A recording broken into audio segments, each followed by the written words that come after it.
All rights reserved. We reserve all rights.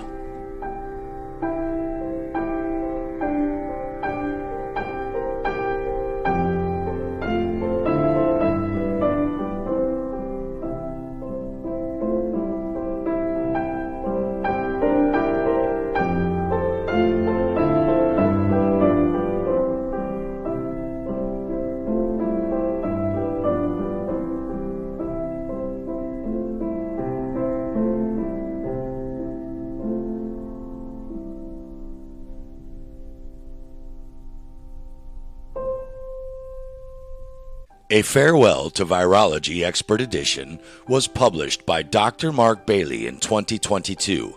It is an as yet uncontested technical paper, and this film series is designed to make it easier to understand why.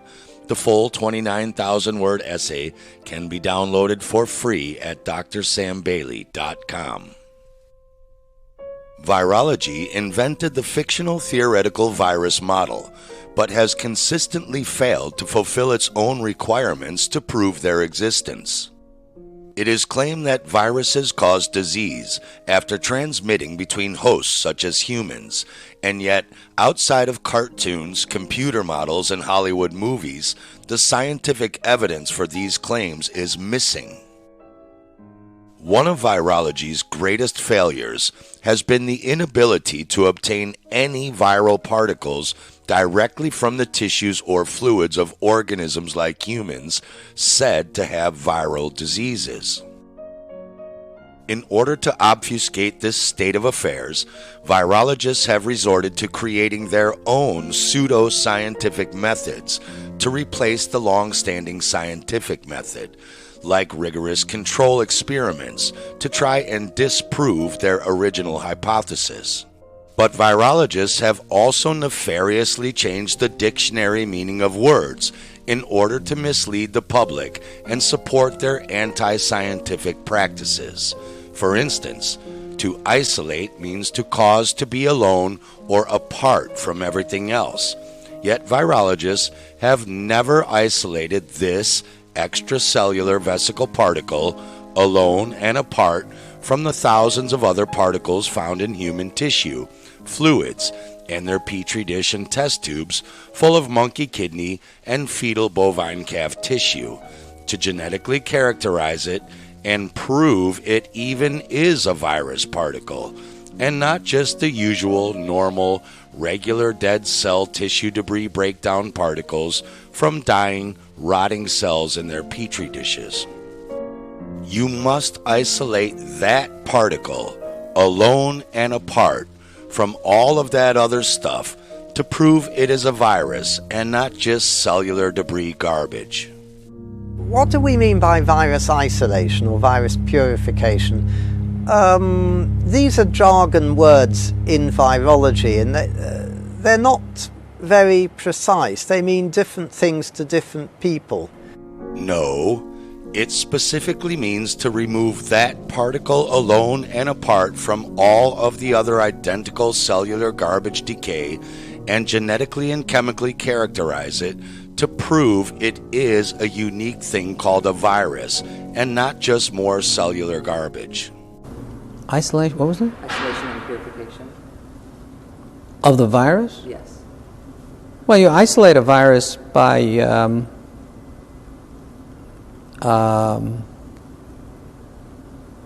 finding the virus which causes a disease.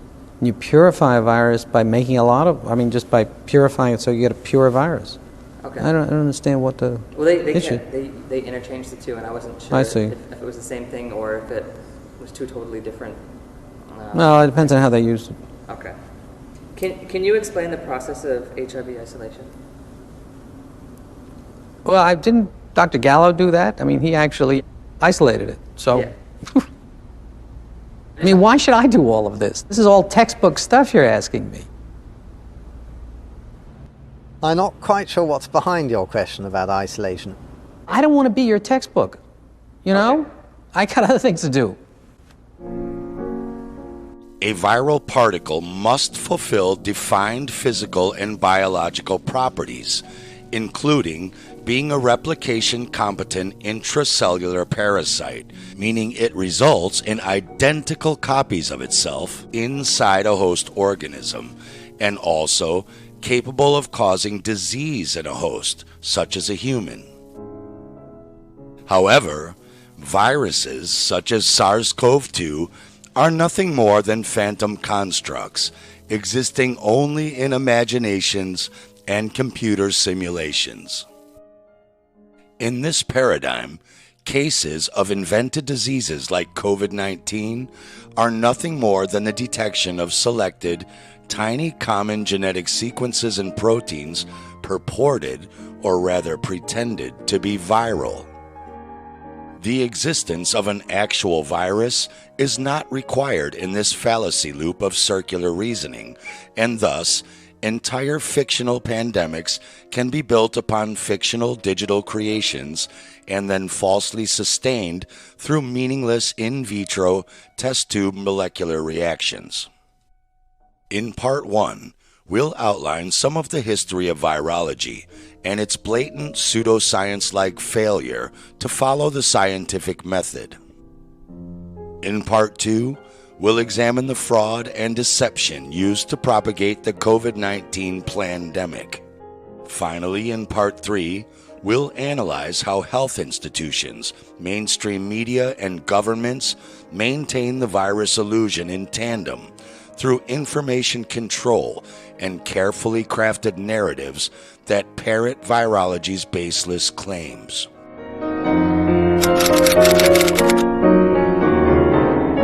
Here's the fact which every virologist agrees to, and I can even explain that a little bit. There is not one published scientific paper where any particle that you could call a virus, and remember, a virus is a thing, it's a particle, we can sort of see it under an electron microscope, even though that's problematic. But so this thing, they tell us, there's not one published paper in the scientific literature finding this thing in any biological fluid of any sick human or animal. Anywhere. And everybody agrees. All the virologists agree. They say that's not how you find a virus. As Dr. Tom Cowan also points out in Settling the Virus Debate, identical particles that have been successfully isolated through purification, like exosomes, extracellular vesicles, apoptotic bodies, and microvesicles, have not been shown to be replication competent, infectious, and disease-causing. Hence, they cannot be said to be viruses. Additionally, the proffered evidence of viruses, through constructing and assembling alleged virus genomes like puzzle pieces and animal experiments, derives from questionable to flawed methodologies with insufficient experimental controls. As of January 2023, following extensive inquiries through Freedom of Information requests coordinated by Christine Massey, not even a single one out of 211 government health or science institutions in over 35 countries have been able to provide direct evidence of the alleged SARS-CoV-2 virus.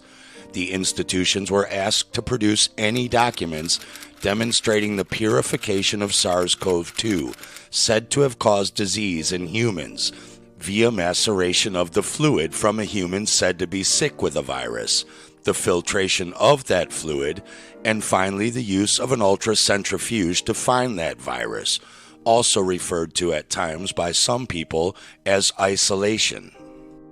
On many occasions, following an admission that no such evidence is held, institutions such as the New Zealand Ministry of Health then suggest that despite having no record of them, there are several examples of the virus being isolated and cultured in a laboratory setting, and then direct you to studies that have done no such thing in their methodology sections. They are always, without fail, tissue culture proxy experiments, in which the word isolation has become detached from its understood meaning, and it has never been demonstrated that any particle of the millions found in these smorgasbord tissue cultures imaged or imagined, has the properties of a disease-causing virus. In any case, it is a distraction from the wider issue exposed by Christine's Freedom of Information requests, which is that particles claimed to be viruses can never be found in human subjects. As Dr. Stefan Lanka points out, density gradient centrifugation is the scientifically required standard technique for the demonstration of the existence of a virus, despite the fact that this method is described in all microbiology manuals as the virus isolation technique. It is actually never applied in experiments meant to demonstrate the existence of any pathogenic viruses. The defense of virology's methodologies is obviously attempted by its own promoters, including New Zealand government and state-funded media's favored microbiologist, Susie Wiles. Her employer, the University of Auckland, is among those institutions who have now confirmed that it has not done any work relating to the purification of any COVID-19 virus, and therefore has neither found in nor isolated from any human subject the so-called virus named SARS-CoV-2. Yet this associate professor, above an assistant and below a professor, told the whole country that the world is on fire, and I don't think people realize that.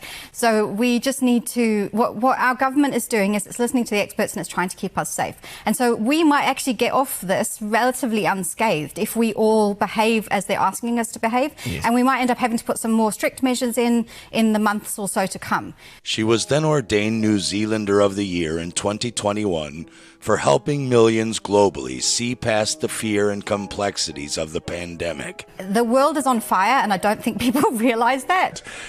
And helping to keep us safe.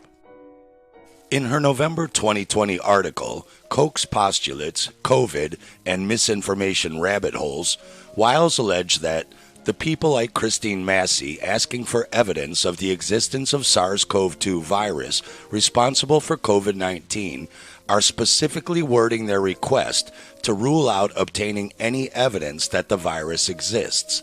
Her article quickly went off on a tangent about Koch's postulates being unsuitable for viruses, and she thus declared them as invalid in that context. Robert Koch actually stole his postulates from Friedrich Gustav Henle, and ironically, Koch never fulfilled them himself in his own experiments. But Henle's postulates were a simple four-step way to prove a microbe caused a disease or not. You simply take a sick animal or person suspected of having a new disease like COVID-19, draw their blood, sputum, or fluids suspected of having the causative agent, and you must isolate that agent only, using first maceration in fluid, then filtration through a nanomesh screen like a strainer, to get out all other material in the fluid larger than the suspected causative agent. Then spin that in a density gradient centrifuge so all particles are in their own density band layers. Then extract only the layer with the suspected causative agent with a nanopipette, which virologists don't do. Then, if required, or should we say if even possible, create more alleged viral particles in a test tube and repeat the purification process with density gradient centrifugation, which virologists don't do. Then take that pure culture and inject, spray up the nose with an atomizer, or drop into the eyes of a healthy animal or person, and it must cause the exact same illness and symptoms as the animal or person you took the fluids from, which virologists don't do.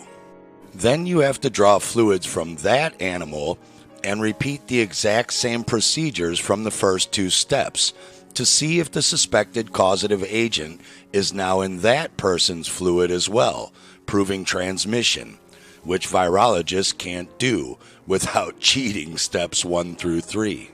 But then you have to do a control experiment, taking the same fluids from a healthy animal or person and repeating the exact same steps and procedures to both check yourself and prove that you don't find the exact same results in your culture because you either cheated and didn't isolate the suspected causative agent from the thousands of other things in a fluid sample, or you cheated and didn't use a pure culture, and the results of the culture are really from the chemical toxins and foreign tissues you used in the culture itself, which virologists don't and won't do, because it will prove they are cheating. That's why they are so hell-bent on getting rid of Koch's postulates.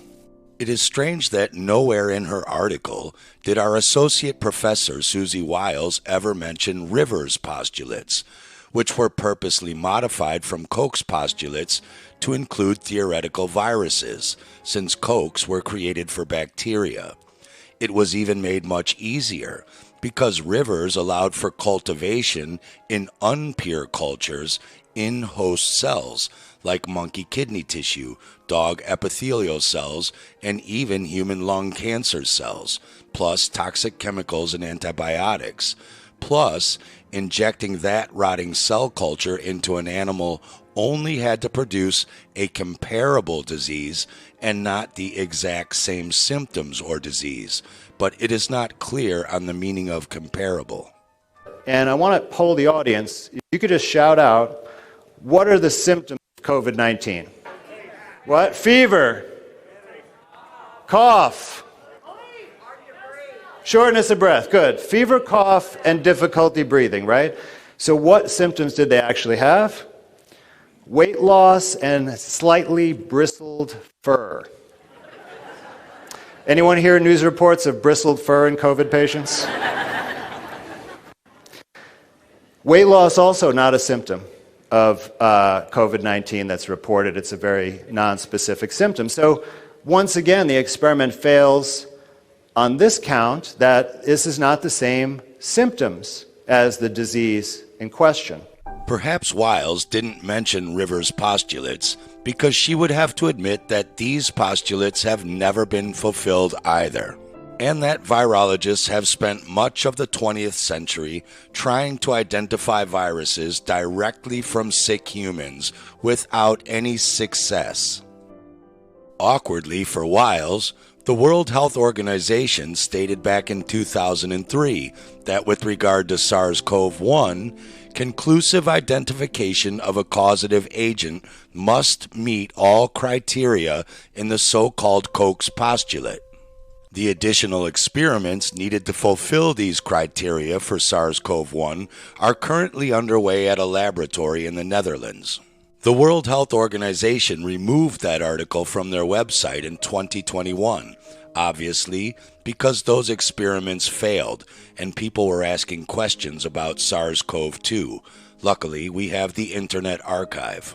Here's why they failed the WHO's requirements. Some seem to claim that this paper that appeared in The Lancet in July 2003 established that SARS-CoV-1 could indeed be implicated as the monocausal agent. But wait a minute, what actually went on in the study involving 4 poor little monkeys? Firstly, they took a sample from a single human SARS victim and produced a cellular culture in the lab through several steps. The monkeys were then infected by squirting this mixture into their tracheas, noses and eyes. On the 2nd, 4th and 6th days, the monkeys were anaesthetized with ketamine, an anesthetic known for its hallucinogenic properties. Blood samples were taken from veins in the groin and smears were obtained from the nose, mouth, throat and anus. The monkeys were all killed for autopsies after just 6 days. 3 of the monkeys became lethargic after 2 or 3 days. On the 4th day, 2 developed temporary rashes. Only 1 monkey had any breathing difficulties, while 3 showed non-advancing tissue damage to the lungs. The lymph nodes near the trachea and the spleen were larger than normal in these 3 monkeys. The other organs all appeared normal under microscopic examination. Now, there are some glaring weaknesses with this study. Firstly, the monkeys' illnesses were not typical of SARS. Only one monkey had breathing issues, and there was no mention of any of them having a cough or fever, which are some of the key features of SARS. And none of the monkeys became critically unwell or actually died from SARS. They were all euthanized by the researchers. Secondly, the paper claimed to identify coronavirus particles in monkey tissue on electron microscopy, but many different virus-sized particles are part of the cell culture. So without particle purification, it's impossible to know exactly what they were. Now, there seems to have been a lot of confusion about isolation and purification. Purification means that we've got rid of the host cell material and culture medium and just have the alleged virions by themselves. Virions are the complete viral particle, meaning it includes its shell and everything inside. So if it's not purified, then there will be other viral-sized particles in the material, which may appear in the electron micrograph images and may also contribute other genetic fragments. Thirdly, injecting 4 mL of culture solution directly into a small animal's trachea is a way to cause a lung reaction. Given that these little primates weigh around 6 or 7 kgs, it would be the equivalent of injecting, say, 50 mL or almost 2 fluid ounces of culture solution into a human subject. Introducing that amount of material directly into the trachea has the potential to flow into the lungs and cause reactive changes and even potentially a pneumonitis. On this note, it is also unclear what conclusions you can draw from injecting viral cultures directly into an animal's upper respiratory system and then a few days later finding it in the lower respiratory system. Forgive me for being a stickler for the rules, but overall this monkey business has not helped confirm Koch's postulates as they claimed. Wiles also appeared to be at odds with Na Zhu et al., one of the teams that first claimed to have discovered SARS-CoV-2, because they conceded that, although our study does not fulfill Koch's postulates, our analyses provide evidence implicating but not proving 2019 nCoV, later SARS-CoV-2, in the Wuhan outbreak. Additional evidence to confirm the etiologic significance of 2019 nCoV in the Wuhan outbreak include animal, monkey experiments to provide evidence of pathogenicity. Whether different virologists want to entertain the validity of Koch's postulates or not, it is simply another distraction, as the postulates require the physical isolation of a microbe, rather than assertions that one exists, through means such as computer in silico simulations, or imaging vesicles of unknown biological function, like these identical alleged SARS-CoV-2 particles found in the lungs of both COVID PCR positive and negative patients, or these alleged SARS-CoV-2 particles found in the kidneys of a COVID negative patient, or claiming that unpurified biological toxic soups given to or injected into animals contain viruses. Wiles admits that when virologists want to isolate a virus from a sample, meaning take that virus alone and apart from the sample itself, they instead take the whole sample, or some part of it, and add it to some cells, usually ones that are relatively easy to grow in the lab. That is not isolation. Sputum, fluid, and lung tissue samples have all sorts of particles in them, including lung tissue, nasal tissue, or swab cheek or throat tissue itself, which all have their own RNA and DNA, bacteria and microbes in the sample, which all have their own RNA and DNA, inhaled plant pollen, which has its own RNA and DNA, inhaled bug and food debris in the nose, mouth, and lungs, which all have their own RNA and DNA, particulate matter from air pollution like dust, dirt, soot, smoke, lead, etc. And then they add that to some cells like monkey kidney tissue, which has its own RNA and DNA, and then add the blood from an aborted cow fetus for nutrients, which has its own RNA and DNA, and profess they can grow, find, and isolate a virus out of all of that, but can't find it in the original sample. Wiles says, and then we look to see if the cells die and or if there are any virus particles released into the liquid nutrient bath the cells are growing in. In other words, viruses can't be grown in a pure culture as described by Koch's postulates because they need a cell to grow in. Yet the virus particle would need to get into that cell in the first place somehow, grow, multiply, and shoot out of the cell by themselves without the cell to fly around the atmosphere and get into other people's cells to cause infection. Isn't that why we're told to wear N95 masks? To stop the actual tiny flying virus particles themselves from getting in and not flying host cells full of virus particles? What's more, an N95 mask is actually really good at filtering both the largest and smallest small particles. It's medium-sized small particles that are hardest for it to block. Isn't that the point of taking a sputum, fluid, or tissue sample in the first place? Because they should be teeming with infectious replicated virus particles. If coughing or spitting, that same tiny amount of fluid can allegedly infect someone else?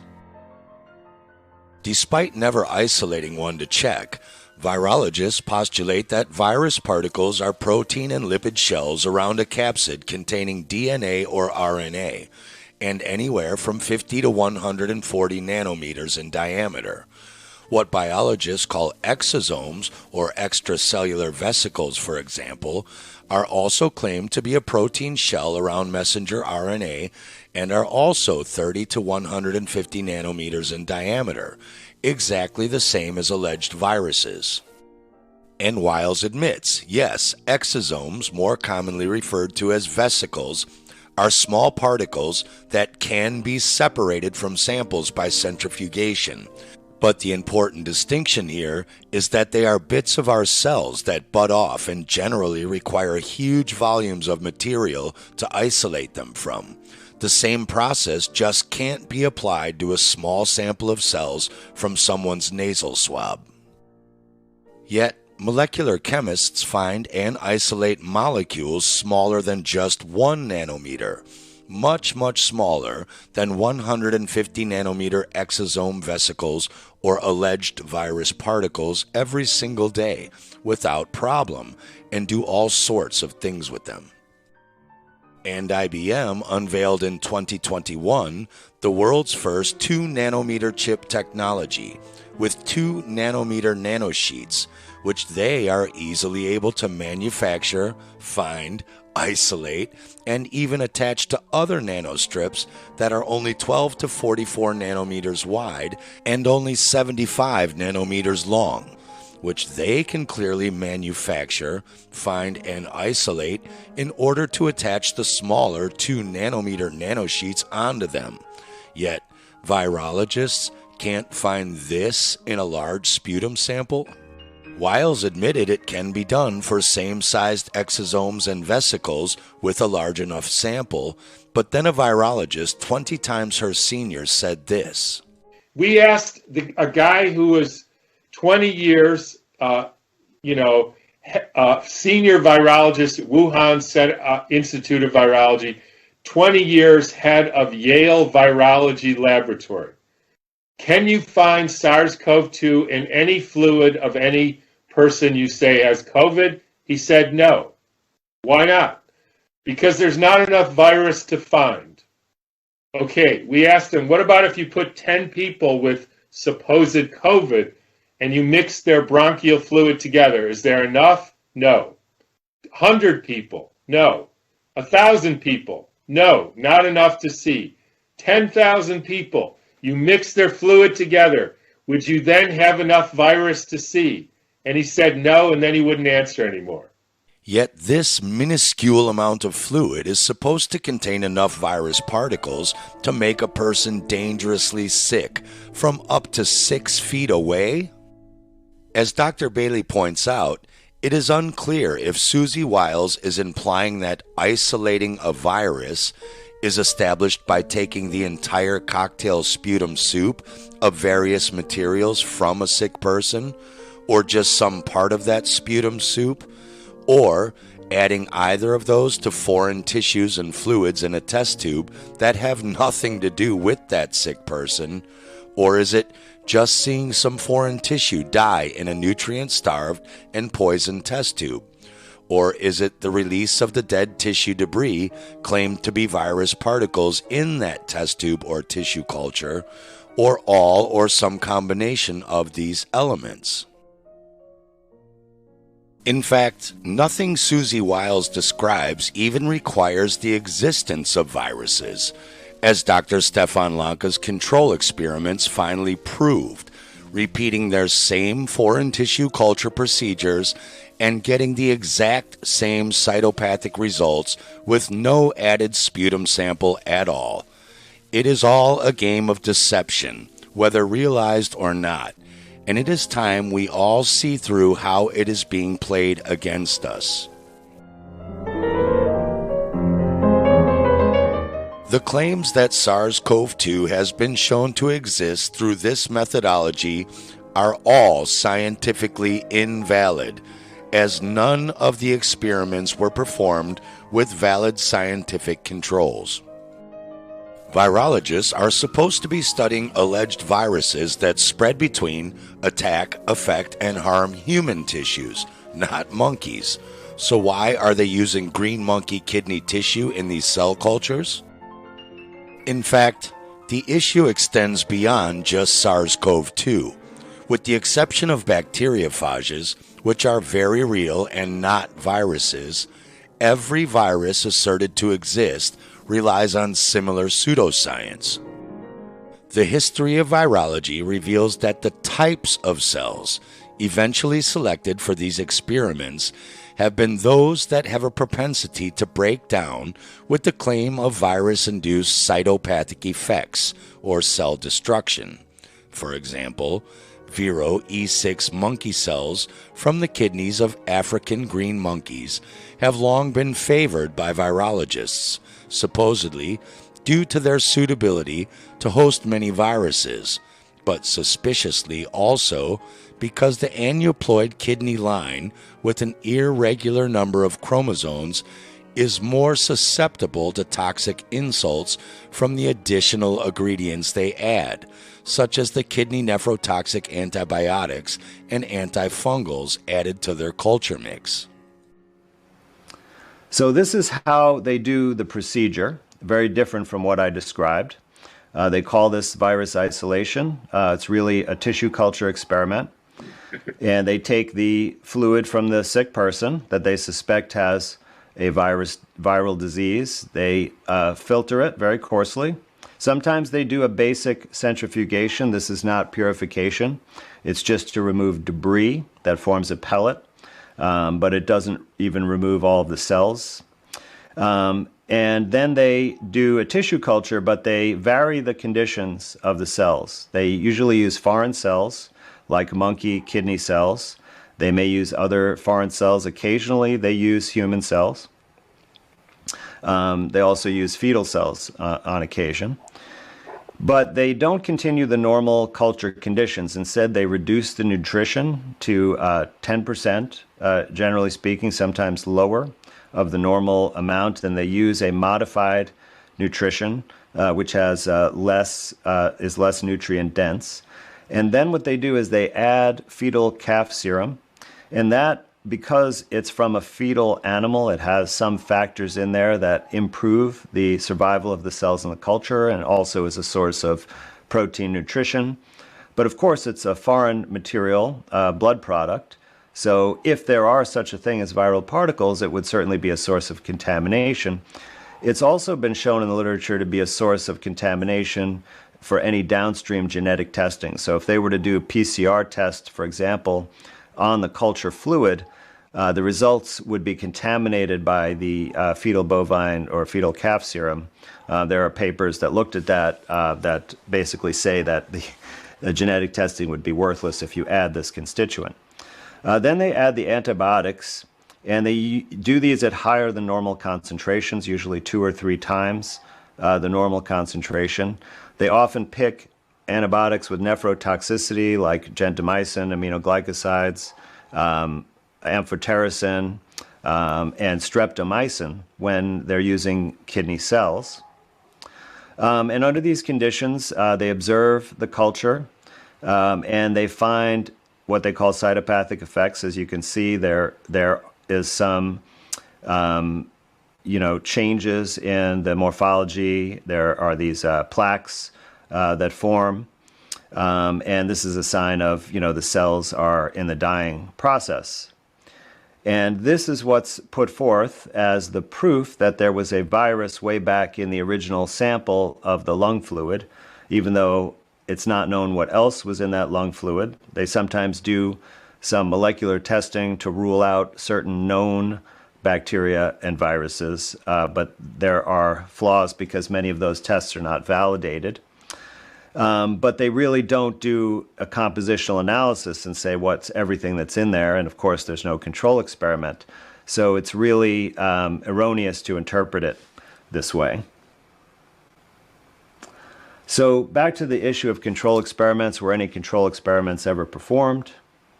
So this is a paper by John Enders, and this is the original paper where this method was developed, the tissue culture isolation experiments. And Enders won the Nobel Prize related to the polio vaccine for developing this procedure, but it was developed as a manufacturing procedure of vaccines.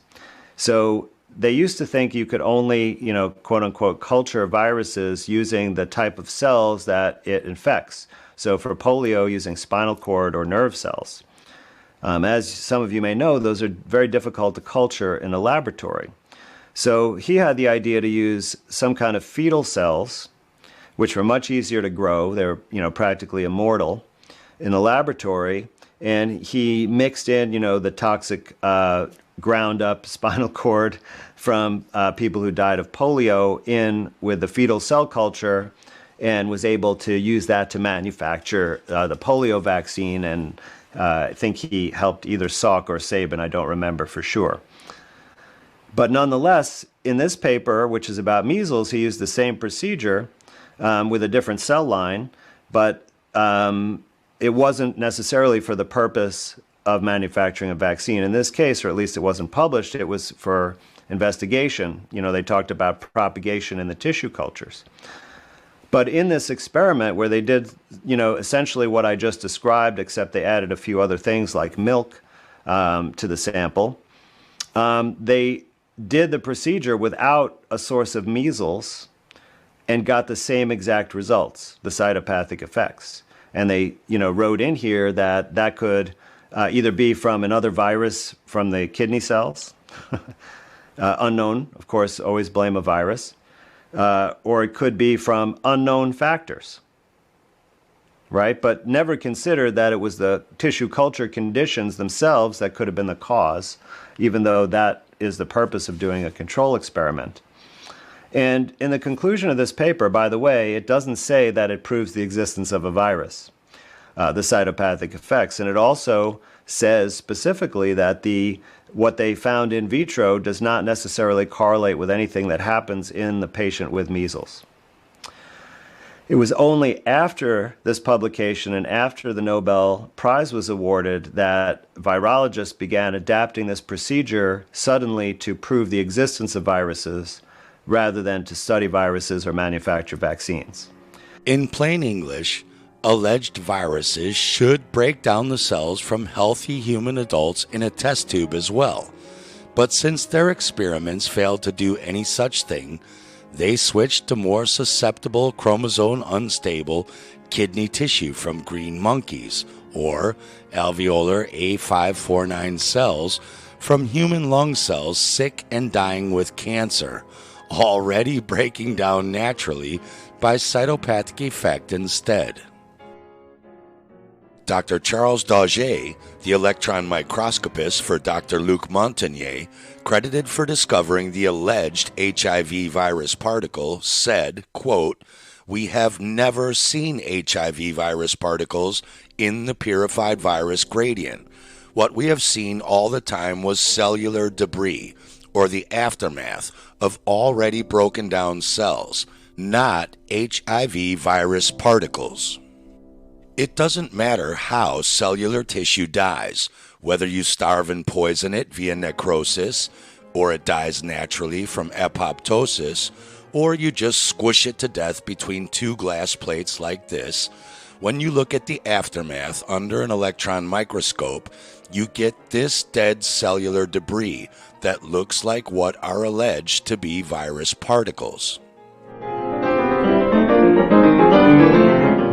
The ones on the left, made by squishing a cell to death between two glass plates.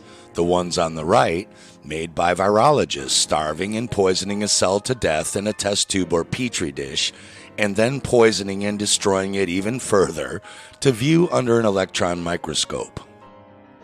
Or as they say in Thailand, same but different. In a June 2020 paper entitled Severe Acute Respiratory Syndrome Coronavirus 2 from Patient with Coronavirus Disease, United States, when this group attempted to culture SARS-CoV-2, they had no desired result with human adenocarcinoma cells, A549, meaning human lung cancer cells. No luck with human liver cells, HUH 7.0, or with human embryonic kidney cells, HEK-293T, or even with a big brown bat kidney cell line, EFK3B. But then miraculously declared they had a viral isolate, following the observation of cytopathic effects in green monkey Viro E6 kidney cells.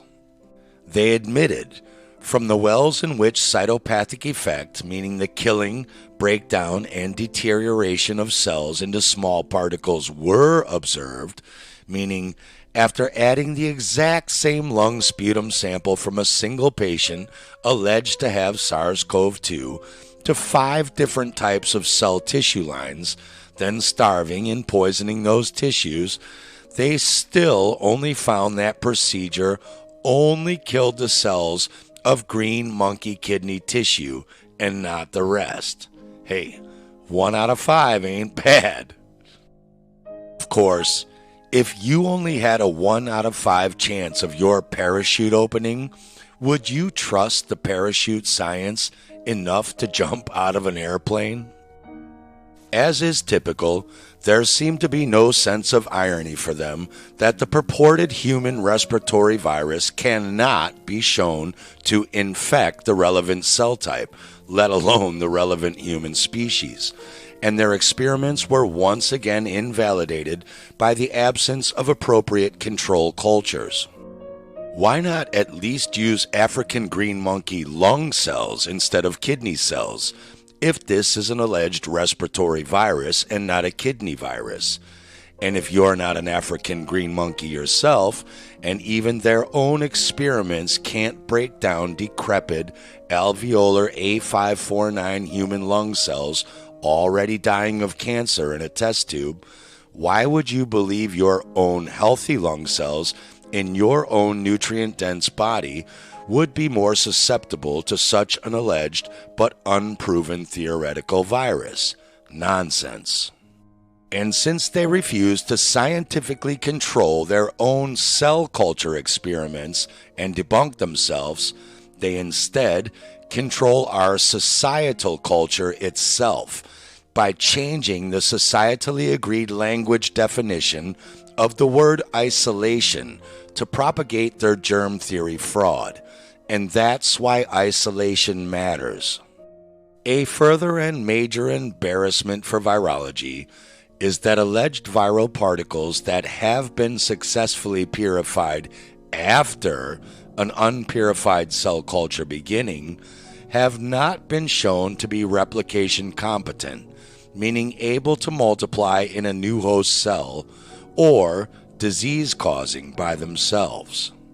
In other words, what particles have been at least partially physically quote-unquote isolated, along with the other junk in the test tube, never directly from a living being as they should be found, but only after tissue culture contamination, can only be said to be extracellular vesicles. Nothing more, nothing less. In May 2020, A publication appeared in the journal Viruses that claimed, nowadays, it is an almost impossible mission to separate extracellular vesicles and viruses from each other by means of canonical vesicle isolation methods, such as differential ultracentrifugation, because they are frequently co-pelleted together due to their similar dimension. Meaning, because the particles they allege to be viruses are the exact same size, weight, shape, and density as all of the other identical cell debris particles, they say after they centrifuge them that it's impossible to take out the alleged virus particles only with a pipette, because they are in the exact same density band as all of the other junk. Just like this cherry tomato is in the same layer as the dish soap. They are admitting they can't suck out the cherry tomato without the dish soap coming with it, or vice versa. Nowadays means in contrast to how they've always done this since the beginning, and it is unclear how such an observed technical change may be reconciled with biological laws. They've just now figured this obvious fact out for the first time in 60 years? It appears more likely that the virologists are distancing themselves from their own techniques in order to avoid refutation of their own false postulates. They may have to accept that the reason it is impossible to separate extracellular vesicles from viruses using differential ultracentrifugation is because their assertion that viruses are present in the sample are ill-founded, meaning their alleged viruses are extracellular garbage debris, nothing special or different. In 2017, the Perth Group pointed out in their magnum opus, HIV, a virus like no other, that in virology, while purification retains its everyday meaning, isolation is an expediential term, meaning advantageous to them, that virologists assign to data, not physical reality, they claim are proof a particular virus exists. The paper states neither virologists nor the scientific literature provides a satisfactory definition of virus isolation. HIV expert Jay Levy defines virus isolation as a sample of a virus from a defined source. White and Fenner as the ability to identify a totally unforeseen virus or even discover an entirely new agent. Montagnier and Weiss as propagating them, viruses, in a cell culture. The 2013 6th edition of Field's Virology defines virus isolation as viruses can be isolated from an infected host by harvesting excreted or secreted material, blood or tissue, and testing for induction of the original symptoms in the identical host, or induction of some abnormal pathology in a substitute host or in a cell culture. Once the presence of a virus has been established, it is often desirable to prepare a genetically pure clone. It goes without saying that if virus isolation is to take a sample of a virus from a defined source, or propagating viruses in cells in culture, one must first have proof that the virus exists in a defined source or in cells in culture. Neither is virus isolation induction of some abnormal pathology or once the presence of a virus has been established. There's no universally accepted definition for these terms, strain, variant, and isolate, in the virology community. So how can we expect that everyone else gets them right? What happens is you're trained in someone's laboratory and you hear them say things and you associate a meaning with them, and that's what you do. And they may or may not be right. Now, despite this looseness of definitions, for example, there's no one place where you could go and find the definition for variant, for example, or isolate, or strain. I looked in several textbooks. In fact, not even my textbook, Principles of Virology, co-authored with 4 other virologists. Not even there will you find a definition of these terms. I think we need to put it in the next edition, though. Let's go through and try and define them and put them in some kind of context with the current outbreak. Let's start with isolate. What is an isolate? An isolate is a virus that we have isolated from an infected host, and we have propagated that in culture. You cannot define the word isolate with the word isolation or isolated as its definition or meaning. Defining something with its own name is called recursion, known as a homunculus logical fallacy. Just like you do not define the word red as something that is red in color. A blind person or colorblind person would have no idea what you are talking about, or a child who hasn't learned the names of colors yet. So you say, red is a color whose hue resembles that of blood or of the ruby, or is that of the long wave extreme of the visible electromagnetic spectrum. To a child, you point to the red blocks only and say that is red, not those other colors. You do not point to a starved and poisoned tissue culture with tens of millions of pieces of broken down genetic material from a dozen different sources and say that is an isolated virus, any more than you would think this is a pile of isolated red blocks. Virology invented the hypothesis or theory of viruses, so whatever method it employs in an attempt to prove their existence, it must satisfy that definition. At the heart of the matter is a simple concept, and we need to see evidence that alleged disease-causing particles cause new particles that are clones of the former. Claiming that detected proteins and nucleic acids are of a specific viral origin and not just normal broken down components of a tissue culture is not possible unless the alleged viral particles have been truly isolated by purification and shown to have these key biological characteristics. As outlined by the Perth Group in HIV, a virus like no other, purification is necessary to prove the existence of viruses for several reasons, including the following. Viruses allegedly replicate only in living cells. Since cells and viruses are composed of the same biochemical constituents, separation of particles from cellular material is essential for defining which nucleic acid and proteins belong to the virus particles. Also, to prove the particles are infectious. In other words, it is particles, not other factors, that are responsible for the production of new particles. This requires purification of both sets of particles. Also, to demonstrate their biological and pathological effects, and to obtain antigens, proteins, and nucleic acids for use in antibody and genomic tests, respectively. Like you were alluding to, everything's, flipped the other way with Snopes, right? It's the same thing here. If you actually go to the studies and the information, the way in which they do the lab information, the studies, and they gather their data and they make those claims is all based on artifacts that they're manufacturing in the laboratory process, and is not what happens in the physical body, in the living body. And this has been the major con that they've done to our medicine and to the knowledge base, is that they're not watching and looking at the living blood and how things operate. They are always removing particles, removing tissues, altering them through their methods, whether it's petri dishes, antibiotics, other types of cells like kidney cells from the monkey, or fetal cells, or their methods of growing the so-called virus. And then they're adding, coloration and adding UV light and other light when they're, viewing things under microscopes.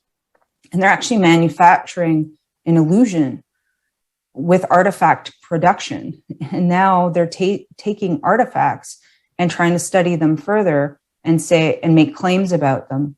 To me, it's absolute insanity, because they've never done the control studies and the proper methods to then corroborate it back with the story that happens in the living body.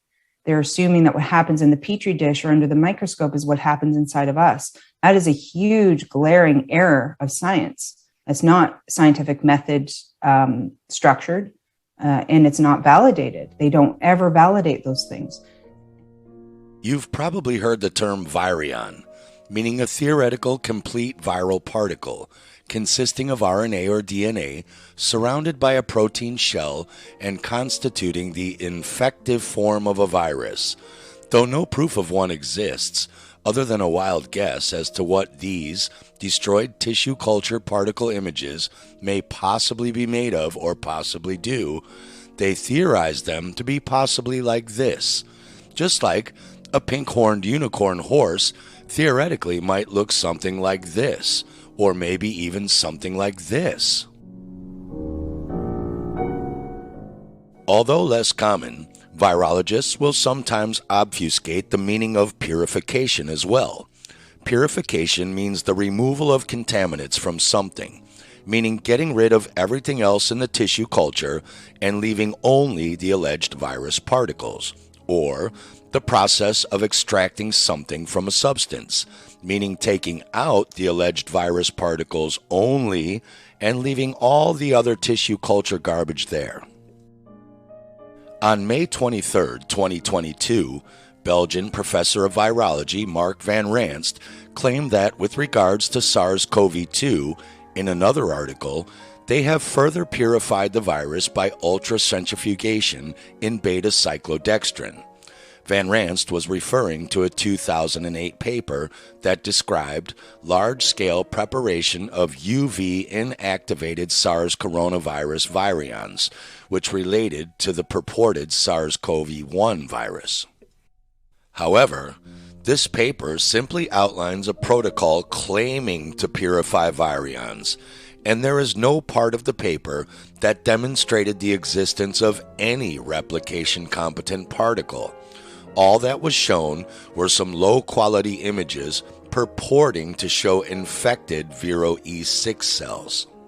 With regards to the check of purified virions following centrifugation, no images were provided, but the claim was made anyway that the concentration of purified virions is determined by BCA or bisynchroninic acid assay with bovine serum albumin as a standard, which is a joke because all a BCA or bisynchroninic acid assay can do is detect the total concentration of a protein in a solution. It cannot determine whether that protein is from a virion or just plain old regular proteins abundant in tissue cultures. In other words, it can tell you there are exactly 5 hoofed, 4-legged animals with tails and manes here, but not if they're unicorns or just regular horses. In an October 2013 paper in the journal Nature, we find a paper entitled Isolation and Characterization of a Bat SARS-like Coronavirus that Uses the ACE2 Receptor. We are given this ridiculous image of completely different vesicle particles in size, shape, and color. If I were an alleged scientific expert on cloning, what would you think if I claimed that these people were all replication-competent identical clones of each other? Yet, the convenient variation in particle size is apparently because coronaviruses usually have a diameter, excluding projections, of between 80 and 120 nanometers, although in extreme cases, the diameter can vary between 60 and 220 nanometers. Because the definition of identical clones is clearly as loose as the definition of isolation to virologists. But you see, Mark van Ranst cites a fancy-worded fluff paper, sodium dodecyl sulfate, polyacrylamide gel electrophoresis of proteins, which sounds so scientific that you'll never bother to question it. By really just claiming that confirming the existence of a virion or virus particle using gel electrophoresis, which just simply separates different proteins from each other by their molecular mass, is a better way, is as big of a joke as using bisynchronicic acid assay, because gel electrophoresis too cannot provide any evidence that a protein even belongs to an alleged virus or so-called virion. Only that it is a different mass and density weighted protein than other proteins with different molecular masses. But at least his way can tell a big yellow horse from a little brown horse, but still not if it's a unique yellow unicorn or just a plain old yellow horse. But Mark Van Ranst is a virology expert, so we should trust him, right? To tell you about my experiences being the crisis manager, the flu commissioner for Belgium, and highlighting the communication aspects there. And then you have one opportunity to do it right. I mean, day one is so important. In day one, you start your communication with the press, with the people, and you have to do it right. I mean, you have to go for one voice, one message. In Belgium, they chose to appoint a non-politician to do that. I mean, I have no party affiliations, and that makes things a little bit, at that time at least, a little bit easier, because you're not attacked politically, majority, minority.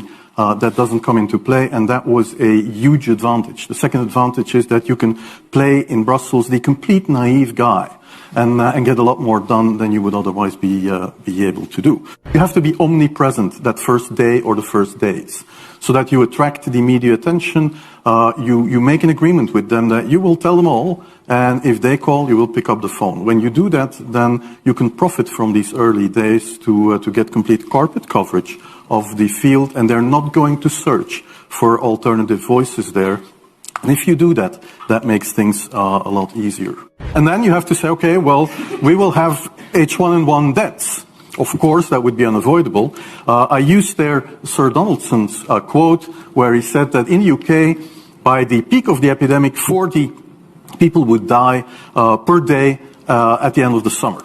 So 62 at that time million people in the UK, 40 deaths a day. I worked it out for Belgium. That would be 7 deaths a day at the peak of the epidemic. I used that in the media. 7 Belgian flu deaths per day at the peak of the epidemic would be realistic. That is true in every year, even interpandemically. That is very, very conservative. However, talking about fatalities is important, because when you say that, people say, wow, what do you mean? People die because of influenza? That is true in every year, even interpandemically. That is very, very conservative. However, talking about fatalities is important, because when you say that, people say, wow, what do you mean? People die because of influenza? And that was a necessary step to take. And then, of course, a couple of days later, you had the first H1N1 death in the country, and the scene was set and it was already talked about. Van Ranst was not the only virologist making claims about purifying viruses.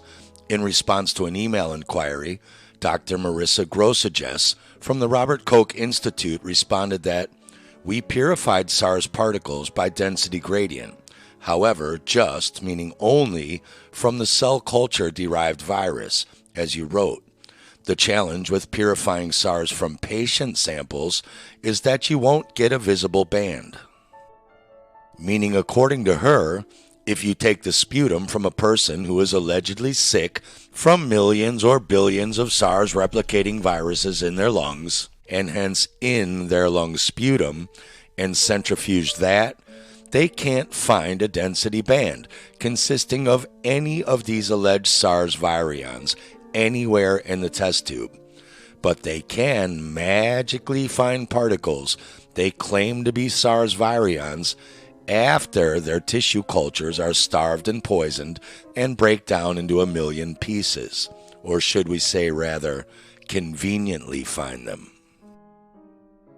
When pressed for further details about how or if the experiments were even controlled, she responded, "We are not allowed to share any protocols with a private person. I can only refer to our publications, where infection experiments are described in detail." Unfortunately, no such promised details were given in any of the experimental studies she provided. SARS-CoV-2 remains nothing more than a hypothetical computer construct assembled from genetic fragments of unproven provenance. It's as if outside of a chemically controlled and manufactured petri dish, viruses are nothing more than a figment of the imagination.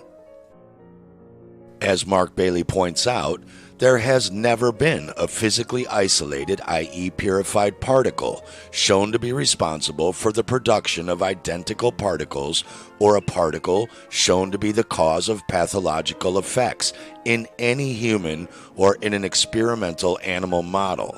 In other words, they've never observed any submicroscopic particles they label viruses do any of the things they claim they do. Thus, the declaration by virologists such as Mark Van Ranst, along with the WHO and its adherents, that an infectious particle termed SARS-CoV-2 is causing a disease pandemic is shown to be patent scientific and intellectual fraud. So what is virology? When startled, the mythical Uzlam bird will take off and fly around in ever-decreasing circles until it somehow manages to fly up its own ass, disappearing completely, which adds to its rarity. It is hard to know exactly what to call virology, but it is not science. The current practitioners are engaging in some form of algorithmic or statistical speculation added to circular reasoning and confirmation bias, searching for, interpreting, and recalling information in a way that supports their theory, or what we commonly call cherry-picking data.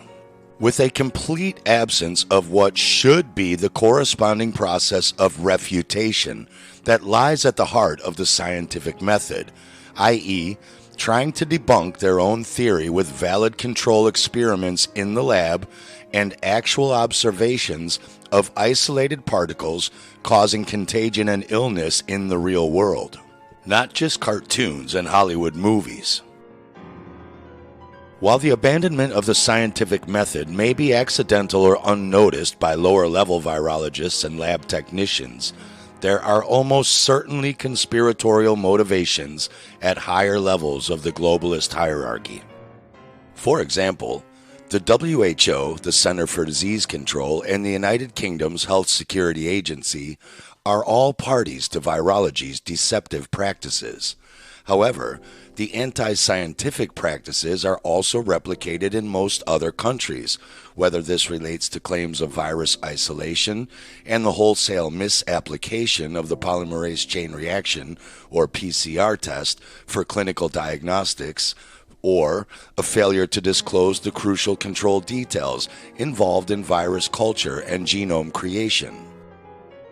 Pseudoscience consists of statements, beliefs, or practices that claim to be both scientific and factual, but are incompatible with the scientific method.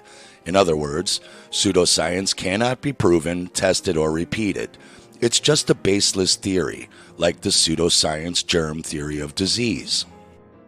Science, and even solid scientific theory, can be proven, tested, repeated, and most importantly, falsified, meaning solid scientific theory can be demonstrated to be false. You can have a pseudoscientific theory, like flying unicorns actually fly backwards instead of forwards, but it's impossible to either disprove or falsify that theory or prove that theory true, because there's no such thing as flying unicorns in the first place. Refutation is at the heart of genuinely testing a legitimate scientific theory through the scientific method. As Karl Popper wrote in his book, The Open Society and Its Enemies, about scientific theory and method, so it is, I hold, the possibility of overthrowing it, the scientific theory, or its falsifiability, that constitutes the possibility of testing it, and therefore the scientific character of a theory, and the fact that all tests of a theory are attempted falsifications of predictions derived with its help, furnishes the clue to the scientific method. The view of the scientific method is corroborated by the history of science, which shows that scientific theories are often overthrown by experiments, and that the overthrow of theories is indeed the vehicle of real scientific process. The contention that science is circular cannot be upheld.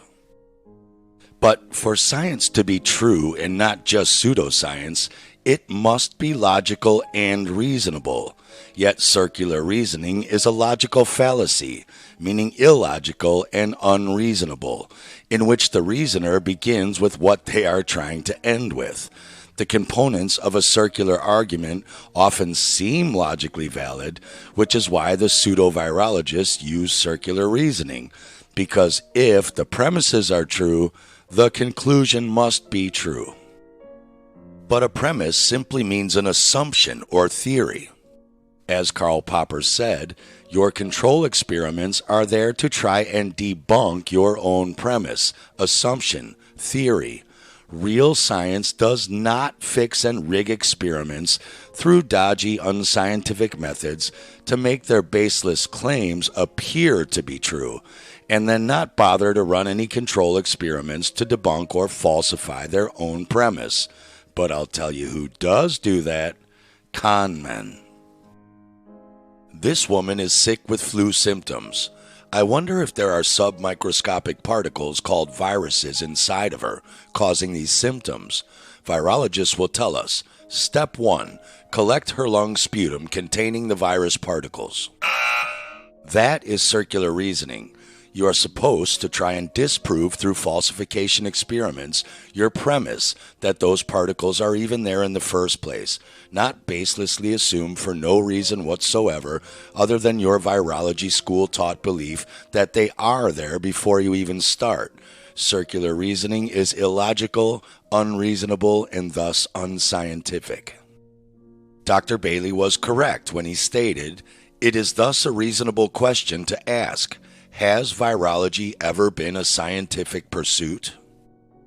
With regard to the scientific method, the virologists create unfalsifiable hypotheses by setting up paradigms where any number of observations, whether it be illness or alleged test results, can be attributed to their viruses.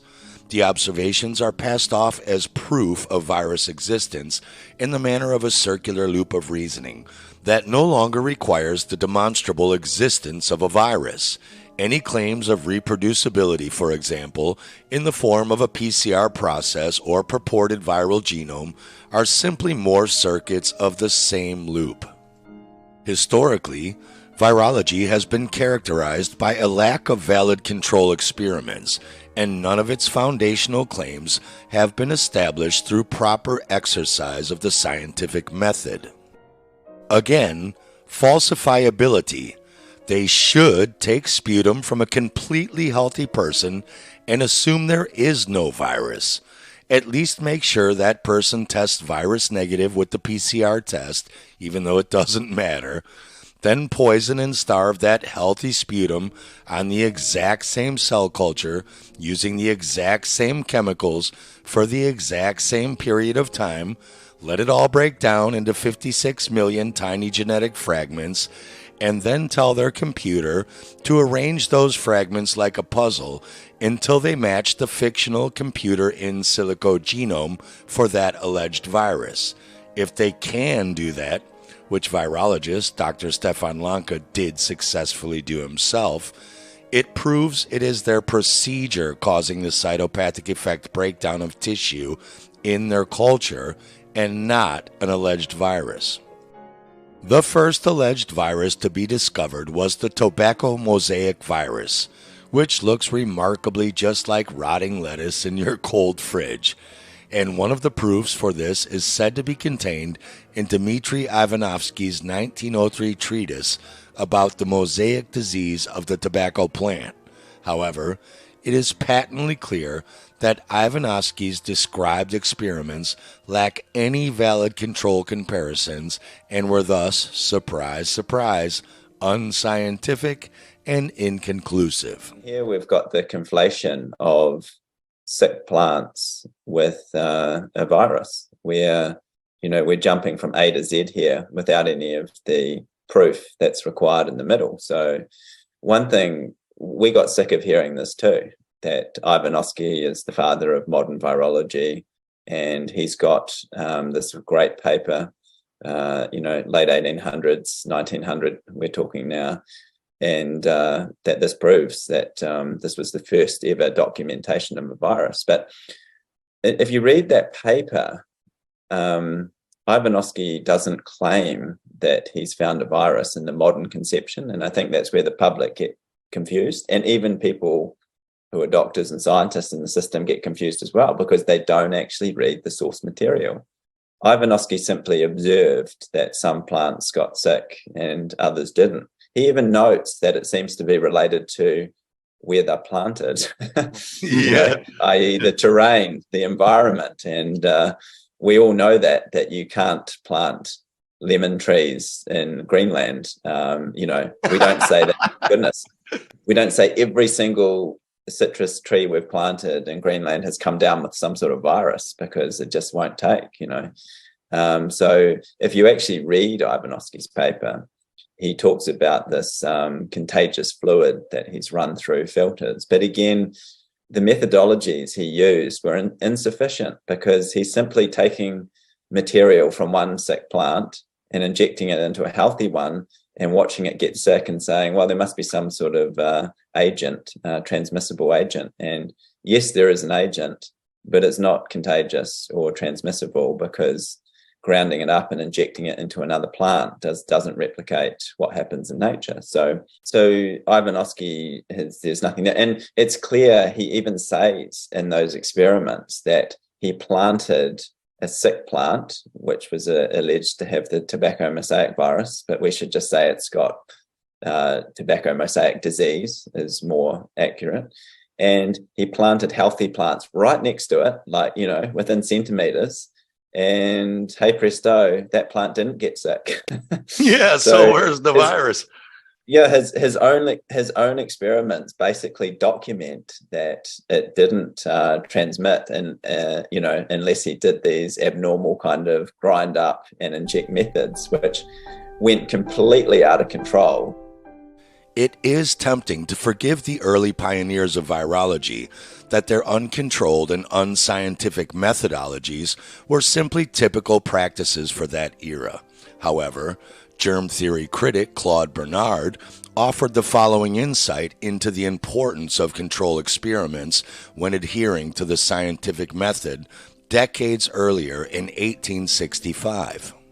If indeed we characterize experiment by a variation or disturbance brought into a phenomenon, it is only insofar as we imply that the disturbance must be compared with the normal state.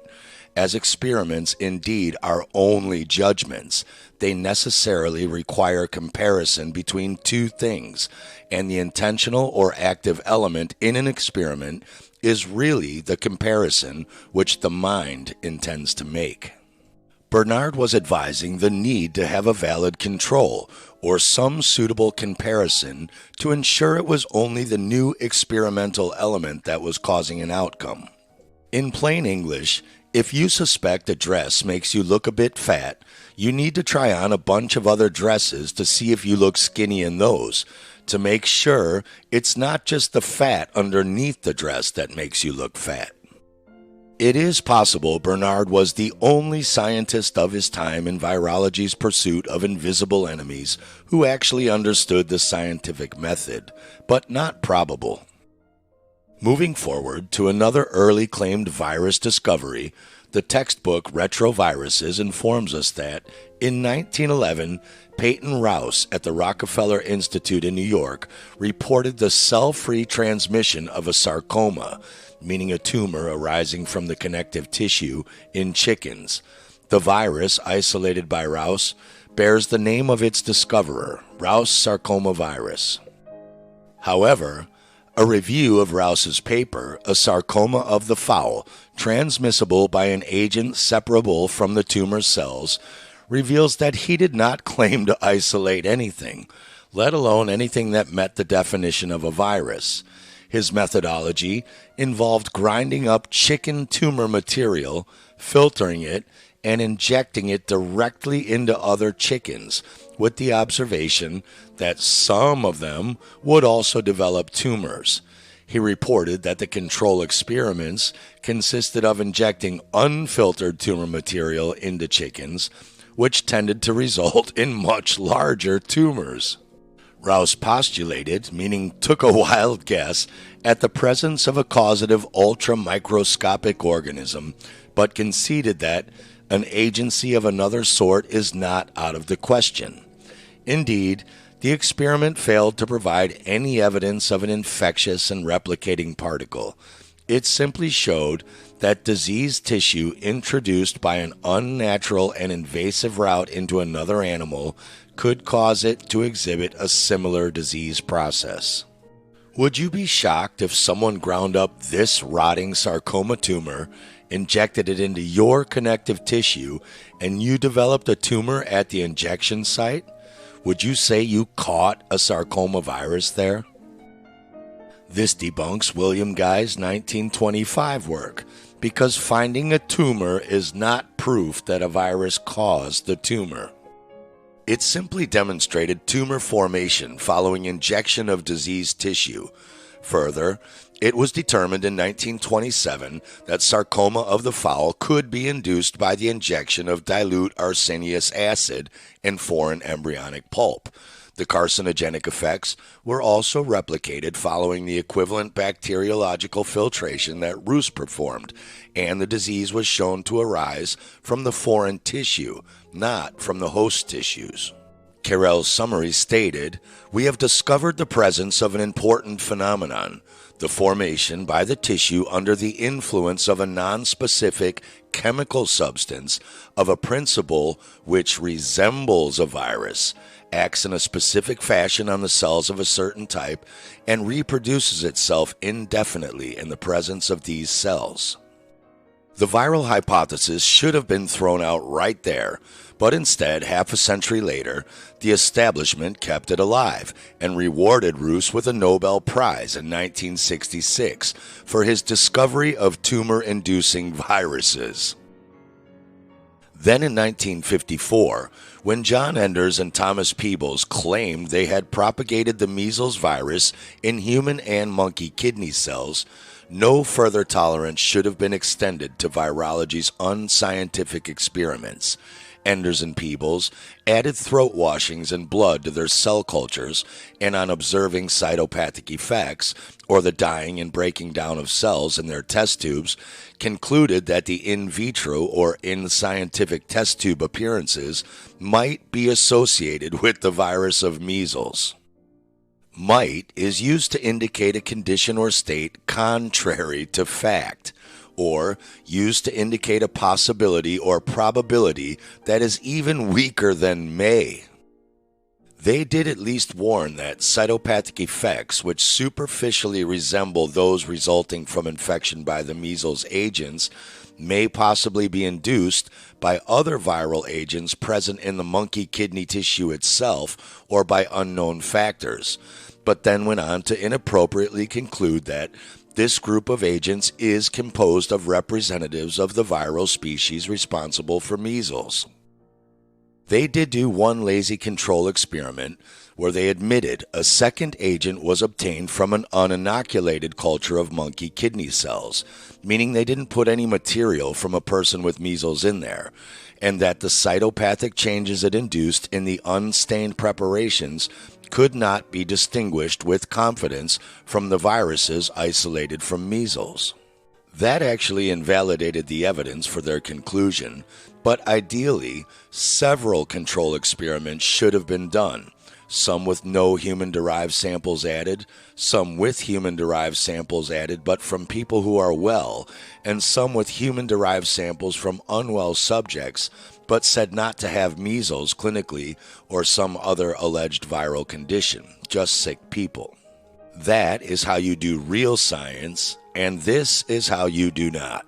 The virologists, however, have continued to repeat the uncontrolled methodology of Enders and to this day claim that such cytopathic effects are incontestable evidence of viruses.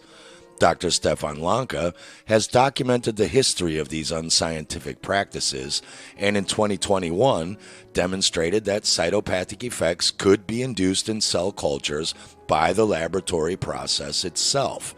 The results of Lanka's experiments are depicted here, proving you can easily and repeatedly break down healthy tissue in a lab causing cytopathic effect without adding any material sample from a sick person, simply by following the cell culture procedure techniques virologists adopted from Enders and Peebles. In many virology publications, a control or mock-infected experiment is mentioned, but the details of such experiments are conspicuous by their absence. Much like our mock unicorn control here.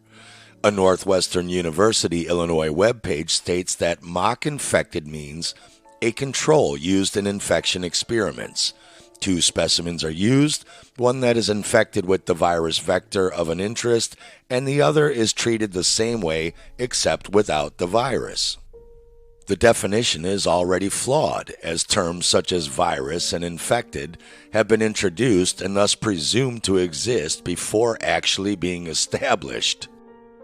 In June 2022, in response to an Official Information Act request concerning the paper, characterization of the first SARS-CoV-2 isolates from Aotearoa, New Zealand, as part of a rapid response to the COVID-19 pandemic, the University of Otago stated, the paper published by Professor Quinones Mateu and colleagues was a descriptive paper. This means there was no hypothesis to prove or disprove. In 2008, the journal Infection and Immunity featured a guest commentary titled Descriptive Science that explained why descriptive research by itself is seldom conclusive and may simply serve as a starting point to orientate further investigations. The authors pointed out that microbiology and immunology are now experimental sciences, and consequently investigators can go beyond simply describing observations to formulate hypotheses and then perform experiments to validate or refute them. As this essay outlines, the virology establishment will not divulge or carry out these required experiments, seemingly in order not to refute itself. It intentionally limits itself to ongoing opportunistic fishing expeditions backed by confirmation bias, thus disqualifying itself from the scientific method due to its inconsistency with the hypothesis-driven and falsifiable approach described earlier by Popper. If we're supposed to trust the science, should they not at least be beholden to actually use the scientific method and not hypothetical descriptive science? Dr. Mark Bailey has previously written in a postscript derived from A.F. Chalmers' book, What is This Thing Called Science?, that one of the pivotal issues with virology was that it invented itself as a field before establishing if viruses actually existed. Literally the cart coming before the horse, and it has been trying to justify itself since its inception. But if pink unicorns have never been proven to exist, why invent unicornology? And don't you think unicornologists might have some incentive to cheat to prove they do exist in order to keep those big paychecks coming in? As Dr. Mark Bailey wrote in Warning Signs You've Been Tricked by Virologists, in this instance, a virus particle was not observed first and subsequently viral theory and pathology developed. Scientists of the mid and late 19th century were preoccupied with the identification of imagined contagious pathogenic entities. The observations of the naive inductionist did not identify a virus a priori and then set about studying its properties and characteristics. The extant presupposition, meaning just conjecture or presumption, of the time was that a very small germ particle existed that may explain contagion. What came thereafter arose to fulfill the presuppositional premise. We shouldn't even call it the germ theory of disease, because even a scientific theory demands evidence that has repeatedly been tested and corroborated in accordance with the scientific method. And so it is clear that viruses have never even reached the stage of a theory. According to the science itself, they remain mere speculation. And thus, virology's lack of controls means it is not a scientific pursuit. OIA requests have revealed that New Zealand's Institute of Environmental Science and Research, who have claimed isolation and genomic sequencing of the SARS-CoV-2 particle in the Antipodes, are also guilty of failing to perform any valid controls. In the tradition of enders, they have not paused to check whether the cytopathic effects they witnessed or genomes they assembled via computer simulations could also be created in valid control comparisons. That is, by performing experiments with other human-derived specimens from both well subjects and unwell subjects who are said not to have the alleged disease COVID-19. Instead, ESR described their insufficient negative control in which the flask undergoes the same conditions as the flask used for viral culture. However, we use infection media only. Again, the whole point of control experiments is to test whether an independent variable can be identified, not change multiple variables and assume that the results of the experiment can only be explained by one thing, in this case, an imagined virus. The central conductor in these anti-scientific pursuits is the World Health Organization. It is very telling that in their 94-page genomic sequencing of SARS-CoV-2 document, there is a mere 4 sentences discussing control samples. However, neither of these negative or positive controls are sufficient to validate the genomes that the virologists are producing through these techniques, because they can only serve to calibrate the pipeline. And as become apparent, the WHO cannot point to one valid positive control experiment. Yet, on February 11, 2020, they named the new disease they had invented, COVID-19, with the associated claim that it was caused by a novel coronavirus. They have provided the green light for anyone around the world to find SARS-CoV-2 in their backyards without the need for valid control experiments. Yet, there is a clear necessity for comparative controls where similar patient sputum samples without the alleged virus, like these 2 healthy and sick people who tested negative, are processed in the exact same way, so that only one variable is being tested. Comparing the results of a sputum sample alleged to contain the virus from a positive PCR or antigen test with one of the negative controls described by the WHO's document above cannot validate the process, as the latter samples of buffer or water do not contain the sputum genetic muck soup that is part of the former sample. With all of the failures to culture postulated viruses, modern virology now favors direct metagenomics of crude samples. The NIH tells us metagenomics is the study of the structure and function of entire nucleotide sequences isolated and analyzed from all the organisms in a bulk sample. That is not isolation. We're no longer interested if there really are virus particles in this tissue culture soup, or if there really are green blocks in this pile, because we know blue and yellow mixed together make green, and there are blue and yellow blocks in this bulk sample.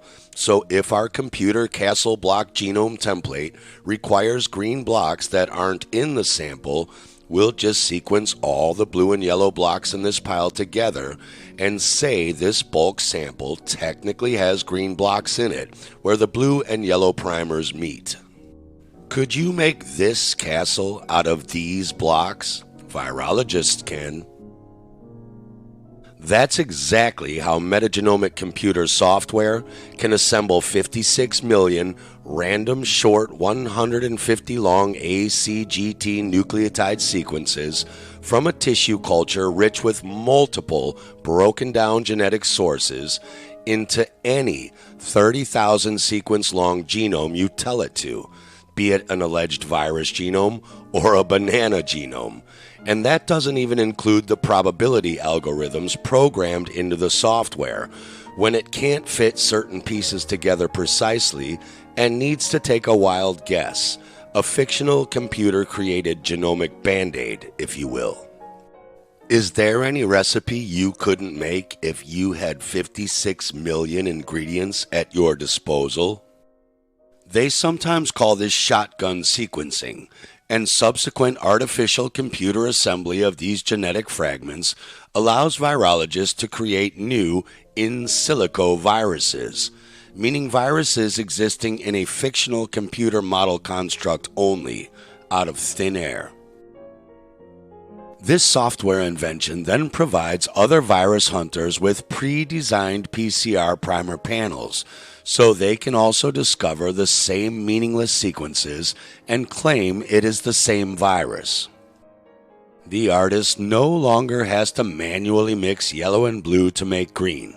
The computer's software just assumes green is there if it detects any yellow and blue, and then puts green in the sequence automatically, whether it is really there or not, like claiming the Ukrainian flag is technically green, if you grind it up into 56 million micro pieces and restitch it all together in alternating micro colors.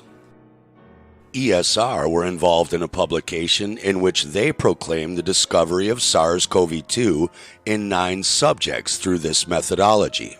But when asked to provide all details of the control group that was used when comparing the results of sequencing, they refused and instead sent links to SARS-CoV-2 sequencing protocols. If ESR were using these protocols, then we can see that they are endorsing insufficient controls that are described as a negative control of nuclease-free water, while an optional positive control can also be included, which may be a synthetic RNA constructs or high-titer clinical sample which can be diluted. Once again, these types of controls can only serve as pipeline calibration techniques, not the validation or the clinical significance of any genomes they assemble. On July 19th, in response to an OIA request, they stated that ESR has not performed any experiments to scientifically prove the existence of SARS-CoV-2 virus and can therefore not provide you with any records. On the 17th of August 2022, in response to another request, they admitted that ESR has not performed any experiments to scientifically prove that the SARS-CoV-2 virus causes COVID-19 and can therefore not provide you with any records. Nobody else has performed these required scientific experiments either. So they have to rely on animal abuse and antibody studies. With the inability to demonstrate the physical isolation of a disease-causing particle that meets the definition of a virus, the virologists have engaged in animal experiments to convince the uninitiated that such pathogenic particles exist. And like clueless monkeys studying other monkeys, these animal experiments also lack valid control experiments.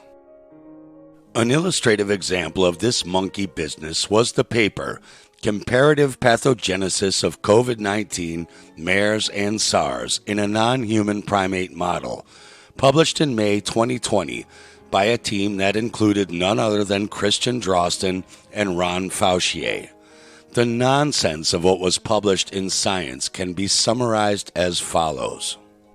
The 8 cynomolgus macaque monkeys in the experiments were inoculated with SARS-CoV-2 under anesthesia via a combination of intratracheal 4.5 milliliters and intranasal 0.25 milliliters per nostril routes.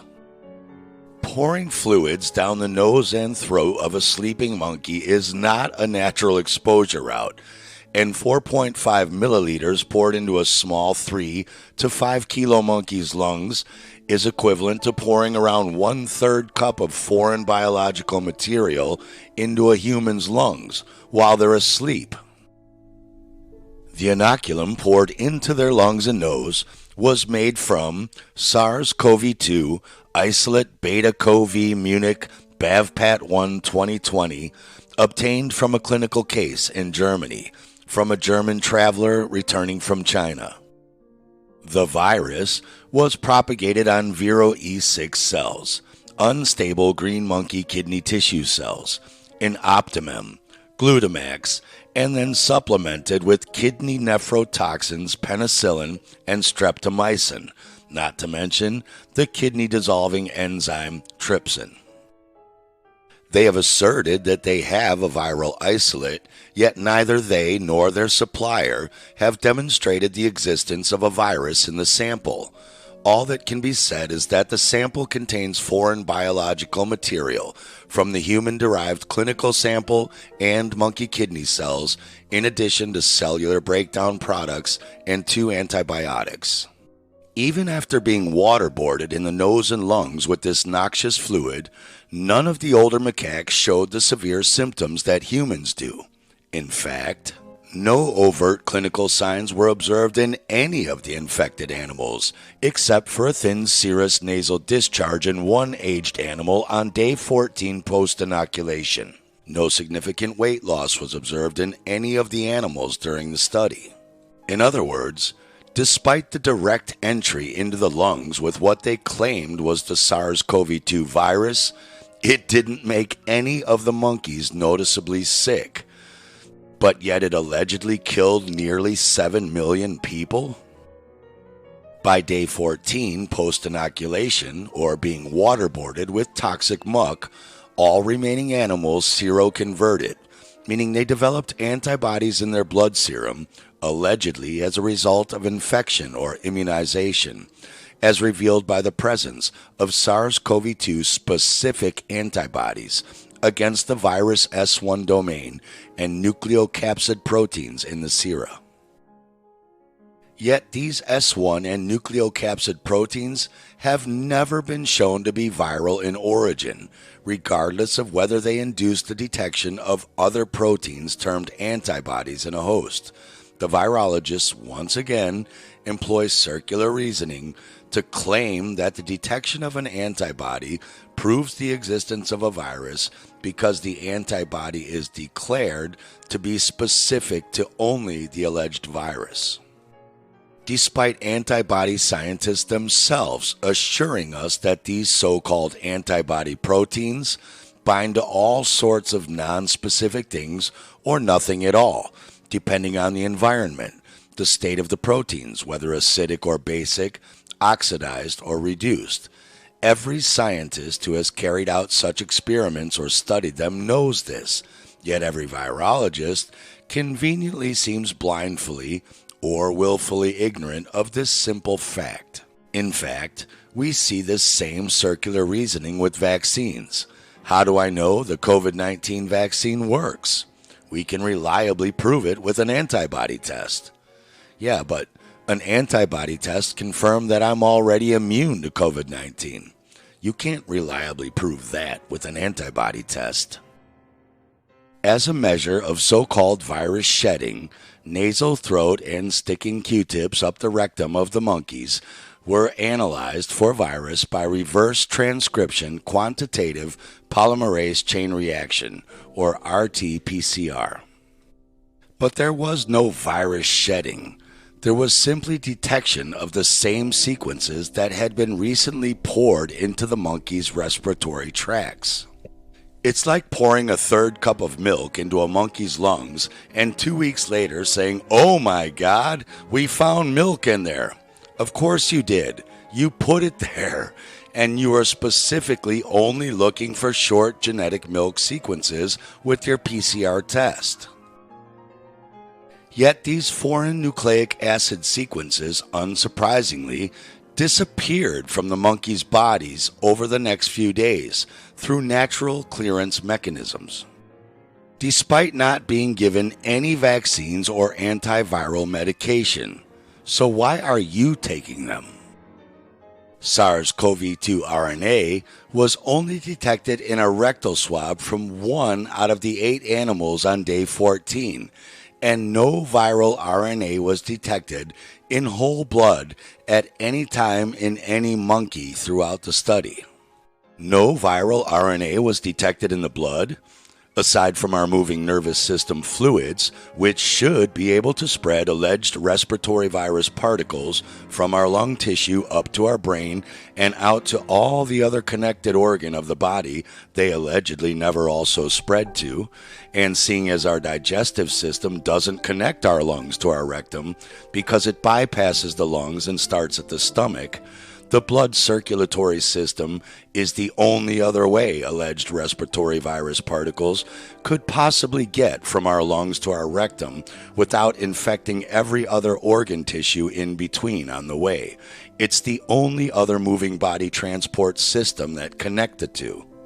Again, this indicates that they were only finding the same introduced genetic material in the same places it had been introduced. The single positive rectal swab may have been a false positive, or the monkey had swallowed some of the introduced biological material. In not one case could they demonstrate that the postulated virus had any invasive characteristics. 4 of the monkeys were murdered and autopsied 4 days after inoculation with the foreign biological soup. 2 out of the 4 were reported as having small foci of consolidation in their lungs, or what you might call pneumonia from damaging their lungs. And the authors stated that the main histological lesion in the consolidated pulmonary tissues of both the young and aged animals involved the alveoli and bronchioles and consisted of areas with acute or more advanced DAD, diffuse alveolar damage. The histological features, meaning taking a wild guess what you're looking at under a microscope, were asserted to be characteristic of SARS-CoV-2, even though the same study says the other organs in these 2 macaques, as well as the respiratory tracts and the other organs of the other 2 animals, were normal. And that is because the top 3 slides across in their paper, A, B, and C, are consistent with pneumonitis, caused by pouring a liquid containing foreign biological material directly into the monkey's trachea while it was anesthetized. The histological appearance changes in the bottom 3 slides across, D, E, and F, simply depict inflammatory tissue cells, such as macrophages and neutrophils, as would be expected in such inflicted pneumonitis. No control experiments were performed, pouring a 3rd cup of any other fluid down their trachea to see if the exact same pneumonia-causing cell tissue damage occurred. The alveoli are the end point of the respiratory system on the lungs and allegedly exchange oxygen and carbon dioxide in the bloodstream, sort of like the little green balls on the end of broccoli. And the bigger cells on the outer surface of those little balls that do this gas exchange are called type 1 pneumocytes. The paper claims SARS-CoV-2 antigen expression was detected in moderate numbers of type 1 pneumocytes and a few type 2 pneumocytes within foci of diffuse alveolar damage. The problem is, this was claimed through an immunohistochemistry staining technique that was based on a rabbit polyclonal antibody against SARS-CoV nucleoprotein. Why is that a problem? Because the supplier of this product, Sinobiological, admits IHC, FCM, IF, IP et al. Applications haven't been validated. Antibodies applications haven't been validated with corresponding virus-positive samples. And this tonic will make your hair grow back, even though it's never once been proven to do so and the guy selling it to you is still bald. In any case, this example can be used to expose the wider fallacy regarding antibodies as any evidence of viruses. Sinobiological states that the antibodies were the result of injecting their SARS-CoV nucleocapsid protein, his tag product, into rabbits.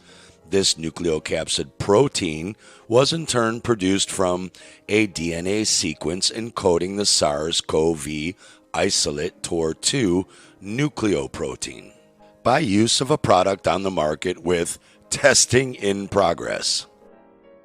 We'll get into the so-called TOR2 protein in part 2, but in summary, outside of a computer-simulated hypothetical in silico model, no protein has ever been shown to come from a virus, including the nucleocapsid protein in this case.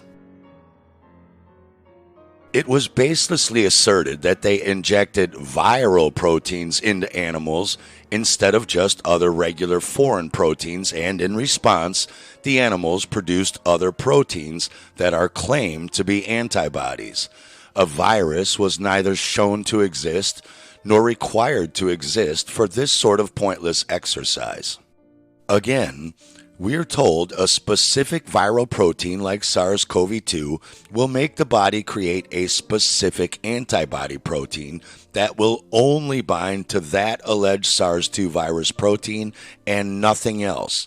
Yet, the COVID-19 vaccine generated HIV antibody proteins in 100% of the volunteers injected with the University of Queensland candidate vaccine. Looks like there's a major problem with the HIV hypothesis. If you can have so-called disease-defining HIV antibodies without any possible HIV virus to trigger the body to create them. Getting back to the study at hand, it did not follow the scientific method as it lacked controls. Not only were there no control experiments, but they didn't even demonstrate animal-to-animal disease transmission from the waterboarded monkeys allegedly infected to healthy monkeys. If these viruses are so airborne and infectious, why do they have to inject monkeys or pour fluids down their nose and throats? Why not simply aerosolize a sample into the animal cages so they inhale it? Once again, such experiments are avoided in order for the virologists not to refute themselves with regard to claims of contagion involving the imagined particles. Which brings us to the virus quantity paradox. We are led to believe that inside a host such as a human, the viral particles are produced in such great numbers that they can rupture the very cells containing them, while at the same time, paradoxically, they are present in such tiny amounts that virologists say they can't be seen in any patient specimens. Apparently, with regard to the alleged SARS-CoV-2 particle, it has somehow been magically calculated that one sneeze of a COVID-19 patient contains 200 million viruses. However, if we obtain a physically larger sample directly from a subject's nose or lungs, equivalent to hundreds of sneezes, there are precisely 0 to be found, rather than billions, as claimed. So virologists pull the magic rabbit out of their hat by claiming they are invisible while grown in your lung sputum and can only become visible once grown in their magic tissue cultures. Now, here's the first question. Since the viral theory is I breathe in this virus, it uses my lungs as a culture, right? And so then it grows, and then it's teeming with viruses that get spewed out in the world. Why can't you find it in your lungs? It's a culture. Oh, your point is if you do a direct electron microscopy of the fluid, you won't see this. Never. Okay, yeah, I see. Never. Not once. We asked a guy who was 20 years, senior virologist at Wuhan Institute of Virology, 20 years head of Yale Virology Laboratory. Can you find SARS-CoV-2 in any fluid of any person you say has COVID? He said no. Why not? Because there's not enough virus to find. Okay, we asked him, what about if you put 10 people with supposed COVID and you mix their bronchial fluid together? Is there enough? No. 100 people? No. 1,000 people? No, not enough to see. 10,000 people, you mix their fluid together. Would you then have enough virus to see? And he said no, and then he wouldn't answer anymore. So, but he claims what we see on the EM, on the electron microscopy slides, are in fact virus particles. The little bleb what things. What he says is you have to culture them. There is no virus to see in your lungs, right, or in your snot. Enough that they will admit anywhere. Yeah. Both Dr. Mark Bailey and Dr. John Bevan Smith also destroyed this virological nonsense in their paper, The COVID-19 Fraud and War on Humanity. So we are supposed to believe that the human respiratory tract, which is lined with the alleged perfect host cells, does not produce enough viruses for them to be seen. But a test tube experiment involving tissues from a different species and cell type does? Pfizer suggests to the layperson that the immune system reacts to the injury of these bodily cells by revving up, but did not cite any scientific evidence for this imaginative claim. In fact, aside from poisoning, nobody can prove there's anything else to even be immune from. The fourth edition of Medical Microbiology has offered up 4 hypothetical pathogenic mechanisms. Hypothetical means an assumption but not fact that can be tested by further investigation, and pathogenic means mechanisms that cause a diseased or morbid condition that may result in cell damage and death, or they may not. But again, even if these speculative measures were at play, it would require enormous numbers of cells to be affected to produce symptoms, just like it would take enormous amounts of institutions worldwide to keep this fraud going. But unlike the very real institutional viruses of this world, we can never find these virus particles in our own cells or tissues, because virology has a very real habit and unique way of diverting attention away from such aspects that raise doubts about its phantasmal model of disease. End of part 1 and the end of virology.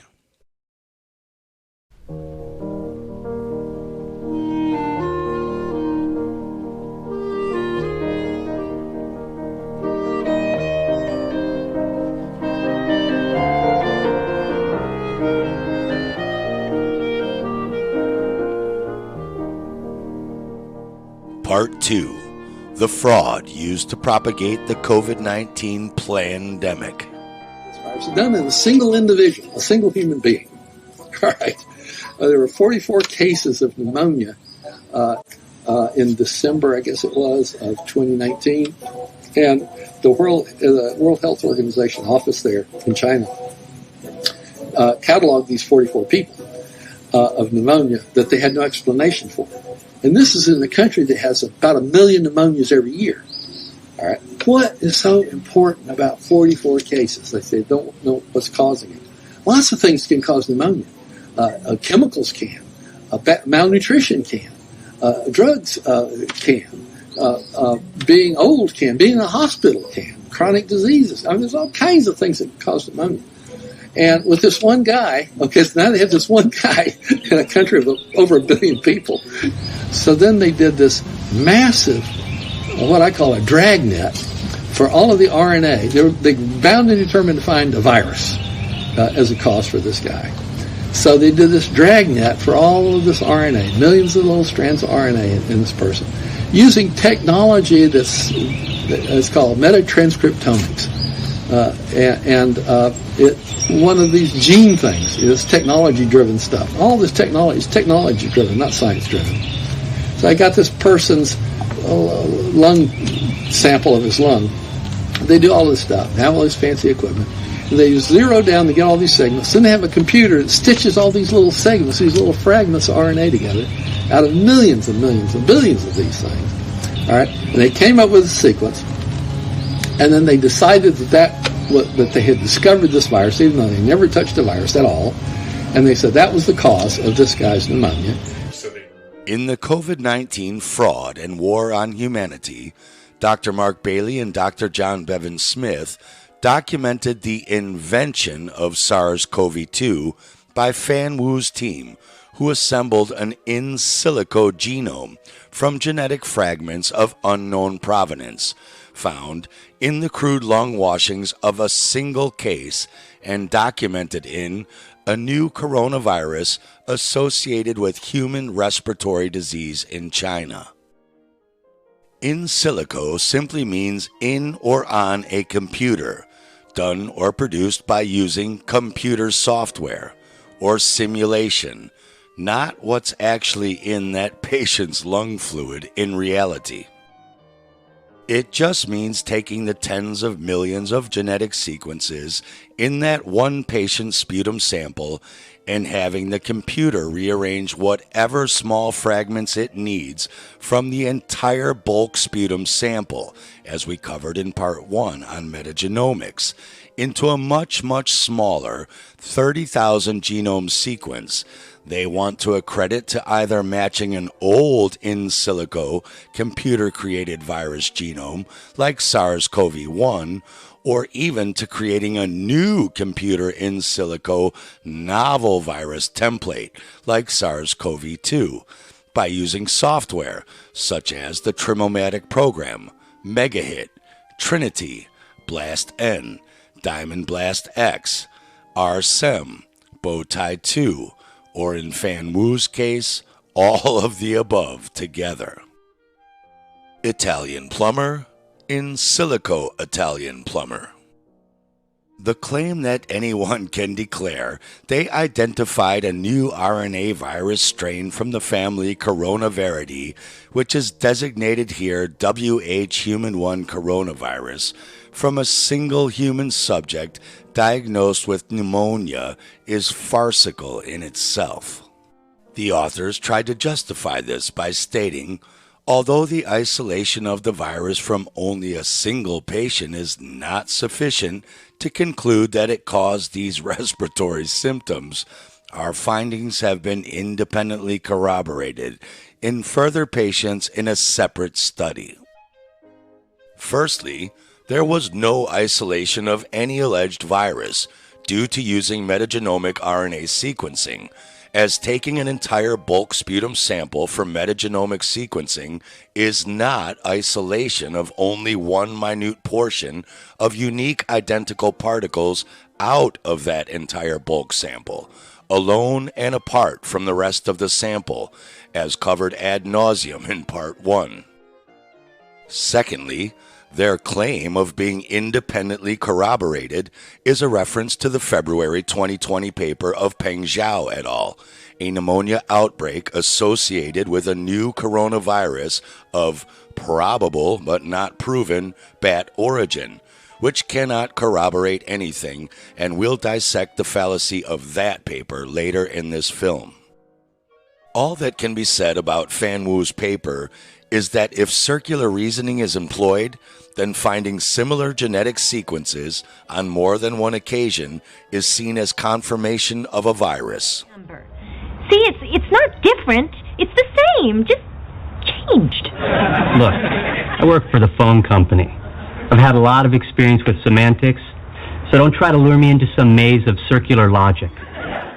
The GEISAID database is the treasure chest of this virological nonsense, and by August 29, 2022, had over 12.8 million claims of having found SARS-CoV-2, and as of August 30th, 2023, nearly 16 million claims of HCoV-19 variants. Better go get your 16 millionth booster just to be safe. However, none of them can point to an actual virus.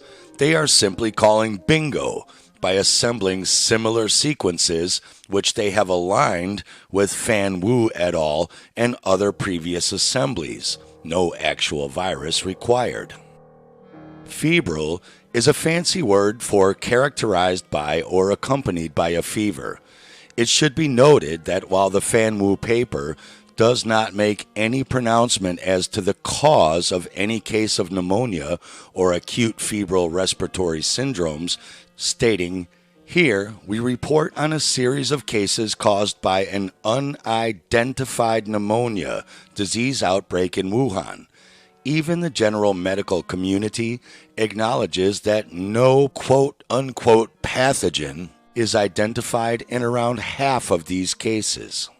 Like the Liu Gaoshan paper, viral and bacterial etiology of acute febrile or fever-accompanying respiratory syndrome among patients in Qinghai, China, where 445 nasal swab specimens were taken from patients with the exact same acute febrile respiratory syndrome symptoms as Fan Wu's single patient, used real-time PCR, and yet only 225 out of 445 returned positive specimens, despite all having the same alleged viral or bacterial causing symptoms. So knowing that this science is as inaccurate as a coin toss or a spin on a roulette wheel, what reason did Fan Wu et al. Have to suspect that their patient was harboring a brand new virus? Apparently, because epidemiological investigations by the Wuhan Center for Disease Control and Prevention revealed that the patient worked at a local indoor seafood market. It would seem a very weak reason, given the fact that these wet markets are extremely common in China, and that despite the bat origin theories, Fan Wu et al. Reported no bats were available for sale. So, if they admitted no bats were sold at the market, why did they say their study was independently corroborated by another study claiming a new coronavirus of probable bat origin? And why did the media push this ridiculous story down our throats? In any case, Fan Wu's team collected a crude specimen of bronchoalveolar lavage fluid from their single patient. They do this by sticking a bronchoscope that pumps saline solution into your lungs and then sucks the fluid back out, along with some of the patient's crude lung fluid. They reported that total RNA was extracted from 200 microliters of bronchoalveolar lung fluid, or 200 millionths of a liter. Their methods section detailed that this was achieved using the RN Easy Plus Universal Mini Kit QIAGEN, i.e. through spin column centrifugation, which basically entails contaminating and destroying your crude lung sample by adding detergent, buffers, proteinases, or other enzymes, and heating it to high temperatures to destroy the cell membrane through lysis to release the RNA, then contaminating it more with an acidic buffer solution along with ethanol or isopropanol and spinning it through a silica membrane to make the RNA stick to the silica, and then washing that with a new acid buffer, more ethanol, isopropanol, and finally alcohol, and then adding more salt and heat, ensuring the sample is nothing like it was when it left your lungs. They claim that ribosomal RNA depletion was performed during library construction. Later, we'll get into why this is a dubious claim, as there remained a high, nearly 99% match with Homo sapiens RNA. But it is possible Fan Wu's team went through the American public school system and don't know the difference between a human being and an alleged virus particle. We have to find a way to live with the Homo sapiens in a way where we don't, they don't affect us, we won't affect them, kind of like in a separation type of way. Have you ever seen a Homo sapien? You don't want to know. Yeah, I saw one once at the zoo. Describe it. Furry. Yep. Big. Mm-hmm. Gorilla looking. Homo sapiens. Let them die. Save the humans. I don't know what a Homo sapien is. If they're going extinct, that's very sad, but at the end of the day, I don't care. And neither does Fan Wu's team. Fan Wu's team then took that brew full of random fragments of genetic material and began shotgun sequencing that brew, shredding it up more into even shorter sequence lengths, averaging only 150 nucleotides long. Shotgun sequencing is the method that was used by the Private Genome Project. Shotgun sequencing requires multiple copies of the genome, which are effectively blown up into millions of small fragments. Each fragment is then sequenced. The small fragments are assembled using an immense amount of computer power to match overlapping sections. The drawback of this method comes when dealing with repeat sequences. Often there is no way of knowing how long the repeat sequence is, or in which of the many different possible positions the fragments overlap. Even the incredibly powerful software used to shotgun sequence the human genome couldn't cope with this. So Celera, the private company which relied on this approach, had to use the public data to fill in the gaps left by the repeats. Meaning to put sequences in there that aren't really there. This is done because expedient technology like Sanger or PCR can only read short DNA strands of 100 to 1,000 base pairs long, not 30,000 long, like an alleged virus particle. So any sequence in the brew larger than 1,000 base pairs long needs to be chopped up into small pieces and then read and assembled by a computer, by finding ends of fragments with the same small sequences at the ends of other fragments and putting them together like a puzzle, whether those fragments came from the same one original genetic source or not. Remember from part 1, there are dozens of different genetic sources not only in tissue cultures, but also in a sputum sample.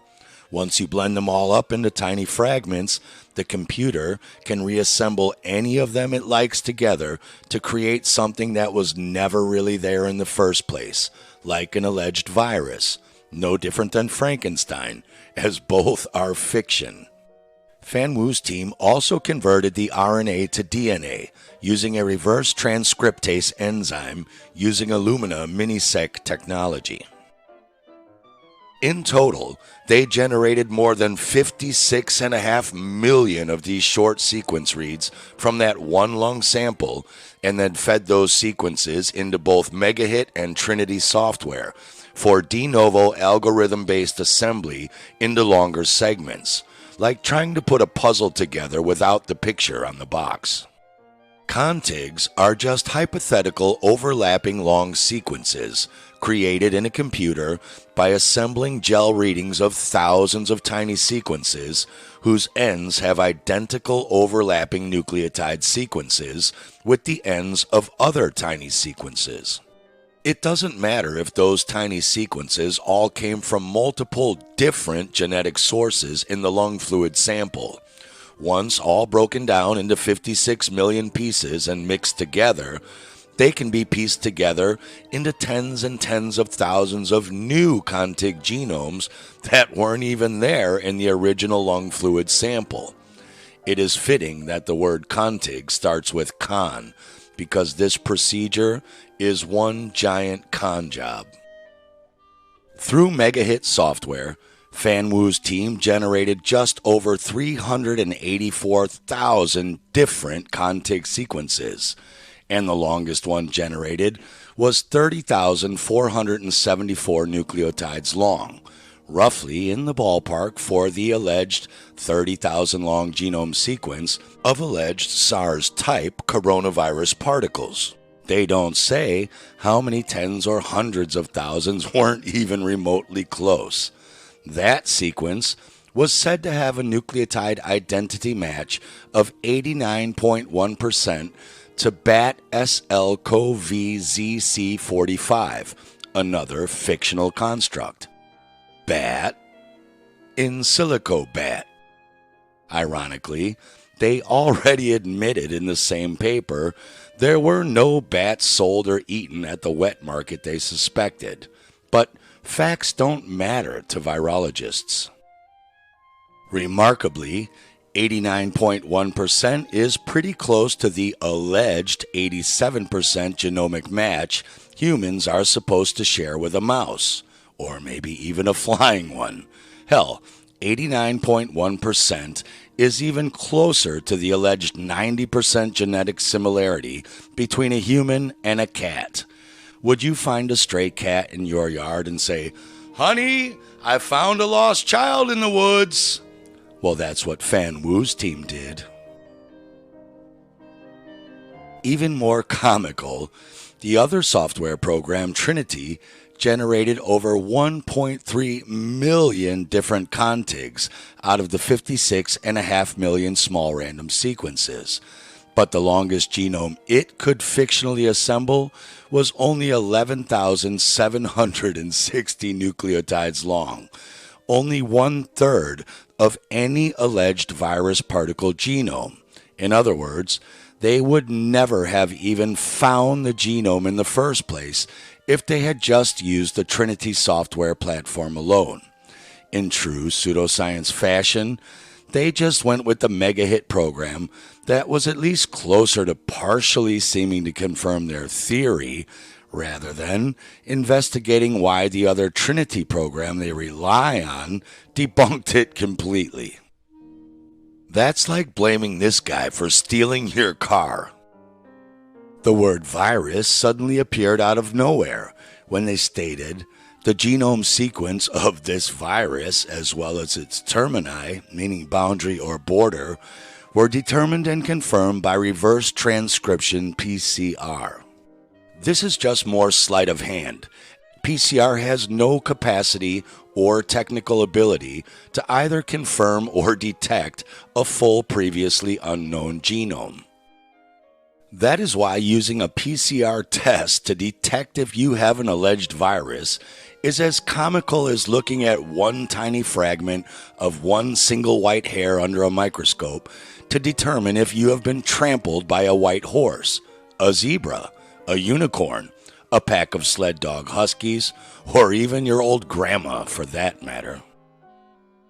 If you take 56 million fragments of common genetic material found in everyone's lungs at one time or another from various normal, common genetic sources found in that lung fluid, and then computer assemble them into a fictional, contig, 30,000 nucleotide long virus genome, and then use PCR to look only for a few short sequences out of that hypothetical 30,000 nucleotide model, of course you're going to find it in seemingly alarming numbers out of all of the billions of suckers who ignorantly take these tests and the ignorant medical practitioners who use them. A PCR test is just amplifying and trying to detect minute 100 or so odd-long base-paired nucleotide fragments of unknown origin in your fluids or sputum and match them to the exact same sized minute nucleotide fragments of unknown origin that they originally took from someone with lung fluids just like yours to computer contig assemble a much larger fictional genome in the first place. Sometimes they match, sometimes they don't. Which is why you can PCR test positive without actually being sick. Asymptomatic does not mean an infection that magically makes everybody else sick, but not you somehow. It simply means PCR found the tiny, normal, common genetic material in your lungs it was looking for, but it obviously has nothing to do with actual illness symptoms. The Nobel Prize-winning biochemist Dr. Kary Mullis, the inventor of PCR, said it himself. And with PCR, if you do it well, you can find almost anything in anybody. It starts making you believe in the sort of Buddhist notion that everything is contained in everything else, right? I mean, you Because if you can amplify one single molecule up to something that you can really measure, which PCR can do, then there's just very few molecules that you don't have at least one single one of them in your body, okay? It doesn't tell you that you're sick, and it doesn't tell you that the thing you ended up with really was going to hurt you or anything like that. It doesn't tell you that you're sick, and it doesn't tell you that the thing you ended up with really was going to hurt you or anything like that. Back to Fan Wu's team using reverse transcription PCR to determine and confirm the genome sequence of an alleged brand new novel coronavirus. As PCR expert, Professor Stephen Buston, editor of the PCR Revolution, has explained, PCR requires you to know what the sequence of your target is. So once you know that there's something in your sample, then you would try to isolate it, yes. And then once you've isolated it, then you sequence it again, or PCR it up.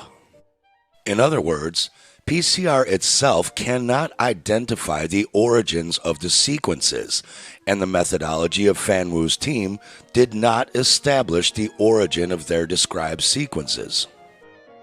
Yet, in the very next sentence, they announced to the world that this virus strain was designated as WH-human1 coronavirus, WHCV, later 2019 nCoV, and its whole genome sequence of 29,903 nucleotides was put into the GenBank database by Fan Wu's team as a novel, brand new virus.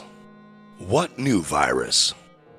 We need to pause at this point, as it is where the fraudulent virus, soon to be renamed SARS-CoV-2, was invented out of thin air, a virus that the World Health Organization claims, with no evidential support whatsoever, is the causative agent of COVID-19, itself just a farcical rebranding of the same exact generic flu detox symptoms that have been around since the dawn of mankind.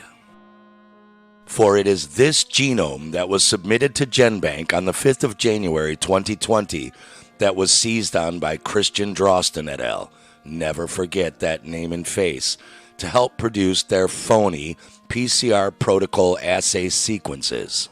In detection of 2019 novel coronavirus 2019 nCoV by real-time PCR, Drosten's team just took Fan Wu's 29,903 nucleotide-long sequence genome, assembled out of 56 million blended-up normal genetic material found in patient zero's lung fluid, selected a few small segments out of that 30,000-long Frankenstein sequence, and created the probes and primers for the PCR test, which in turn were published with indecent haste by the World Health Organization for all the world to use, thereby turning WH-human1 into the world's reference genome for a claimed pathogen.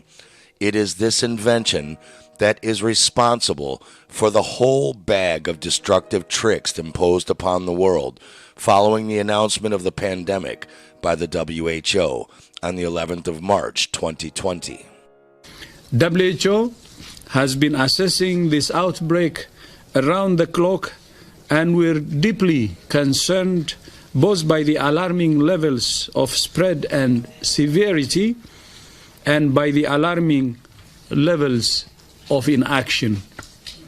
We have therefore made the assessment that COVID-19 can be characterized as a pandemic. Pandemic is not a word to use lightly or carelessly. It's a word that, if misused, can cause unreasonable fear, leading to unnecessary suffering and death. However, anyone paying attention can see that there is no evidence whatsoever of a virus in the Fan Wu paper. A virus is claimed to be a tiny, replication-competent, obligate intracellular parasite consisting of a genome surrounded by a proteinaceous coat. That's what the British Society for Immunology tries to assure us, and it is alleged to be an infectious particle that causes disease in a host. All Fan Wu's team really had was one single 41-year-old man with severe respiratory syndrome, fever, dizziness, and a cough, what we call pneumonia, and a software-assembled model genome made from sequences of unestablished origin found in a single sample of the man's lung washings. That's it. To make it appear legitimate, they stated the Viral Genome Organization of WHCV was determined by sequence alignment to 2 representative members of the genus Beta coronavirus, a coronavirus associated with humans, SARS-CoV-2, GenBank number AY274119, and a coronavirus associated with bats, BAT SLCOVZC45, GenBank number MG772933. But when that was the only genome in the GenBank database that kind of matched their computer-built fictional virus genome, they employed the pseudoscience known as confirmation bias. Ignore what the facts say, and instead go with what confirms your virus origins belief. As Dr. Mark Bailey points out, both of these alleged SARS-CoV-2 and BAT SLCoV-ZC45 genomes are also simply in silico hypothetical computer constructs that have never been proven to exist in their entirety in nature, let alone been shown to come from inside an alleged virus. They're both as fictional as Batman. For example, BAT SLCoV-ZC45 was invented in 2018 in a paper entitled Genomic Characterization and Infectivity of a Novel SARS-like, but not SARS coronavirus in Chinese bats. By the process of 19 degenerated PCR primer pairs, designed by multiple alignments of available SARS-CoV and BAT SLCoV sequences deposited in GenBank. The virus genomes have become what is possibly the greatest illusion in virology, an illusion which propagates a false belief that viruses are indeed being shown to exist. The virologists themselves don't seem to appreciate the fatal flaw in their own methodologies, even when they state it themselves in papers like A Complete Protocol for Whole Genome Sequencing of Virus from Clinical Samples from 2019. 3 main methods based on HTS, or high-throughput sequencing, are currently used for viral whole genome sequencing: metagenomic sequencing, target enrichment sequencing, and PCR amplicon sequencing, each showing benefits and drawbacks. In metagenomic sequencing, total DNA and/or RNA from a sample, including host but also bacteria, viruses, and fungi, is extracted and sequenced. It is a simple and cost-effective approach, and it is the only approach not requiring reference sequences. So here they're admitting they're using DNA or RNA from you, the host, plus bacteria and fungi in your lung sample to help make their virus genome. Again, from part 1, that is not isolation and purification of a virus. That is Dr. Frankenstein. Instead, the other 2 high-throughput sequencing approaches, target enrichment and amplicon sequencing, both depend on reference information to design baits or primers. The limitation of metagenomic sequencing is that it requires a very high sequencing depth to obtain enough viral genome material. But as Dr. Mark Bailey and his rapidly growing list of colleagues keep pointing out to the seemingly deaf ears in the medical establishment, the more important limitation with all 3 methods of so-called viral sequencing is that the process itself does not determine the provenance, meaning origins, of the genetic fragments out of all of the various garbage in a sick person's lungs. So how can any of them be used to establish the sequence of a previously unknown genome, like Fan Wu's alleged new coronavirus. They'll take, fluids from a sick host, from a sick patient, and they sometimes centrifuge it a little bit to break up some of the bigger particles, but they never separate everything. So there's always going to be some sort of bacteria, other microorganisms, host material. There could even be potentially what they call microvesicular bodies like exosomes. They're guaranteed to be in that sample. And then my understanding is they take the kind of runoff of that culture and they put it through a metagenomic transcription program like BLAST, and they assemble a theoretical, an in silico virus, a theoretical computer-generated virus. It's not a virus, it's a computer code. And then that's what they test for. Yeah, exactly. They test for these fragments that are said to belong to this theoretical genome. Which is said to represent an actual genome, but no one has that model. No one has an actual genome to measure against, to compare it to. Exactly. Well, because every single one of these genomes, when you trace the references back, they all come from an unpurified source. It's always going to come from some sort of tissue or cell culture. They're not, ideally what you would do if you were going to try and find a virus in someone, right? You would take their fluids. Like if I was sick, you'd take my lung fluid, let's say, and you would try to separate out the particles within that fluid that you believe is a virus. So then you have just the virus particles, nothing else, no bacteria, no host materials, no exosomes, no microvesicular bodies, whatever, can't pronounce it. You would have just those particles. And with those, then you can, test, you can biochemically characterize them, you can test, you can see if you can infect animals. They don't ever do that. So they claim to have a photo of a virus, but they can't pick that thing up with tweezers and actually sequence that, slice it up and sequence it. So instead they do the exact opposite thing, is they take this mishmash of countless ingredients from an impure patient sample that's never ever been separated, and then they crush that all together, and then their computer program builds up a concept. Bingo. To be perfectly clear here, we are not talking about situations where the provenance or origins of the sequence can be independently verified.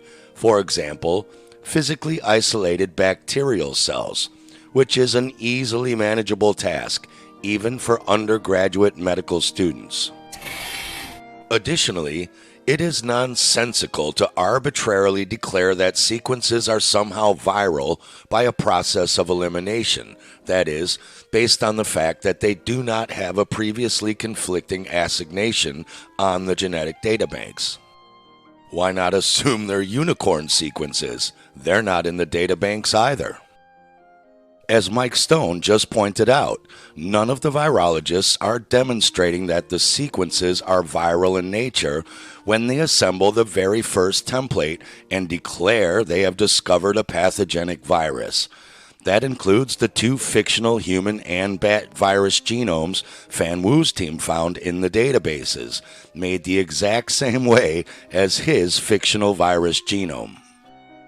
And some future virology team will do the same thing with the lung fluid of someone with pneumonia, computer assemble the 56 million meaningless fragments into a 30,000 long genome, find an 88% match to Fan Wu's fictional virus in the database, and call it SARS-3. And on it'll go like a broken record. At no stage are any virologists isolating and purifying these alleged viral particles and chemically and genetically characterizing them to at least try and either prove or disprove their relationship with the computer-assembled genomic sequences they are allegedly made of. If I told you your body was made out of Legos and not biological tissue, wouldn't you demand that I prove that to you? by comparing Legos to your tissue sample to see if they are made of the same thing? And yet, the first invented Lego-assembled de novo or new virus genome becomes the touchstone with which other virus hunters will align their own in silico computer genomes, or design confirmatory PCR protocols, metaphorically looking for small chains of fictional Lego blocks, not real-life virus genome sequences.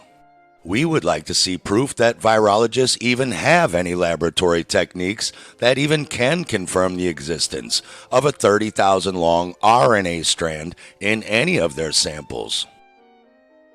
With DNA, pulse field gradient gel electrophoresis can easily confirm a nucleic acid sequence strand of that length, but it still can't tell you what that sequence is composed of, viral or other, just how long it is. It can, however, check that your sample really was that long and not made to that length inappropriately with Frankenstein in silico techniques. However, with RNA, this technique is not thought possible for such long strands. So how could it even accurately or reliably check if a 30,000 long piece of RNA was even present in the sample? So when they say they've found the 29,000 plus long RNA viral genome sequence for SARS-CoV-2 on their in silico computer simulation, they only have a hypothetical model and can't actually independently verify that the entire sequence even exists in nature.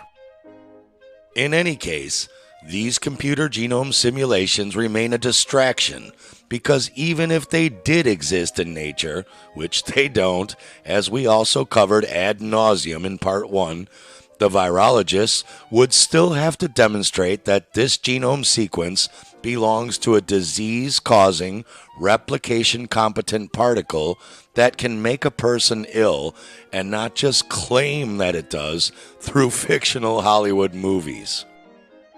And yet, even though not thought technically possible, Dr. Mark Bailey had a long email exchange with evolutionary biologist Zachary Ardern from the Wellcome Sanger Institute, who suggested that long-read RNA sequences, as opposed to only shotgun sequencing, provided the necessary proof of the existence of SARS-CoV-2.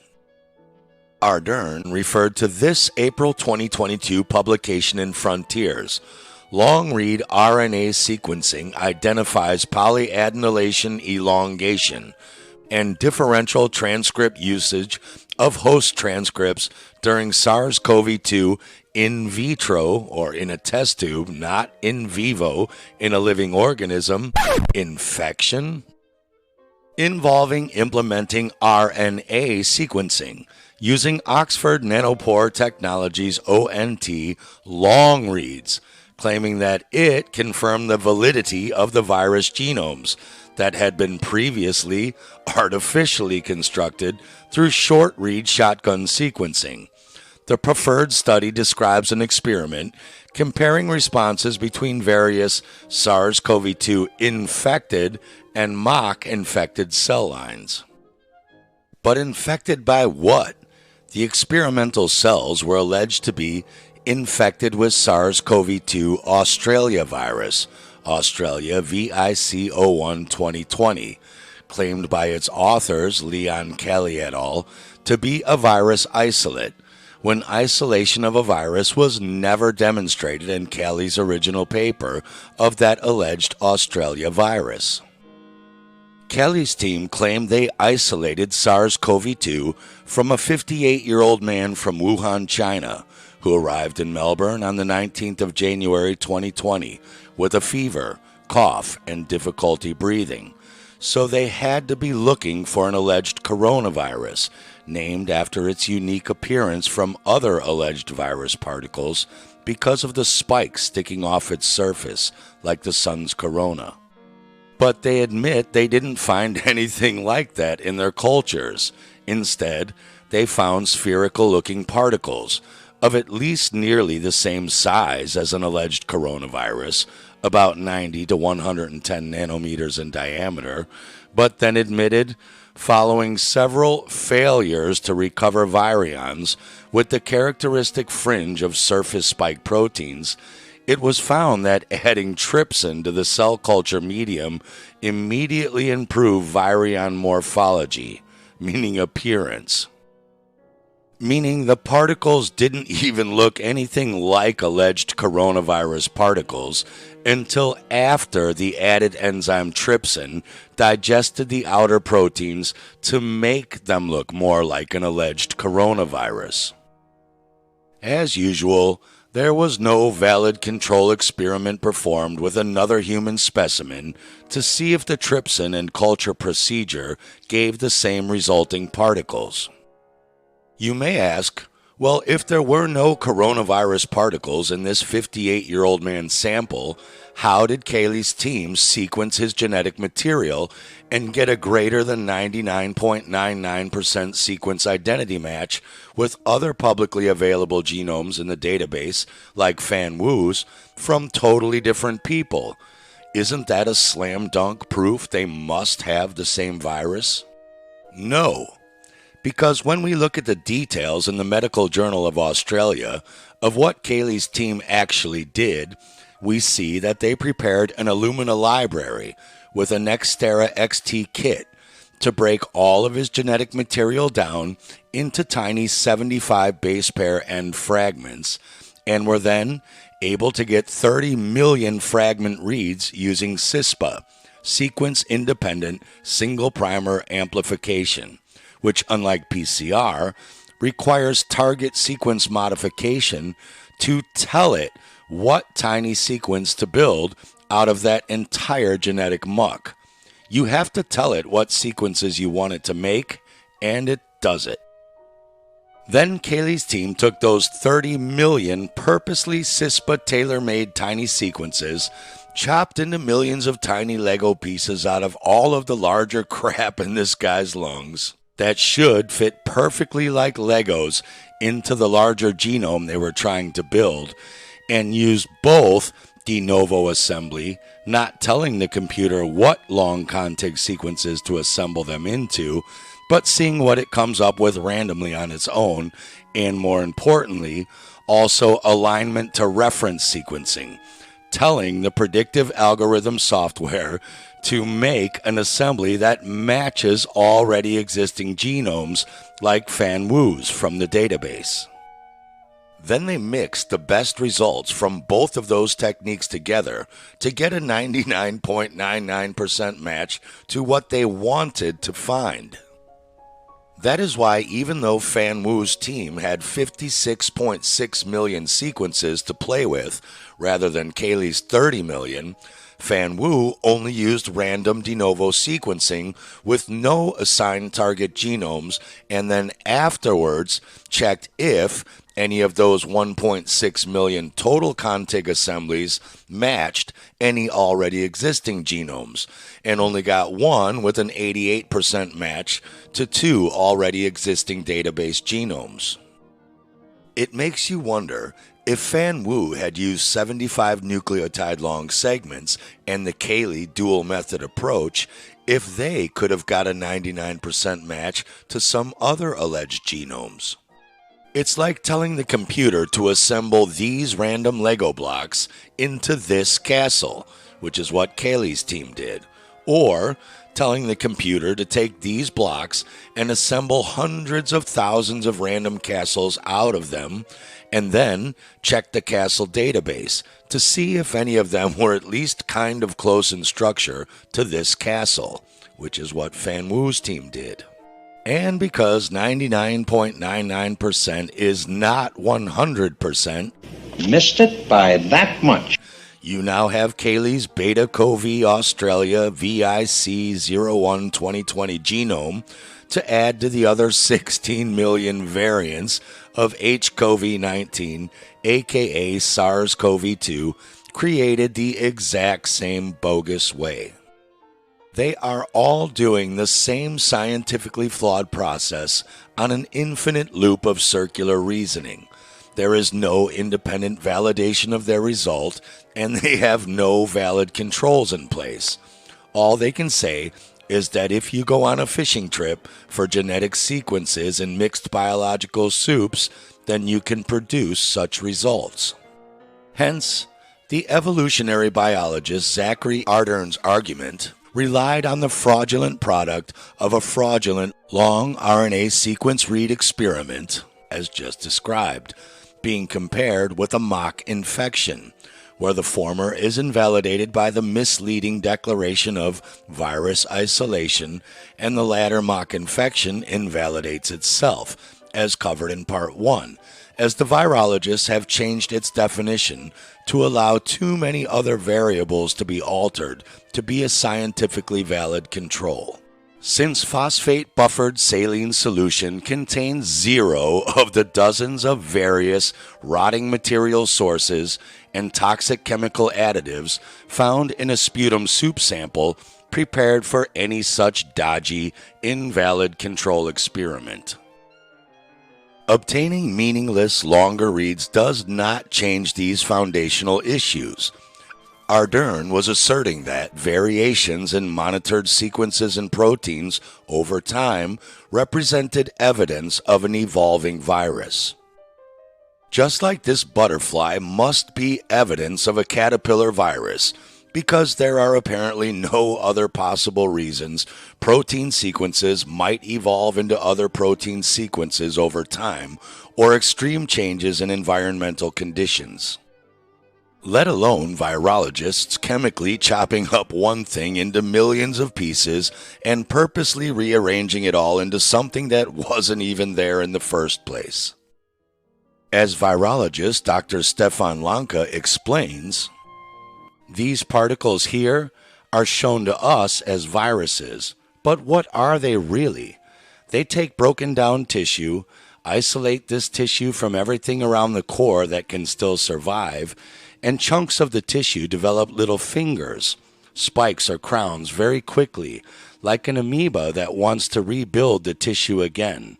That's why everyone who works with these cell cultures and test tubes has to constantly separate them again and again. These little chunks of tissue are misinterpreted as cells, and these little fingers with which it drags itself along to try and rebuild the tissue, these are called the villi, of which a cross-section in the electron microscope underneath is presented to us as viruses. It's that simple. It's hocus pocus zimzalabim. We see that the virologists, later we will learn why, are completely anti-scientific because they never on any level of their work do or document control experiments. For example, they could have cut through chunks at the edge or in the middle. In the middle, the diameter appears large. At the edge, it is smaller, like this. And if I am outside the chunks of tissue, then nothing would appear. And those on the edge are the only photos they are constantly presenting to us. You don't even find areas where you just have some spherical particles. If you look, the rest of the tissue is still there. You have an anti-scientific error. This pseudoscience is the basis of their actions. I can only call something scientific if it hasn't been refuted or falsified. And you didn't do that at any level of your research. In the end, Zachary Ardern is just another victim of virology's deception through their specious attachment of the word viral to both these visual particles of unknown origin and these computer-assembled protein sequences. Despite the fact that when all such tens of millions of sequences and proteins were originally detected in sputum samples and tissue culture experiments, they were not shown to belong to pathogenic viruses, the claim by virologists that they are viral still continues to this day.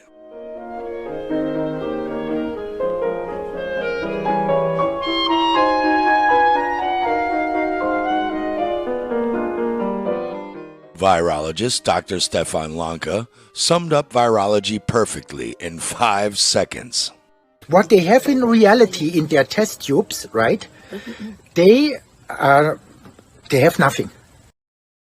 Along the same lines, and a few months after that awkward exchange with Ardern, who couldn't give any real scientific evidence, so he simply ran out of unpaid personal time to discuss the most important issue of our time, the pathologist/virologist Dr. Sin-Hang Lee published his preprint paper, Implementation of the ECDC WHO Recommendation for Molecular Diagnosis of SARS-CoV-2 Omicron Subvariants and Its Challenges.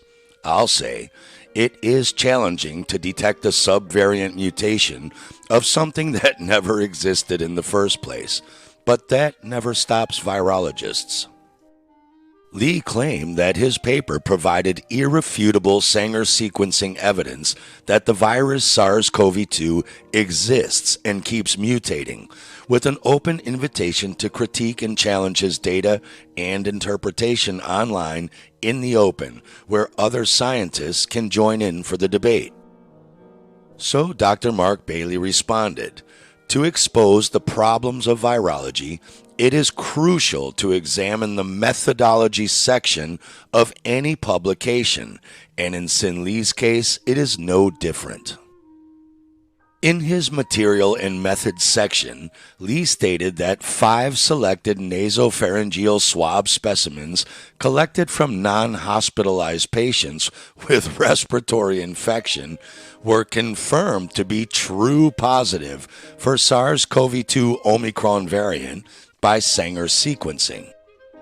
The first problem is, aside from wondering why not one of these 5 people were hospitalized if they had a deadly virus variant, here again we are straight into the deep end of virology's circular reasoning. The virus has been confirmed to exist on the basis of detected sequences from some nasopharyngeal swabs. There is nowhere in his paper that any evidence is provided for the existence of an actual virus, that is, a tiny particle that acts as an obligate intracellular replication-competent parasite that is capable of causing disease in a host. The second problem is that a common challenge of DNA or RNA sequencing with the Sanger method is the deteriorating quality of sequencing traces after 700 and 900 bases. So current methods can directly sequence only relatively short 300 to 1,000 nucleotide long fragments in a single reaction. Certainly not 30,000 nucleotide long alleged virus genomes or alleged mutated virus variant genomes.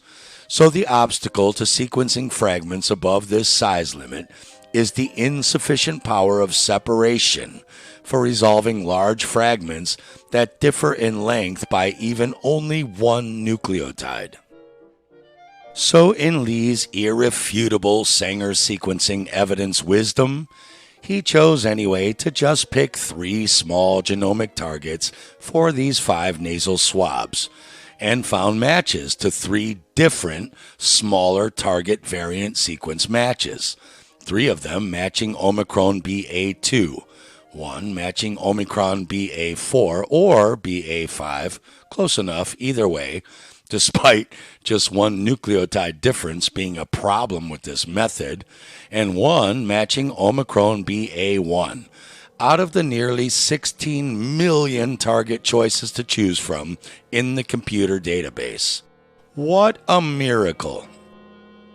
Lee's claim that the 5 selective nasopharyngeal specimens were confirmed to be true positives for SARS-CoV-2 Omicron variant simply means some small sequences in these 5 people's nasal booger samples match some other small sequences that were previously computer concocted out of someone else's lung snot sample and deposited on genetic databases and fraudulently declared to be viral, whether actually viral or not, and were simply being detected again by another method other than PCR or another.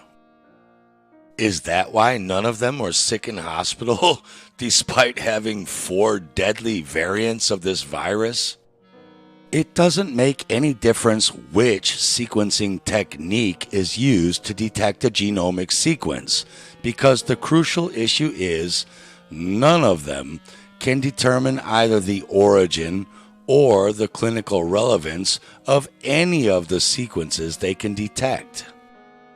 They literally have no idea if those detected sequences came from a virus or just from normal genetic material in your sputum sample, and they have no idea or proof that if that genetic sequence was found in your sputum sample, it would somehow cause you physical illness or not. So Dr. Mark Bailey rightly pointed out to Sin-Heng Lee, those of us that dispute the virus narrative point out that no RNA or DNA sequences have ever been shown to come from inside any specific identifiable particle that fulfills the definition of a virus. A tiny particle that acts as an obligate intracellular replication competent parasite that is capable of causing disease in a host. Thus, all RNAs can only be said to be expressed by a known organism, introduced artificially, e.g. synthetic mRNA injections, or be of unknown provenance or origin. The mutations or variants only exist within in silico computer models that have not been shown to be independent entities in nature. There are other reasons why RNA sequences can and do vary in dynamic biological systems, and Dr. Bailey can't imagine that any virologist would disagree with this fact. Simply detecting RNAs is not enough to draw conclusions about their provenance or origin. Other experiments are required to make this determination. Not just finding 3 small specific RNA genomic targets through Sanger sequencing with no proof of where they come from or if they are disease-causing. No amount of genomic or proteomic technology can escape the fact that with regard to such data being supposed evidence of viruses, it's simply a bad case of turtles all the way down. It's hard to imagine how an intelligent, seasoned pathologist/virologist like Sin-Heng Lee can't see this simple fallacy. But as Upton Sinclair said, it is difficult to get a man to understand something when his salary depends on his not understanding it. Scientists tend to agree 100% with the people who are funding them. You might be saying, we don't want to jump the gun here. Just because we caught Fan Wu's team building a fake in silico virus genome, how do we know the other viruses in the database that his fake genome closely matched aren't real themselves, like bat SL-CoV-ZC45? Isn't that a real thing? Over 60 viruses have been identified in bats, right? That's what the internet says. Bat SL-CoV-ZC45 comes from a September 2018 paper by Dan Hu et al. Called Genomic Characterization and Infectivity of a Novel SARS-like, but not SARS, coronavirus in Chinese bats. It was purported to come from the intestinal tissue of a bat that was captured in Zhejiang Province, China. Not to beat a dead bat yet again, but again from part 1, SARS is alleged to be a respiratory lung virus connected to the respiratory system and the lungs, which are not connected to the digestive system and intestines. So finding an alleged SARS-like lung virus in a bat's intestines should be your first clue that something is wrong. Clue number 2. All bats appeared healthy and had no obvious clinical signs of viral illness at capture. Wouldn't you want bats that seem sick with a virus? Clue number 3. Despite all 334 bats being completely healthy at capture, after being given a bogus screening for CoV-RNA using a pan-coronavirus reverse transcription PCR test, as covered in Part 1, it turned out that only 26.6% of them, or 89 out of 334 bats, actually were extremely sick with a deadly bat coronavirus after all, despite all 334 being completely healthy. Who knew? Clue number 4. Despite the failed isolation of the quote infectious virus, meaning they weren't infectious or harmful particles after all, or they wouldn't have failed to destroy the culture tissue, from PCR-positive samples of ground-up bat intestines put into Viro E6 monkey kidney tissue cells, remember from Part 1, the only reason they even use Viro E6 green monkey kidney tissue in cell cultures in the first place is because almost anything can easily break it apart and cause cytopathic effect due to its aneuploid abnormal number of unstable chromosomes. But not this alleged dangerous infectious bat virus, though, whose alleged 89% identical cousin SARS-CoV-2 we locked the whole world down over, even though it could only destroy Viro E6 monkey tissue and not 5 other tissue types, whereas this one couldn't even do that. So obviously they must be nearly identical to each other, right? But since the alleged bat virus failed to break down unstable green monkey kidney tissue in a cell culture, like alleged virus particles are supposed to and alleged to do, they instead attempted to isolate the non-existent bat virus from suckling newborn baby rats by infecting them with the ground-up bat intestine tissue samples that PCR tested positive for the coronavirus. Scientifically, 3-day-old suckling rats were intracerebrally inoculated with 20 microliters of volume-grinding supernatant of ZC45 intestinal tissue. In plain English, they killed and cut open some bats, grounded up 20 microliters of dead bat intestinal tissue, and injected that directly into the brains of only 3-day-old baby suckling rats. By weight, it would be the equivalent of injecting several hundred milliliters of ground-up intestines from fresh human corpses directly into a human brain.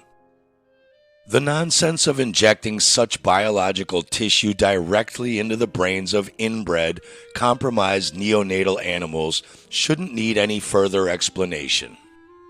As is typical in virology experiments, there was no control group where similar biological material said not to contain the virus was injected directly into the brains of other baby rats. Okay, last time. This is drugs. This is your brain on drugs. Any questions? Actually, yes.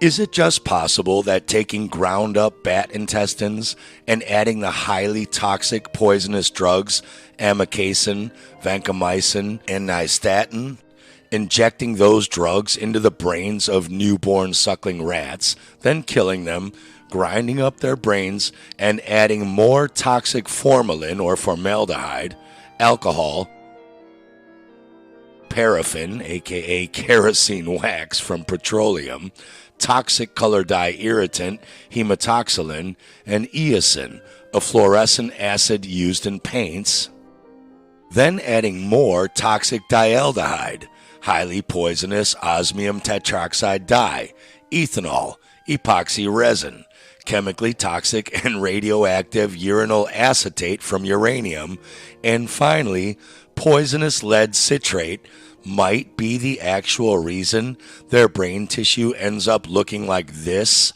under an electron microscope and not because of an alleged virus particle? They reported that suspected viral particles were seen in some of the rat brains, but at no point did they demonstrate the composition or biological function of such observed suspected viral particles in any of their slides. Electron microscopy is no different than a psychiatrist's Rorschach blot test. Just because you choose to see a bat here isn't proof there's really a bat here.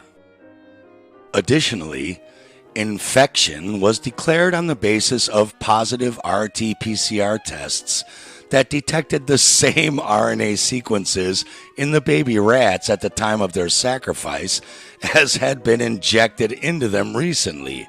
Obviously not something that requires the existence of a virus. Imagine mushing up 3 Twinkies, injecting them directly into a newborn baby's brain, killing that baby, and then testing its brain tissue for glucose molecules. Would you be shocked to find them there? How would you know if that glucose was from the baby's own brain glucose or the glucose in the 3 Twinkies you just injected? At least if you tested for yellow dye number 5 and found it, you'd know it was from the Twinkies. But would you say that is proof that baby caught a Twinkie virus? Of course not. So without physically isolating any alleged virus particles, they proceeded to homogenize, centrifuge, and filter the bat intestinal samples before declaring the viral RNA was extracted with the viral RNA mini-kit QIAGEN, according to the manufacturer's recommendations. A reverse transcription step then took place before PCR amplification of their brew. They claimed to sequence the full genome of SL-CoV-ZC45 through 19 degenerated PCR primer pairs, designed by multiple alignment of available SARS-CoV and bat SL-CoV sequences deposited in GenBank, targeting almost the full-length genome. We couldn't find a Ferrari, so we built almost a full one out of old spare parts. Well, kind of. In other words, just like all of the others, their declaration of discovering a viral genome was based not on direct evidence of a virus, but on detection of sequences of unestablished provenance aligned to yet more hypothetical virus templates. It was not disclosed how much PCR amplification took place at this step, but the RT-PCR screening step involved a first round of 40 cycles, followed by a second round of 30 cycles. But also the PCR process makes de novo sequences. They make sequences which weren't there. The reason you know that is because if you do 10 cycles, you can only get 10% of the genome. If you do 40 cycles, you get 98% of the genome, which means that approximately 80% were made by the process, which is I mean, this is crazy. And yet we all believe it. So it should be no surprise that a combination of 40 cycles and then another 30 cycles returned an 81% match to another fictional virus genome in the GenBank database. Of note, the bat virus story has been in place since the 2003 SARS outbreak, and apparently after thousands of years, the human race is now under constant threat from viruses percolating in Chinese bat caves. In 2005, the EcoHealth Alliance president, Dr. Peter Daszak, co-authored a paper that appeared in Science titled "Bats are Natural Reservoirs of SARS-like Coronaviruses." In this study, Daszak and co. couldn't find any coronaviruses in their selection of bats through the usual fraudulent technique of observing in vitro cytopathic effects, stating that no virus has been isolated from fecal swabs of PCR-positive samples using Viro E6 cells. Again, even though PCR falsely convinced them that tiny genetic fragments in those bat poop samples must belong to viruses and not just normal bat poop. The alleged virus particles in that bat poop couldn't even break down the chromosome unstable aneuploid Viro E6 green monkey kidney tissue, like alleged virus particles are supposed to do in order to make you sick or even bother worrying about them. So instead, the complete genome sequence was determined directly from PCR products from just one of the fecal samples that contained relatively high levels of genetic material, or literally, a bunch of other shit to assemble a fictional virus genome out of, which is batshit crazy, pun intended. Of course, they were happily able to declare they had evidence of such viruses because once again, they used nonsensically high PCR cycle products, sometimes using 35 cycles and even a ludicrous 45 cycles for one of them. These were claimed to be viral sequences because within virology's circular reasoning, they found the very viral sequences that their PCR protocol was designed to detect. They duly warned the world that genetic diversity exists amongst zoonotic viruses in bats, increasing the possibility of variants crossing the species barrier and causing outbreaks of disease in human populations. Unfortunately, this zoonotic folklore has spread from the virology literature into the imagination of the public. Daszak is a keen promoter and financial benefactor of the bat virus story, and in 2015 advised his colleagues that in order to keep the revenue coming in, they would need to increase public understanding of the need for MCMs, or medical countermeasures, such as a pan-influenza or pan-coronavirus vaccine, or spying on you to make sure you take them. What a great guy.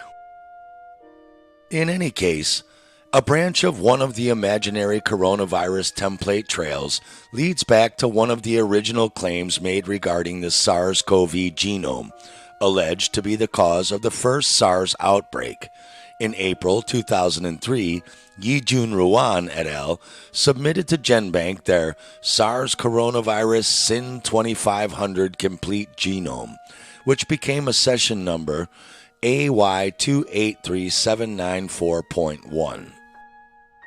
However, as usual, if you bother to actually read Ruan's paper in The Lancet, you find that this genome was invented not by directly sequencing alleged virus particles, of course, but by sequencing the RNA in a Viro cell culture experiment through both shotgun and specific priming approaches, with alignment to the mouse hepatitis virus genome sequence NC001846 as a backbone. Because that NC001846.1 genome was invented in turn in 1997 and was claimed to be derived from a virus that was obtained originally from Dr. Lawrence Sterman. The assertion that they even started their procedures with a virus in the first place appears to be based solely on Dr. Sterman's assurance that the sample he provided contained any such thing. It should be clear at this point that each alleged coronavirus genome has simply been templated against other previous so-called genomes in the database, without any of the virologists demonstrating that any of these sequences come from a virus particle and not just normal material found in biological samples. You could argue, as they might, that surely the very first coronavirus particle in the database was properly purified, isolated, and then chemically and genetically characterized. And that's the reason they can now assumptively take all of these time and money-saving sequencing and assembly shortcuts. It is thus instructive to go back to the purported first ever complete coronavirus genome to be published, which was the avian infectious bronchitis virus, IBV, by Bursnell et al. In 1987 and subsequently used by others as one of the original templates. As usual, they too did not sequence any postulated viral particles directly, but used 17 cDNA clones covering the 3' most 27,569 bases of the genome, noting that the clones have been derived from RNA isolated from gradient purified virus of the Baudet strain, Baudet and Hudson, 1937, then citing Brown and Bursnell 3 years earlier in 1984. Oh dear, here we go again. The cited Brown and Bursnell paper, Sequencing of Coronavirus IBV Genomic RNA, a 195-base open reading frame encoded by mRNA-B, states, the preparation of cDNA clones has been previously described in Brown and Bursnell 1984, then cites another one of their own publications from that year entitled Avian Infectious Bronchitis Virus Genomic RNA Contains Sequence Homologies at the Intergenic Boundaries. I know, George, but probably just a coincidence. In this paper, they claim that the IBF, or infectious bronchitis virus strain, Baudet, was grown in 11-day-old embryonated eggs.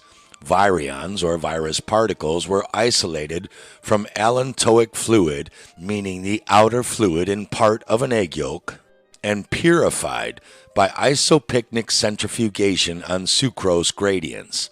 Isopycnic just means marked by equal or constant density, or produced by a technique such as centrifugation, in which components of a mixture are separated on the basis of difference in density. But as was pointed out in Part 1, this technique is proclaimed to be meaningless by modern virologists because they now claim it is an almost impossible mission to separate extracellular vesicle particles from alleged virus particles using differential ultracentrifugation because they have the same size, dimension, and density, meaning they can't tell the virus particle from the milk particles in the same density layer. And nobody in their right mind would think that this is proof that a cherry tomato is made out of dish soap because they have the same density. Yet, at the exact same time, they cite this paper and methodology as proof of finding infectious bronchitis virus particles in egg yolk fluid, not even connected to the chicken fetus's lungs, but to collect liquid waste from its blood and digestive system. They can't have their cake and eat it too. No evidence was provided in any of these papers that they A. had purified anything, let alone virions, in the form of confirmatory electron micrographs, or B. performed any valid control experiments. All we can see is that because they are taught to either only cite previous papers and endless footnotes, and blindly carry out and repeat taught procedures, and not to actually bother to read these cited papers' methodology sections, or don't really scientifically question those procedures if they do read them, they just assume viruses were present in their culture mixture, and after centrifugation, they claim the detected RNA sequences were from these imagined viruses. And fittingly, when you click on the Hudson-Baudet paper that these papers all lead back to as their origin, nailed it. Only kidding. That was their bogus 1958 paper.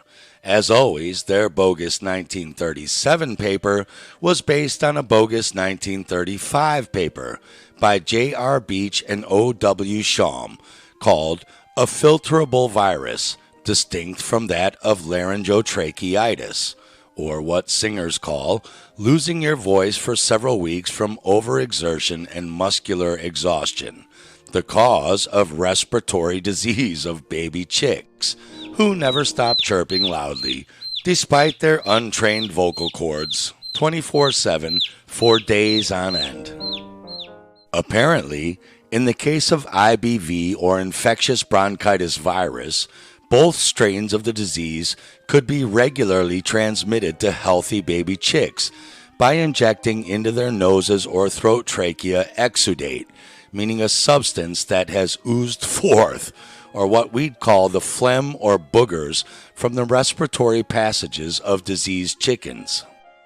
After being passed through a Birkefeld filter screen or strainer to get out larger particles like bacteria, but not the rest of the booger muck, and lo and behold, injecting sick chicken boogers directly up baby chicks' noses or in their throat trachea gave some, but not all of them, dyspnea or shortness of breath, gasping and coughing, proving it was a virus and not just waterboarding newborn baby chicks with sick chicken boogers.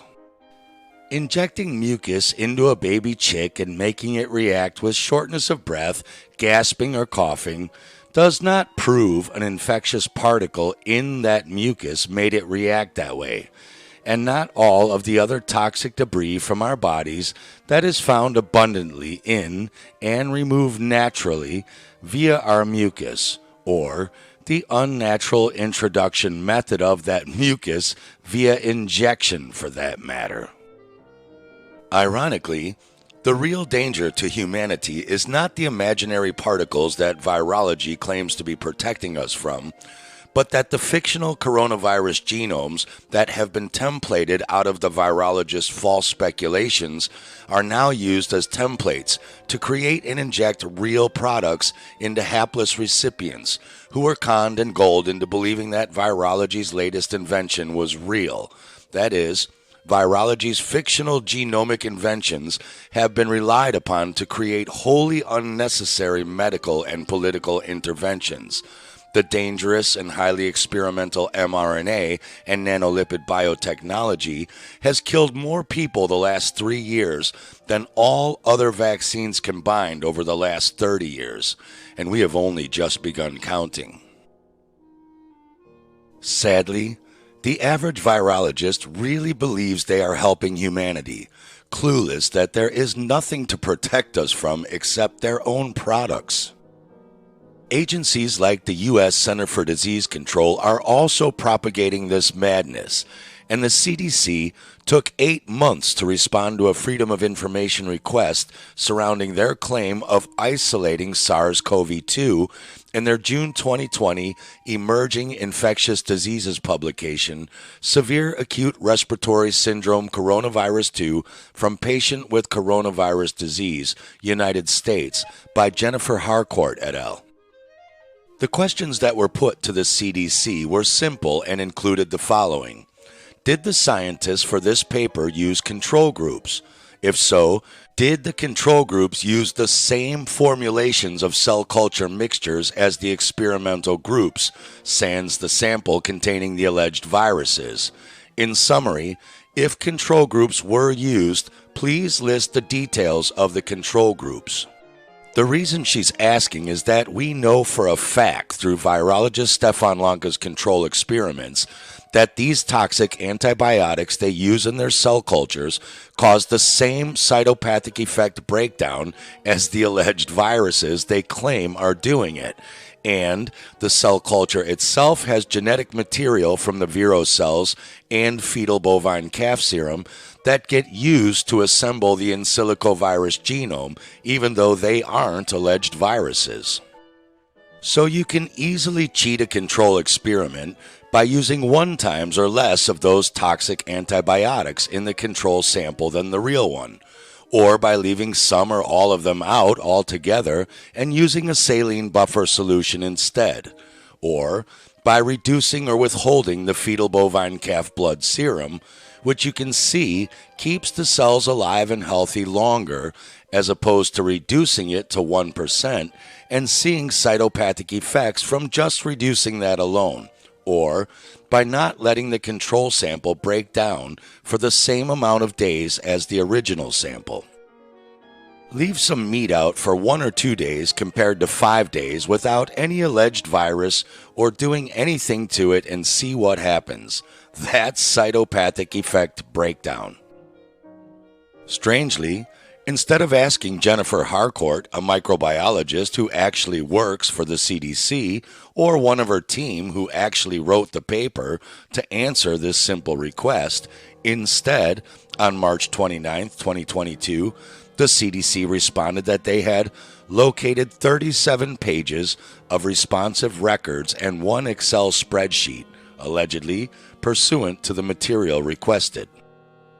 In summary, the CDC's responsive records included the following: internal CDC emails sharing images such as this, purporting to show scope pics of potential 2019 nCoV from the first U.S. case. Like this pic of a potential unicorn isolate in some guy's yard. CDC research microbiologist Azaibi Tamin hoped some of these 7 lysates, or cellular destruction, showed the cytopathic effects are caused by the 2019 nCoV. Sounds conclusive to me. Rashi Gautam had tested 4 extracts, but all 4 extracts had tested negative, with all 8 master mixes. Virus confirmed? While Stephen Lindstrom commented they were very nice unhappy cells. The respiratory virus immunology team lead, Natalie Thornburg, then asked if they could send the original JPEG or TIFF picture files for their cytopathic effect images. I want to start working on a publication quality figure. In their entire 37-page FOIA response, the details of the mock experiments were not provided by the CDC, despite being specifically requested. All that was sent was more than half covered up pictures of the mock experiment slides behind the other slides that are supposedly evidence of the cytopathic effects and thus implied existence of SARS-CoV-2. A bit like saying the damage to the ground in this photo proves the existence of unicorns.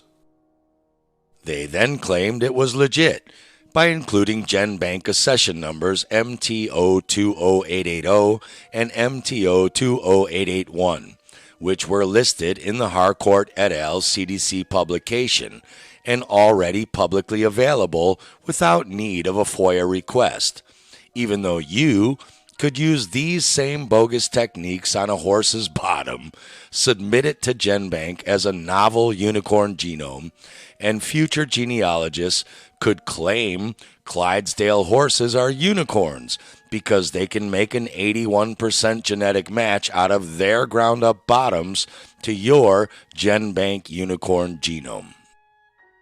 Then, strangely, rather than answering details on what Jennifer Harcourt's team did in their study, as requested, the CDC instead attached a summary copy of the NAZU New England Journal of Medicine paper, a novel coronavirus from patients with pneumonia in China 2019, which, according to CDC electron microscopist Cynthia Goldsmith, has 2 very nice electron microscopy images in Figure 3, one from human airway epithelial, referring to this. The usual black arrows pointing to particles of unknown provenance or genetic makeup and claiming they are 2019 nCoV virus particles without giving any proof. In fact, when Virus Mania co-author Torsten Engelbrecht asked multiple study authors, "Do your electron micrographs show the purified virus?"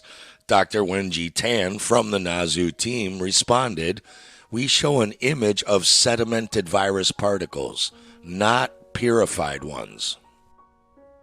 Well, how do you know that's a restaurant and not one of the thousands of other kinds of businesses in the shop fronts in that area? Is that a picture of sedimented restaurants because there must be some restaurants in that area somewhere? Had the CDC bothered to read the methods section of Nazu's paper, they would have seen it is full of the same bogus, nonsensical procedures this film has covered ad nauseum up to this point, as there is no part of the paper that demonstrated the composition or biological function of these imaged vesicles. If you want to prove or claim that's a restaurant and not a dry cleaner's, you have to go in there and show there's a commercial kitchen inside, and not just steam presses and hangers. They also included this completely blank worksheet. I mean, what more proof do you need? They did at least supply a page starting with, "For administrative convenience and to fully respond to your request, program staff have provided the following information below with corresponding web links," which unfortunately provided absolutely no information related to how the CDC's viral isolation experiments were suitably controlled.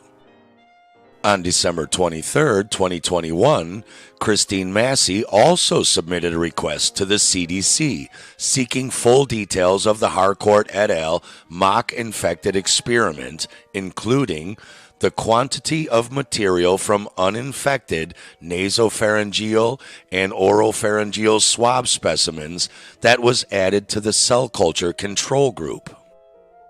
The CDC eventually responded to Massey's request 4.5 months later, on May 10, 2022, with 36 pages of similarly unhelpful information, and the excuse that, in regards to certain portions of your request, a search of our records failed to reveal any documents pertaining to your request.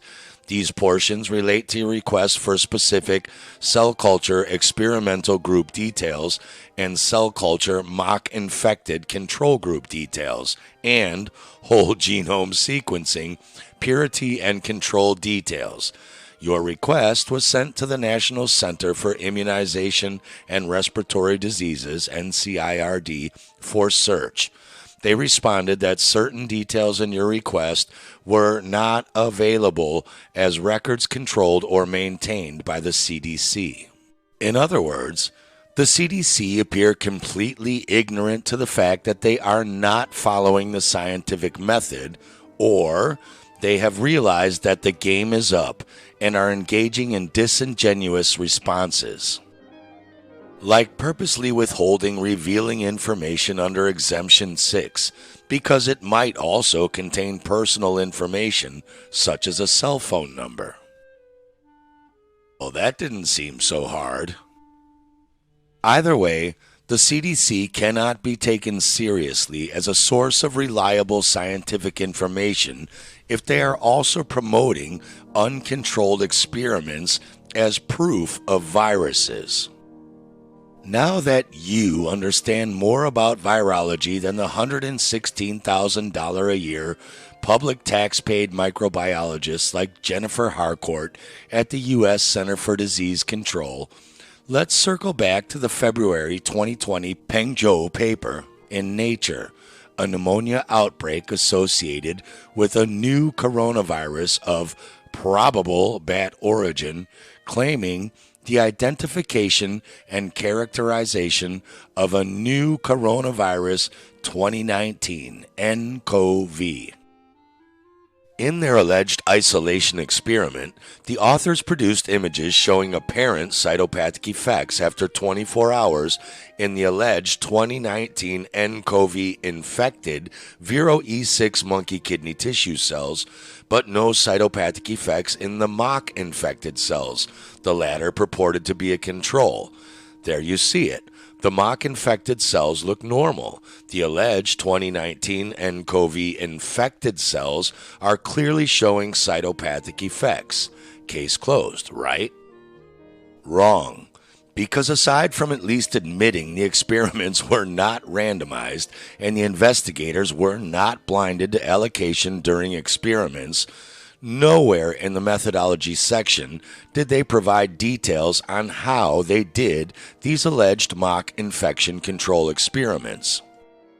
Until when questioned later in August 2021, when co-author Xinglao Yang revealed some startling admissions. Firstly, aside from the fact that there were no positive control experiments, meaning with comparable human samples from healthy people minus the alleged virus, treated the exact same way as samples from sick people assumed to have it, Yang stated they doubled the dose of penicillin and streptomycin in the experimental group, giving the control groups only 1% of both antibiotics. And then giving the alleged viral comparison groups 2% of both antibiotics, and then an additional 1% again on top. But we know for a fact that these two antibiotics cause the exact same cytopathic effect breakdowns themselves with no alleged virus needed. So is it really any wonder these are the visual results they got from not actually controlling their own control experiments? You may as well hit your control group's finger once with a hammer and then hit your other group's finger twice or even a third time for good measure and claim that's proof smashing your finger in a door is guaranteed to break it. Yet, when asked why this variable was altered, the response was the intention of anti-anti, the two biotics, is to prevent contamination from bacteria or fungi during virus isolation. So 1 or 2% concentration did not affect the cell growth. 2% in the first generation was just to prevent contamination from the samples. So you lost your businesses, your personal liberties, and your beloved grandparents because trusted experts like Yang do not understand the meaning of a control experiment where all variable factors must be kept constant due to his purposely taught indoctrination. But he can't be blamed. He's only a pawn in their game. It was then suggested to Yang that they should run the control experiment again with the same higher 2% dose antibiotics exactly as they did for the other wells to scientifically ensure that this was not in fact one of the factors inducing cytopathic effects in the kidney cell line. Yang subsequently provided the evasive response. If you could make sure that you could prevent contamination from bacteria or fungi, you do not need to use the anti-anti, seemingly ignoring the crucial point that it could be the additional antibiotics themselves that were toxic to the cells. Particularly as streptomycin is known to be nephrotoxic, causing formidable nephrotoxicity according to the Mayo Clinic, and called a potentially nephrotoxic agent by the chemists and biologists on the NIH database, causing excess cellular excretion, or what Yang calls viral cytopathic effect, producing cellular debris particles virologists call viruses. Yang says it doesn't matter. Anti-anti has no effect for cell growth, while ignoring the fact that it causes the cell destruction they are looking for. Either way, altering these second antibiotics variables on top of the varied source materials makes these control experiments unscientific, meaningless, and thus invalid. Another staggering, or rather shocking revelation from Yang was that in their experimental groups, each group had 24 different tissue culture wells, yet only 1 out of 24 wells containing Viro E6 green monkey kidney cell cultures showed any evidence of cytopathic effects, and only 1 out of 24 wells containing HUH7 cells taken from a human liver tumor in 1982 showed any evidence of cytopathic effects. To put this absurdity visually, 48 out of 48 uncontrolled control experiments on 2 different cell culture tissue types with only 1% antibiotics and no alleged viral material added looked like this. And 46 out of 48 of the cultures with 2% antibiotics that allegedly had viruses added to them that break down tissue with cytopathic effect also looked exactly like the ones that didn't. Sorry to be your yin, Dr. Yang, but you don't need a biology background to understand blatant charlatanism when you see it. Again, from part 1, if you only had a 2 in 48 chance of your parachute opening, would you trust the science enough to jump? Clearly virologists do, because what should be considered an experimental margin of error is the basis of one of the declarations of a claimed deadly new pathogen described in an article that, as of November 2023, has been accessed 1.45 million times and cited in other papers and publications nearly 13,000 times. Do the other authors who are citing this paper realize the flimsy gossamer of evidence that this house of cards called COVID-19 is built upon?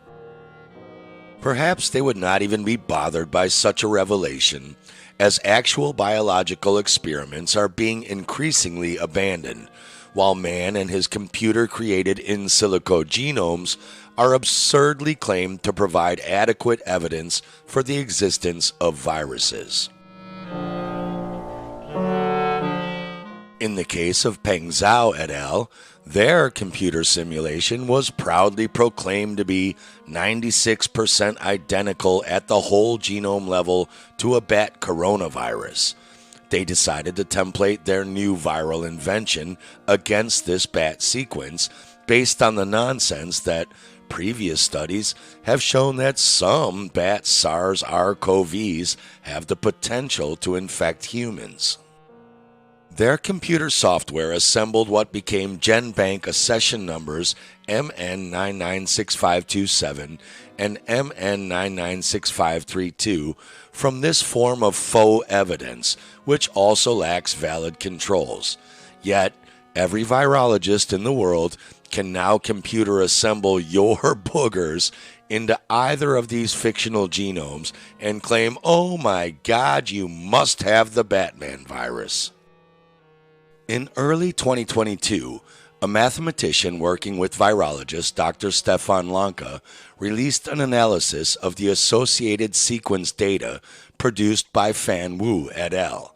Startlingly, it was concluded that a repeat of the de novo assembly, or putting together the exact published short genetic contig sequences by Fan Wu's team, taken from lung sputum, and trying to get the computer to assemble them into an already existing virus genome from the database using Megahit version 1.2.9, showed that the published results could not be reproduced. We may have detected ribosomal ribonucleic acids of human origin out of human lung sputum? You don't say, contrary to what was reported by Fan Wu et al. Evidence is lacking that only viral nucleic acids were used to construct the claimed viral genome for SARS-CoV-2, and not actually the total combined multi-source genetic abundance soup you find in a lung sputum sample. Further, with respect to the construction of the claimed viral genome strand, no result of possible control experiments have been published by Fan Wu. Surprise, surprise. This is equally true for all other reference sequences considered in the present work.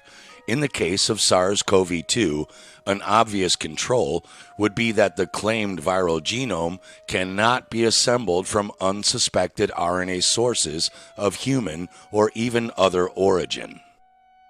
meaning at least try the exact same procedures on samples from a healthy human, or even a banana for that matter, and make sure you can't assemble the exact same alleged viral genome sequence out of those two.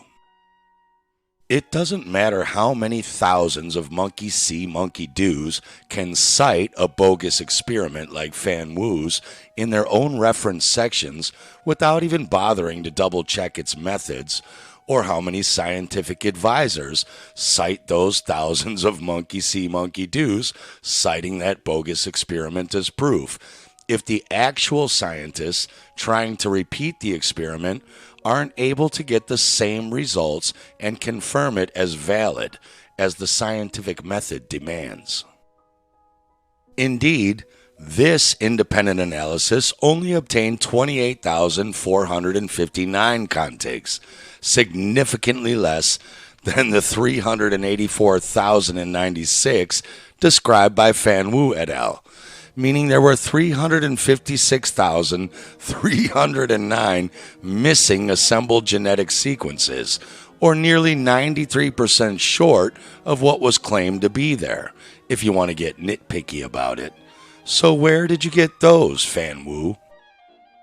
Additionally, the longest computer-constructed contig independently obtained was only 29,802 nucleotides long, which was 672 nucleotides shorter than Fan Wu's longest of 30,474 nucleotides.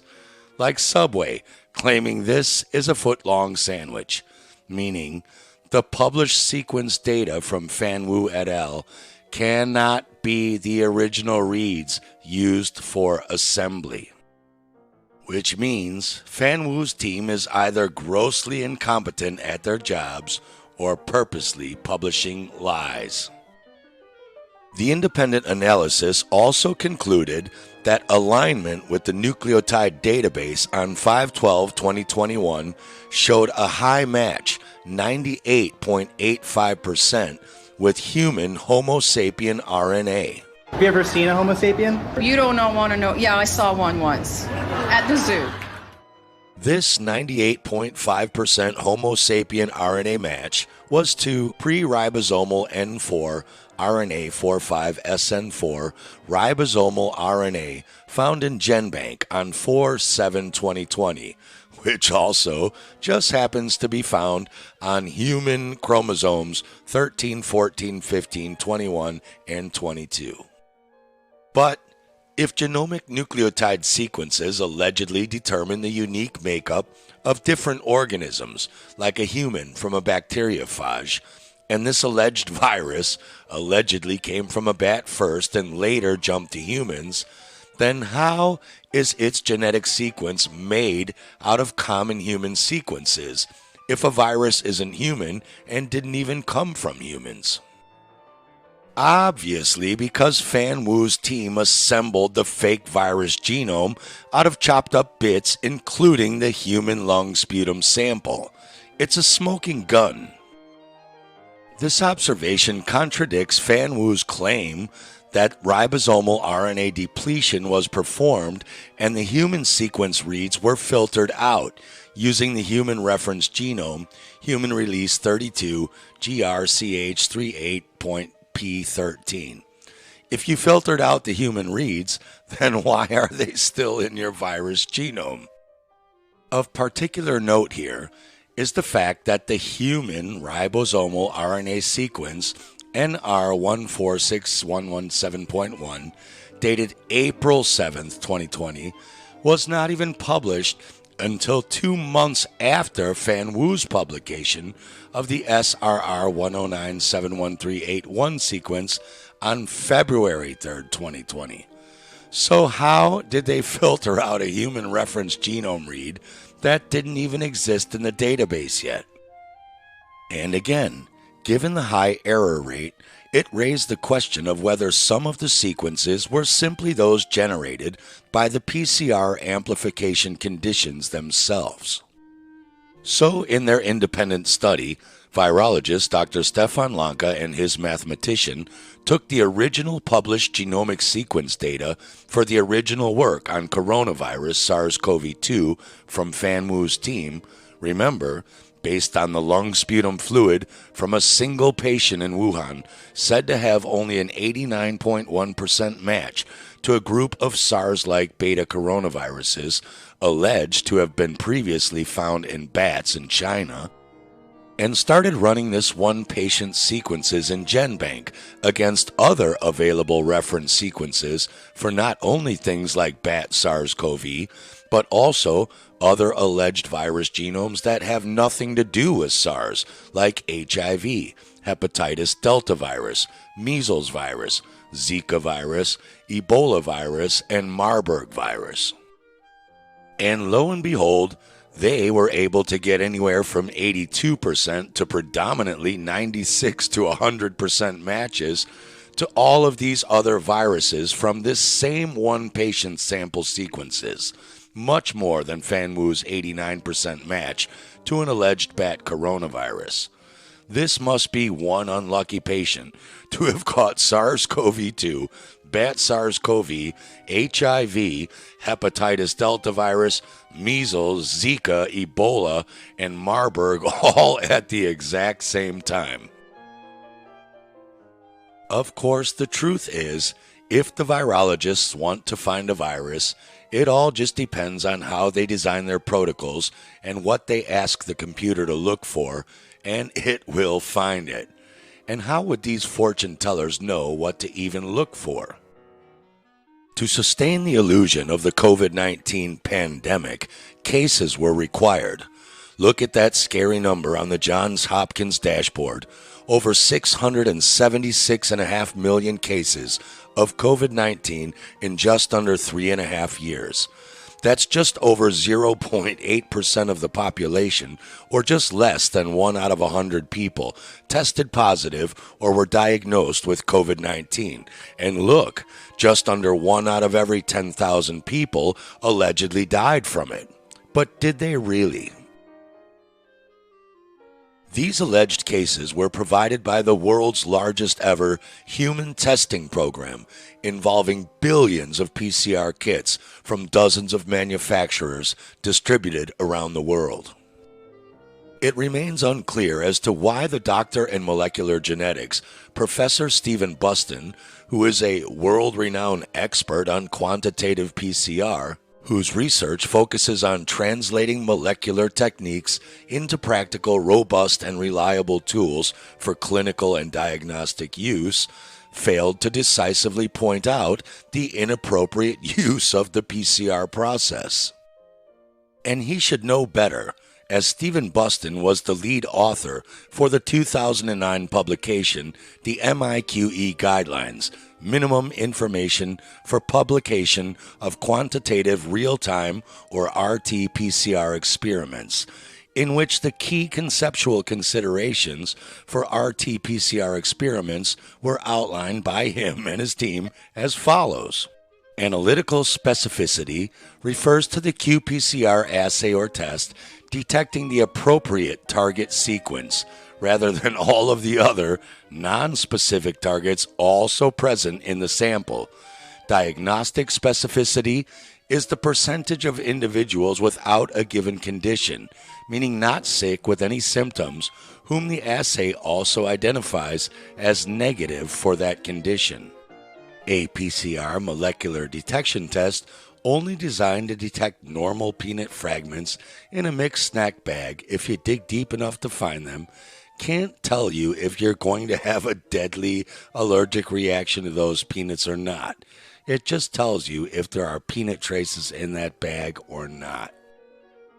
If Buston had remained true to the science, then he should have called a halt to the PCR pandemic that turned into the COVID-19 fiasco before it even got started, back in January 2020, when the Corman-Drosten PCR protocols were published that enabled the whole nightmare. The word specificity appears only once in the Corman-Drosten paper, and it had nothing to do with diagnosing a clinical condition, let alone a viral infection.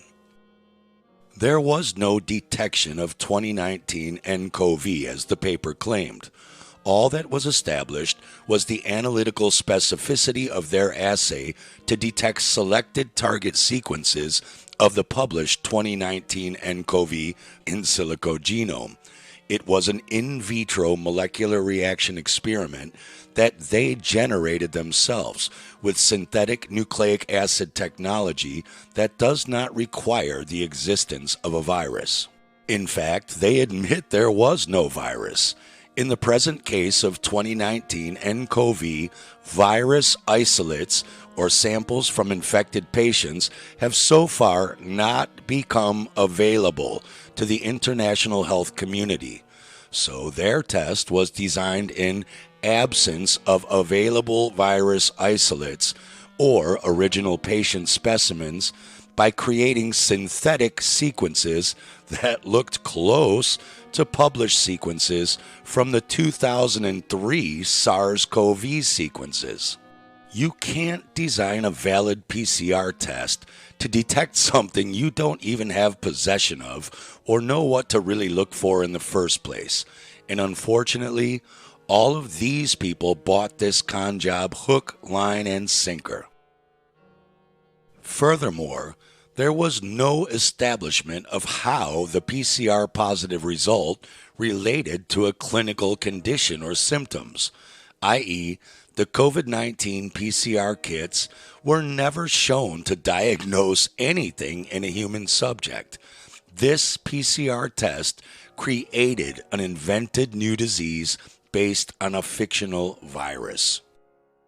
What was not well publicized was that the world expert on PCR, Stephen Buston, admitted to David Crow already back in April 2020 that...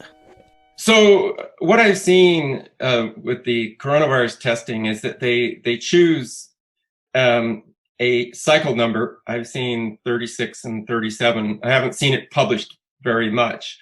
Yeah. And if you obtain sufficient DNA by that cycle, it's considered positive, and if you don't, it's considered negative. Yeah. Is there any? I mean, that seems kind of arbitrary. It's absolute nonsense. Yes, it's absolute nonsense. Well, it makes no sense. It makes no sense whatsoever. However, the PCR fraud was even more apparent when journalist Eric Coppolino interviewed Stephen Buston on Planet Waves FM in February 2021. Coppolino's intention at the time was to find out more details about the problematic reverse transcription RT step of the RT-PCR process, of which there are many problems. But he was stunned after the interview to realize that what he thought was a sometimes inaccurate test was completely fraudulent. But that's not being done. Every time someone gets a PCR positive, the New York Times and everybody else is calling that a confirmed case of SARS-CoV-2, of COVID. Yeah. And then they're saying there's like 250,000 of these a day. I don't know a single person who's sick. You don't? I don't. Well, we have. Our ICUs are overrun at the moment. So Buston nervously evaded the PCR issue by claiming ICUs are overrun at the moment, rather than admitting the diagnostic specificity of the PCR kits had never been established. Yeah. It was the last straw for his frustrated surgeon, Dr. Craig Urisevich, who last night lashed out on social media, sharing photos he says paint a damning picture. A 12-bed ICU ward sitting idle, 6 operating theatres empty, some used as storage rooms. One's even become the backdrop for a film crew instead of firing up for surgery. What? Buston then further defended the PCR protocols in use with the assertion that...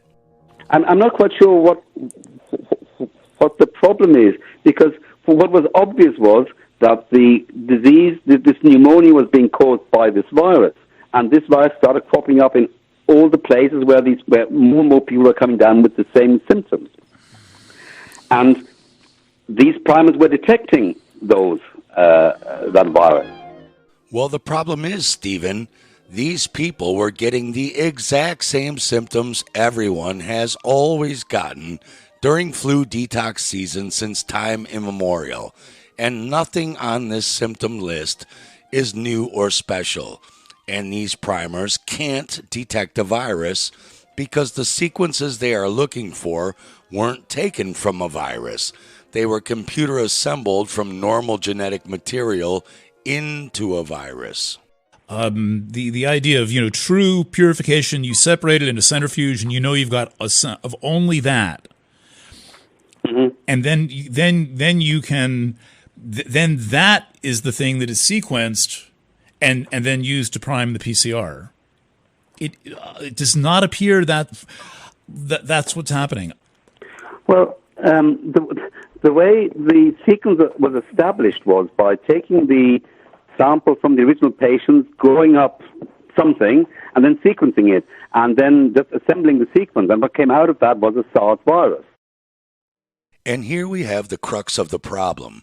As David Crow said following his own interview with Stephen Buston, scientists like Buston have a tendency to assume that everything outside of their domain of interest is true, and they can rely on it. Had Buston read Fan Wu's full paper and examined the methodology, he would have known his own PCR test may as well be looking for dog turd sequences rather than Fan Wu's published sequences, because neither of the primer sequences provided proved the existence of the alleged SARS-CoV-2 virus, no matter how well your PCR test can detect small sequences from either accused target. The crucial issue is that it doesn't matter how well designed any primers are if the provenance or origin or the significance of the genetic sequences being amplified through the PCR are unknown, then nothing more can be concluded by their mere presence. Buston can reassure the world all he wants about the potentially very high analytical performance of a PCR protocol, but the establishment of its diagnostic performance is where the rubber meets the road. Even if SARS-CoV-2 had been shown to physically exist and the PCR was accepted as a valid diagnostic tool, Buston would have to admit that none of the PCR assays have been developed as his MIQE guidelines specify, and none qualify as being clinically validated. Your PCR test could be 70 to 100% accurate at finding partial chocolate cake fragments in my mouth, but it can't tell me eating that cake made me sick. It was a surprise that earlier during the same interview, Buston denied any prior knowledge of the false pertussis outbreak in Dartmouth-Hitchcock, New Hampshire in 2006, when the PCR kit that was rolled out resulted in a 100% false positive rate. Buston claimed to have learned about it for the first time just days before that interview, some 15 years after the incident, when he read about it on Coppolino's website from an article provided for the purpose of the interview. Yet the incident was very well known and received coverage in the New York Times, with comments from many public health and diagnostic test professionals.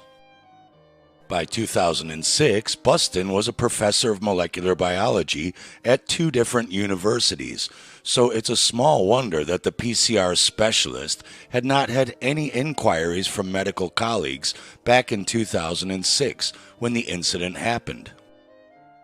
Buston would have been one of the very few PCR experts even in existence at the time to contact, and it was an early indication of how the PCR could be catastrophically misused as a clinical diagnostic tool, where a Dr. Kretzinger admitted, "We have had a number of outbreaks where we believe that despite the presence of PCR-positive results, the disease was not pertussis."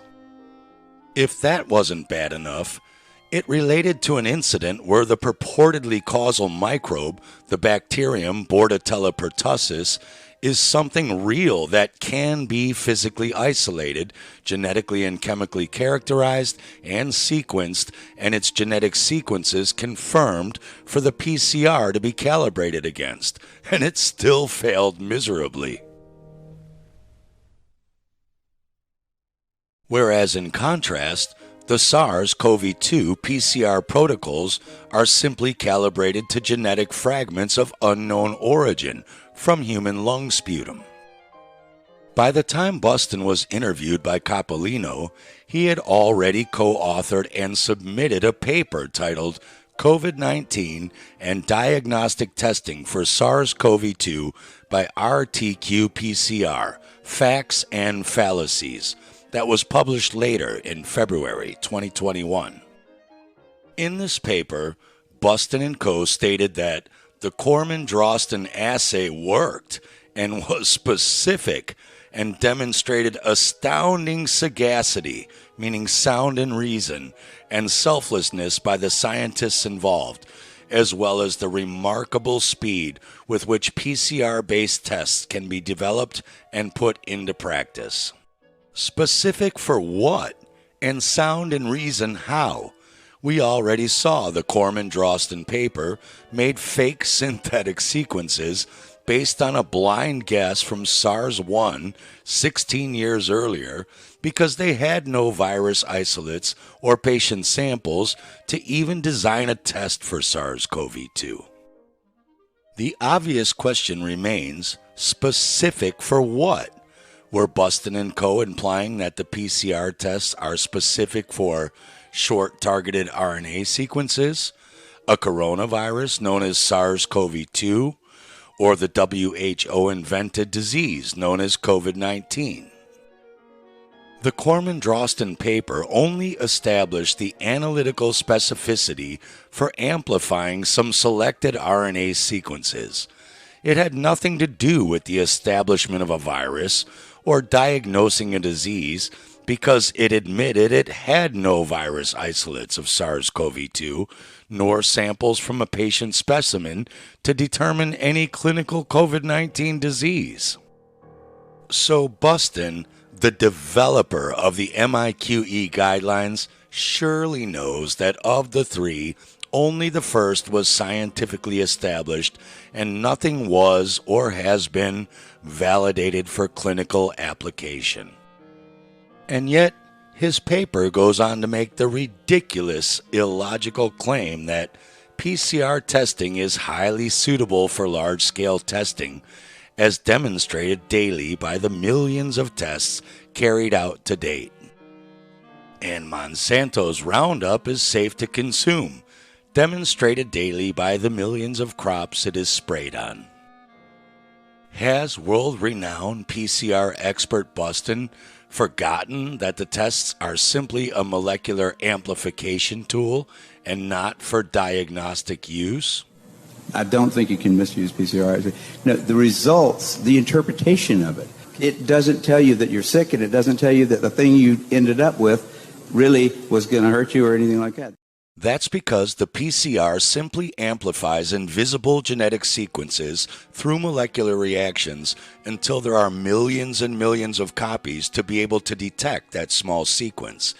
Even if the PCR protocol is performed correctly and has a known 100% analytical sensitivity and specificity, not too many cycles to create false sequences that aren't in the sample, etc., the molecular reaction itself has no capacity to determine the origin of that genetic sequence or the relevance of it being there. A positive result does nothing more than confirm the presence of a molecule sequence it was looking for, not what that sequence is or what it does. However, if claims are being made that the PCR is a diagnostic tool, like the Mayo Clinic website, it should be obvious that clinical validation studies would need to be performed before the test was introduced into clinical practice, meaning clinical evidence there is some new, unique disease this test claims to be detecting.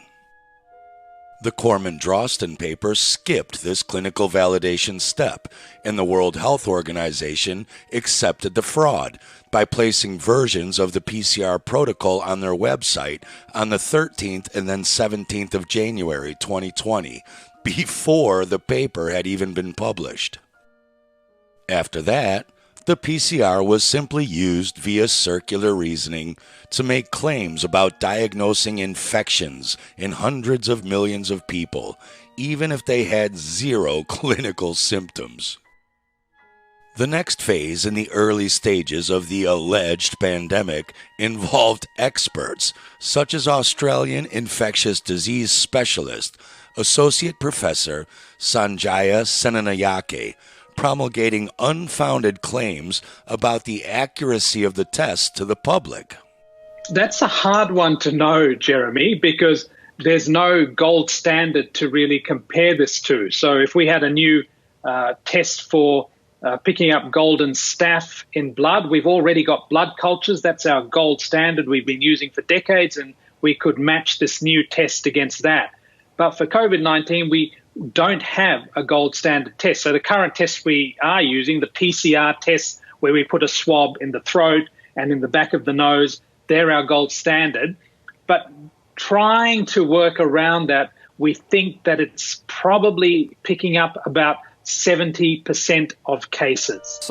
A gold standard means an already known and reliable test to check a new test against to make sure it's also just as reliable, like an ultrasound with a visible fetus in it, or a giant kicking lump in a woman's belly, would both be good gold standards to check the accuracy and validity of a new pregnancy test against. If this new test came out negative for these two mothers, you'd know it's a useless pregnancy test. Senanayake implied that if you don't have a gold standard to check a PCR test validity against, you can just assume that a new PCR test can validate itself. If a PCR test told 30 out of every 100 women like this that they probably weren't pregnant, would you trust the science enough to make that a gold standard?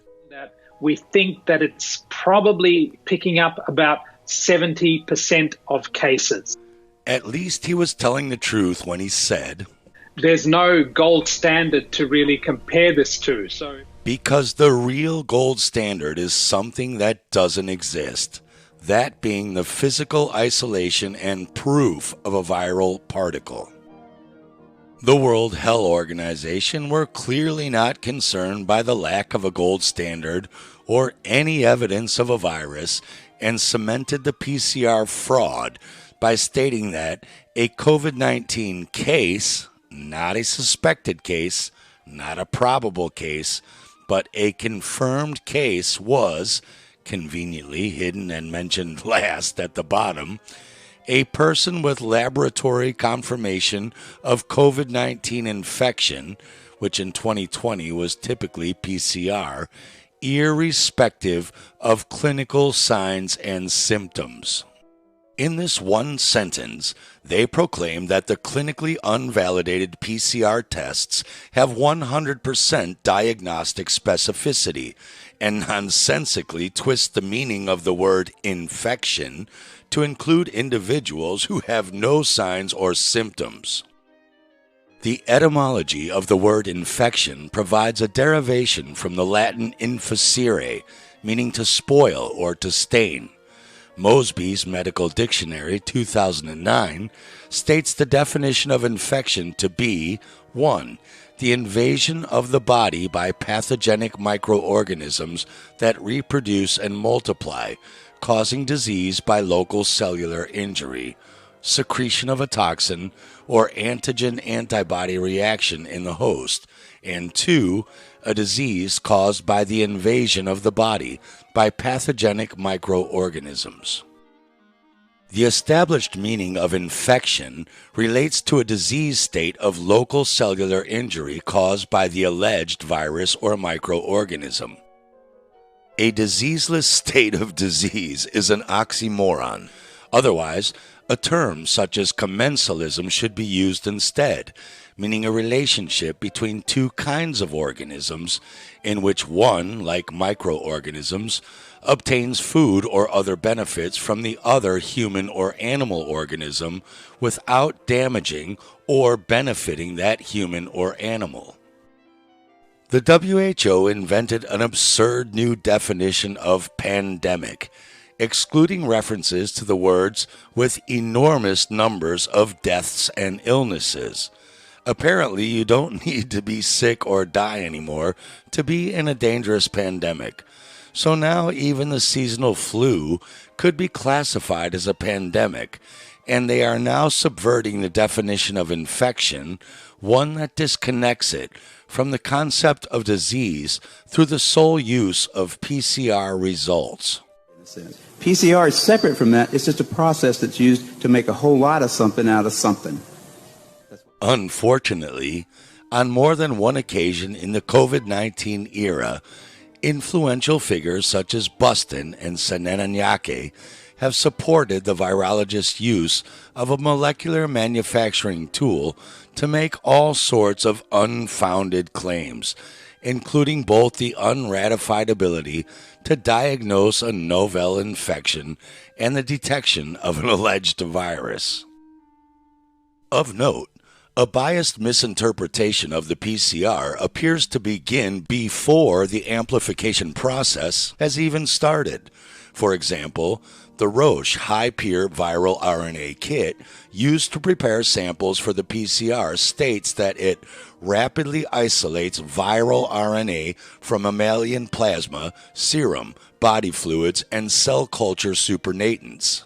Yet it's unclear from the supplied product information how the kit would possibly separate alleged viral RNA from all of the other RNA present in the sample.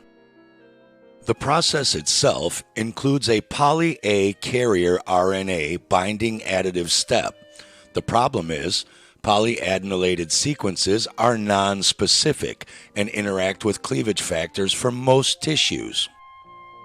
Despite all of the binding, buffering, and centrifugation steps they describe to isolate the alleged viral RNA, this would still not be able to differentiate the origin or source of the RNA they isolated. Despite this, the protocols section proclaims that the end product is purified viral RNA. Anyone believing this unfounded claim then thinks their subsequent positive RT-PCR result is evidence of a virus, and not just regular RNA from God knows what found in many people's lungs, throats, and noses. The same can be said for Roche's high-pure viral nucleic acid kit, used by teams such as Nazhu and Pengzhou in their claims to have discovered SARS-CoV-2 in patient specimens and cell culture experiments. Once again, Roche makes the dubious statement that the steps outlined in the protocols section would result in purified viral nucleic acids. Incidentally, Buston was asked via email specifically about Roche's claims when the following was put to him. I assume the kit must be able to distinguish viral nucleic acids from all the other nucleic acids in the sample. Do viral nucleic acids have a chemically unique property from the others? Buston responded, the extraction process is not specific for any particular nucleic acid, but it can be specific for types of nucleic acid. Some kits can differentials extract DNA or RNA, but this means any DNA and RNA will be present in the extracted sample. A small amount of the extracted material is then subjected to the PCR reaction. This is what provides the specificity. In plain English, Buston did not attempt to provide an explanation for Roche's fraudulent claims that their kits can isolate viral nucleic acids for PCR or RT-PCR, but purposely tried to confuse or obfuscate the issue by substituting the specificity of provenance or the origins of the nucleic acids with the specificity of the sequences being selected for the PCR, no matter what source they came from. Again, not to beat a dead pseudoscience to death, but while PCR can look for any specific sequences you tell it to, PCR cannot tell you those sequences came from any such thing as a virus in the sample. This amounts to a linguistic sleight of hand that helped allow a virus to appear out of thin air. In Part 3, Gaslighting, the Lab Leak Distraction, Virology and the Closed Society, and Metagenomic Sequencing, Virology's Final Gasp.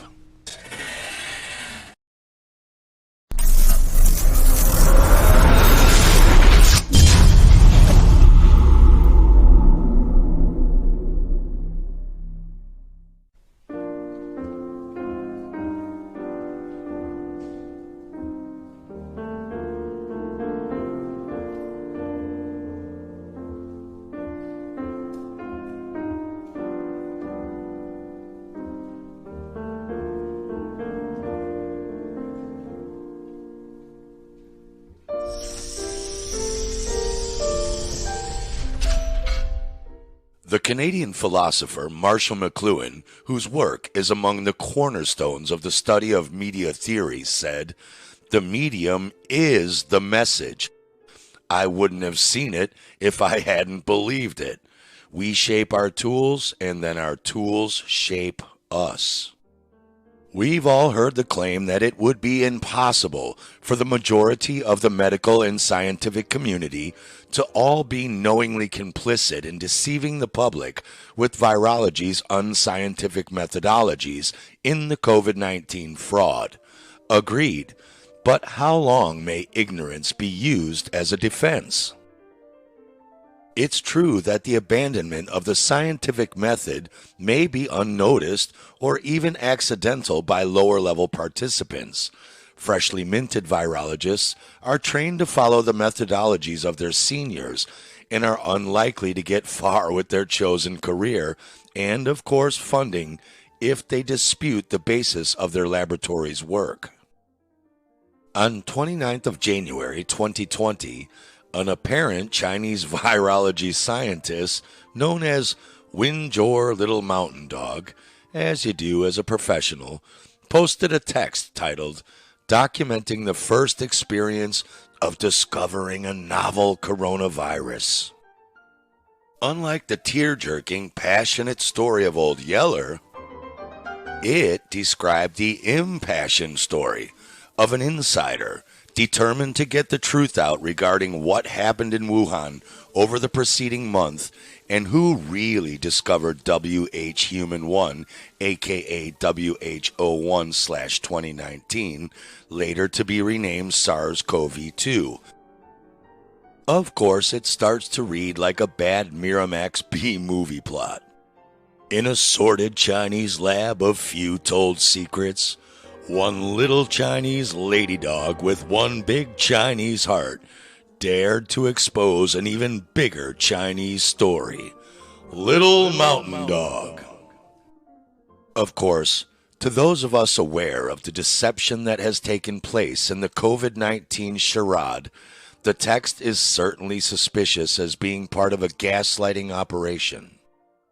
Gaslighting can be both a psychological manipulation of a person, usually over an extended period of time, that causes the person to question the validity of their own thoughts, perception of reality, and typically leads to confusion, loss of confidence and self-esteem, uncertainty of one's emotional or mental stability, and a dependency on the perpetrator, or the act or practice of grossly misleading someone, especially for one's own advantage.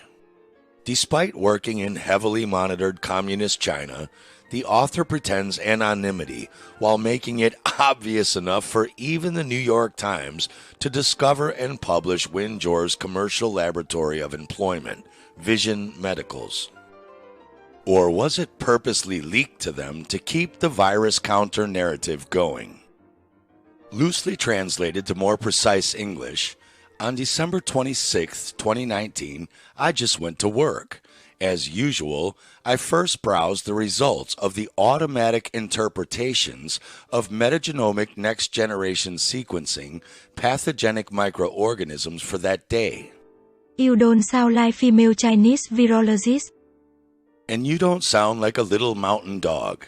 Anyway, as we covered in detail in parts 1 and 2, here the author describes their laboratory performing metagenomic next-generation sequencing on crude bulk sputum samples, lung fluids taken from patients with probable common respiratory or flu pneumonia-type symptoms containing dozens of different unknown genetic sources, all chopped up and mixed together into a hodgepodge of 56 million smaller genetic fragment pieces, and then computer reassembled like puzzle pieces into longer genetic sequences simply assembled from the genetic sputum soup taken from the patient.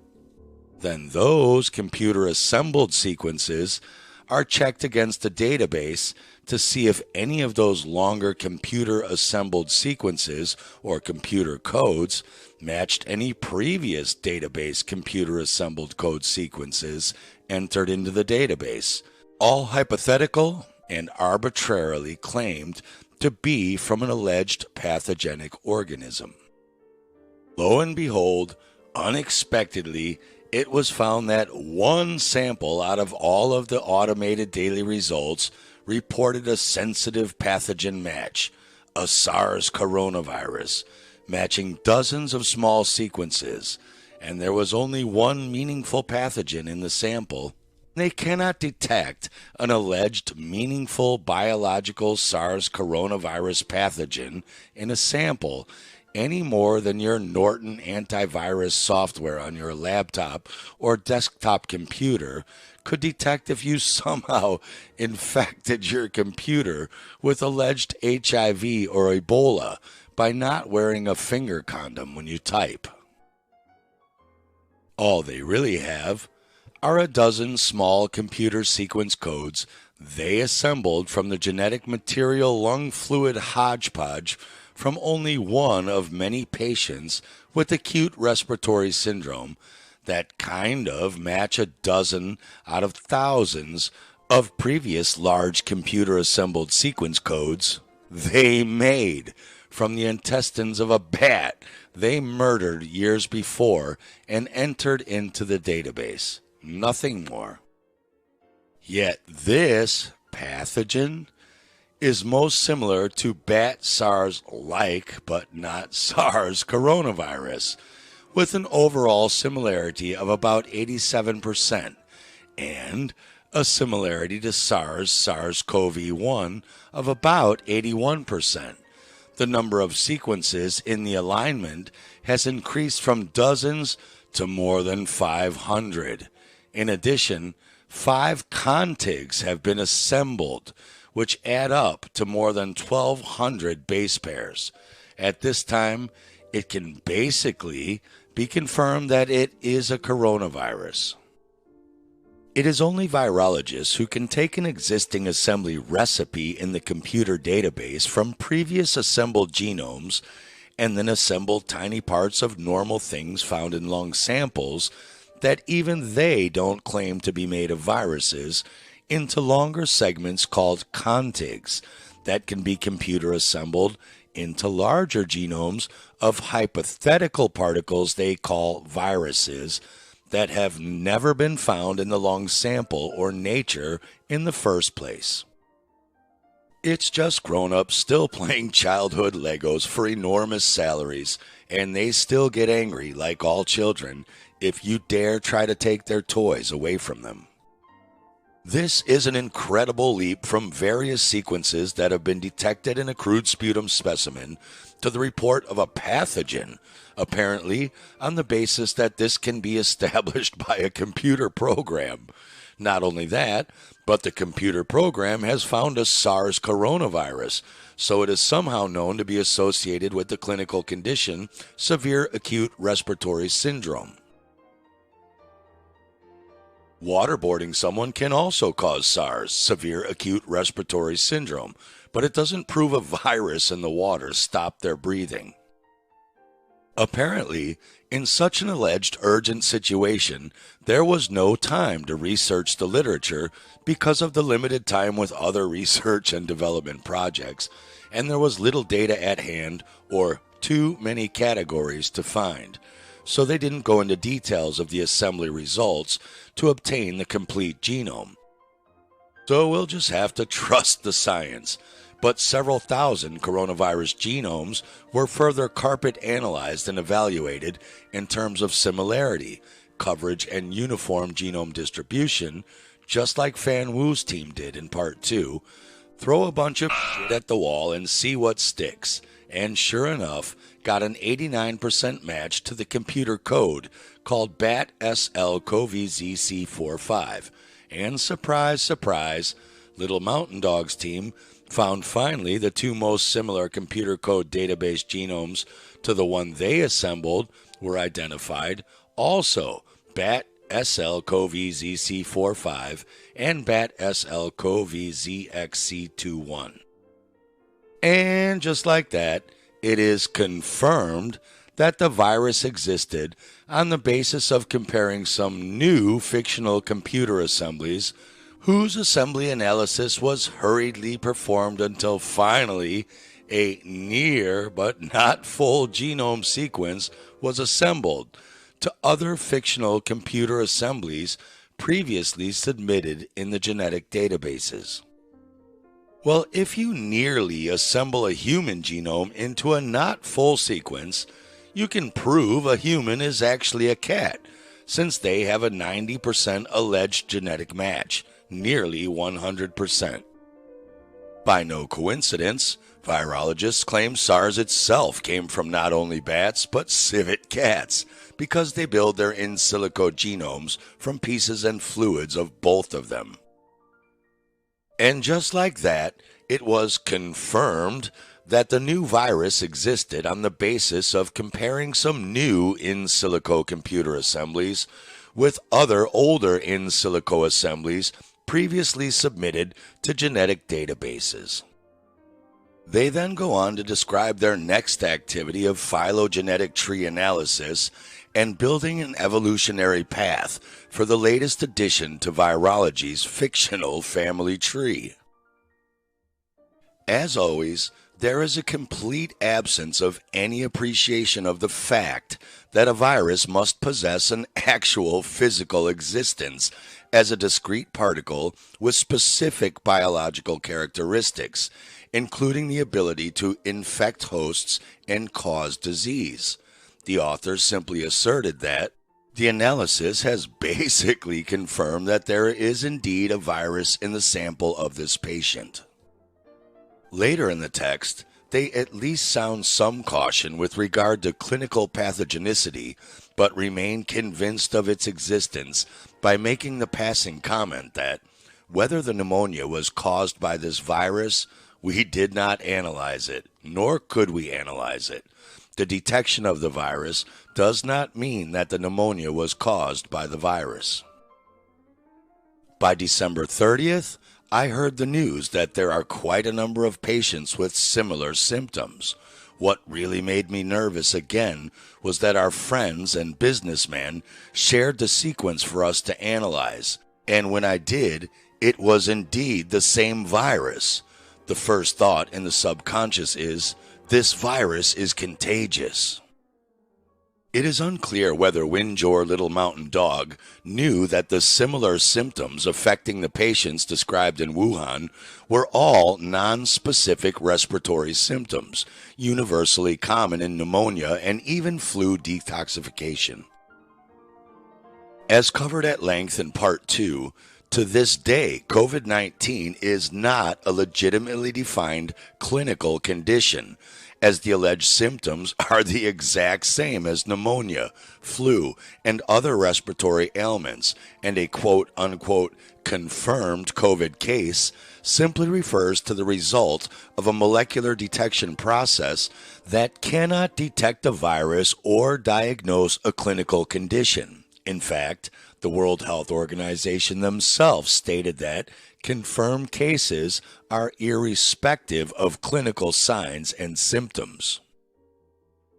Unfortunately, Little Mountain Dog confuses the scientific method and facts with personal feelings and emotions. The emotions at this point were both nervous and excited.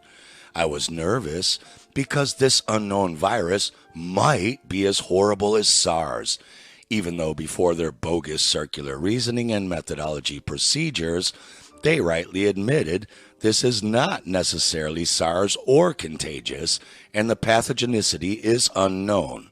But I was excited because we found and confirmed this pathogen early through metagenomic next-generation sequencing computer technology and quarantined the sick patients so we could possibly kill it in the cradle through prevention and control measures before the virus spreads widely.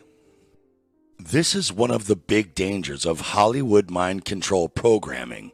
Suddenly, quarantining, isolating, and scaring the hell out of already highly sick people is as morally justifiable as killing a baby in a cradle for an imaginary greater good of stopping an imaginary virus from spreading widely. Or is this article just another Hollywood movie script? As far as I know, I was the first to discover the sky is really green, even though I had to use in silico computer software simulation to prove it. It is up to you to decide whether the author truly believed that they were the first to discover SARS-CoV-2 and that public health experts even have these abilities. Just like your doctor usually prescribes Tamiflu, machine guns, fear, and government bullying for normal seasonal flu symptom treatment, or if this entire text was engineered and purposely leaked as another part or layer of the COVID-19 propaganda. The medium is the message, not the facts. There was never any virus to spread. The only thing that was spreading around the world, aside from fear, was the fictional WH-Human-1 genome and the PCR tests that were calibrated to its sequences. The alleged pandemic could have been stopped in its tracks by the rejection of these tests. Instead, ignorant public health experts bought into virology's anti-science and have been parties to the COVID-19 fraud ever since. Little Mountain Dog purportedly wanted it to be known that their laboratory, not FanWu's, was the first to discover the virus, following the collection of their Wuhan sample on December 24th, 2019, and the subsequent submission to the GISAID database on the 11th of January 2020. Given the GISAID accession ID EPI ISL 402123 was also used in tandem along with FanWu's GenBank submission of WH-Human-1 by Christian Drosten's team to design the fraudulent PCR protocols covered at length in Part 2, where Drosten's team stated the PCR protocol alignment of FanWu's WH-Human-1 was complemented by additional sequences released independently on GISAID, meaning Little Mountain Dog sequences. However, as David Rasnick pointed out, they never touched a virus at all. This provides an element of irony to the lab leak hypothesis, a narrative that appeared in the mainstream media as early as January 26, 2020. We turn now to the accusations that China covered up the extent of the virus outbreak early this year. The Trump administration has also linked the virus to a lab in Wuhan. It comes after both President Trump and Secretary of State Mike Pompeo linked the virus to a lab in Wuhan without providing evidence. Have you seen anything at this point that gives you a high degree of confidence that the Wuhan Institute of Virology was the origin of this virus? Yes, I have. There's enormous evidence that that's where this began. I can tell you that there is a significant amount of evidence that this came from that laboratory in Wuhan. The quote-unquote virus was certainly invented in a lab, but it was a computer lab, and the only entity that was intentionally leaked out was a computer simulation.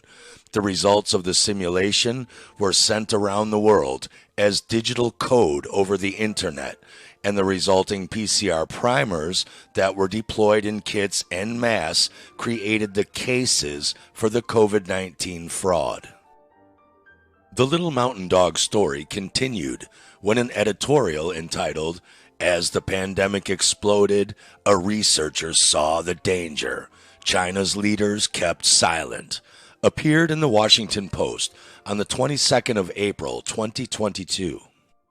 They reported that Little Mountain Dog was based in a commercial laboratory, Vision Medicals, in Guangzhou in southern China. China, China, China, China, China, China, China, China, China, China. And that her story points to a cover-up with tragic consequences of historic proportion. A severe danger was concealed until it was too late. The editorial promoted all of the unfounded virological claims at face value, as covered in parts 1 and 2, and ironically stated that the episode serves to underscore once again why a serious investigation is needed to get to the bottom of how the pandemic began. A truly serious investigation of this topic demonstrates that at the bottom of this quote-unquote pandemic, there is nothing more than nonsense invented by the virologists and promulgated by outlets such as the Washington Post.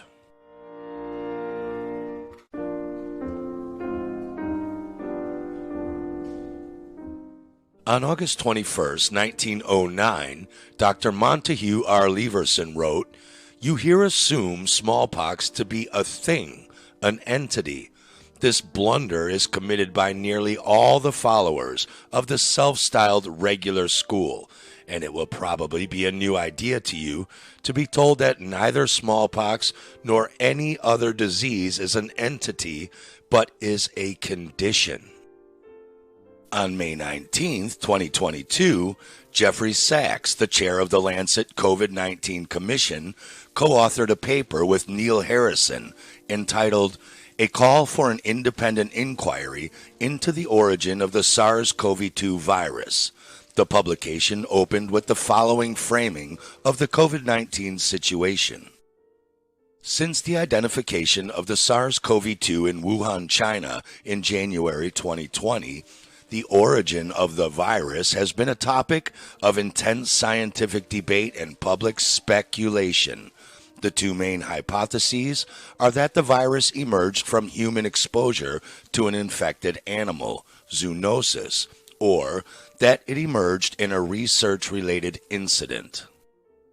However, alleging that there are two main hypotheses relies on the acceptance that the identification of SARS-CoV-2 means the particle has both a physical existence and the specific biological properties required to fulfill the definition of a virus, that is, a transmissible, replication-competent, intracellular parasite that causes the alleged novel disease, COVID-19.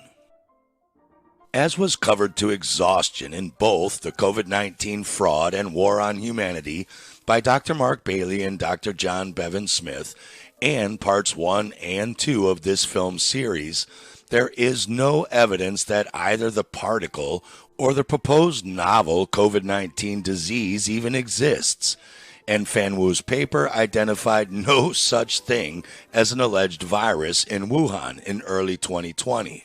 On the other hand, lab leak proponents such as Sachs and Harrison start their analysis by wholeheartedly accepting virology's unestablished premises. In their paper, they went on to cite aspects such as the collection of SARS-like bat-CoVs from the field and the analysis and manipulation of these viruses, complaining that the precise nature of the experiments that were conducted including the full array of viruses collected from the field and the subsequent sequencing and manipulation of those viruses, remains unknown. They obviously do not realize that SARS-like bat CoVs are nothing more than ground-up bat intestines, claimed to be pathogenic, by injecting the muck directly into the brains of neonatal rats. A great reason to stay 6 feet apart in the supermarket checkout line, in case the zombie behind you injects his dead, rotting intestines into your baby's brain and gives him COVID. Injecting dead bat intestines into the brains of newborn rats may be a way to secure some funding and impress the uninitiated, but it does not change biological reality. Such experiments do not establish that their samples contain viruses or have any pathogenic properties in the natural world.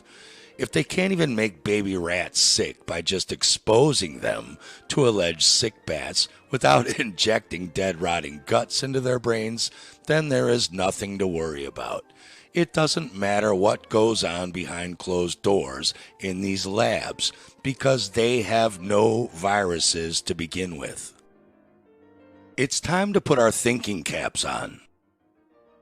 We're being told that the alleged SARS-CoV and SARS-CoV-2 virus particles have a unique tiny attachment spike protein on their outer shell, about 9 to 12 nanometers in size, or 0.000012 millimeters in size, and that on the edge of that, this spike protein has a less than nano-size receptor binding domain, or RBD, and that on the edge of that spike protein, it also has a so small, it's more than hypothetical than provable furin cleavage site, which allegedly is a furin protein enzyme which makes that spike protein bind to the alleged ACE2 receptor on your cell membrane and allow the virus particle to somehow magically get into the host cell to replicate. Information. We've talked about the furin cleavage site in different journal articles, but I wanted to give a quick refresher on what it does, why it is so relevant, and why it is at the center of many conversations about COVID origins. Here on the right, we can see a picture of SARS-CoV-2 spike protein provided by Hoffman et al. The purple at the top represents the receptor binding domain, or RBD. This area is responsible for binding to the ACE2 receptor, as its name suggests. The blue area is the S1 subunit and the gray the S2 subunit. Highlighted in red and marked by arrows are the vital cleavage sites. The S1-S2 site is our RRAR furin cleavage site and what we'll be talking about today. The S1 unit of the spike protein is responsible for binding to ACE2. However, once this is complete, it needs to allow room for the fusion machinery in the S2 subunit. This is accomplished by a protease cleaving at the two sites. Once this is done, the S1 subunit is able to shed and make room for the fusion machinery. To underline just how important this is, any inhibition of the furin cleavage site will result in a massively less infectivity.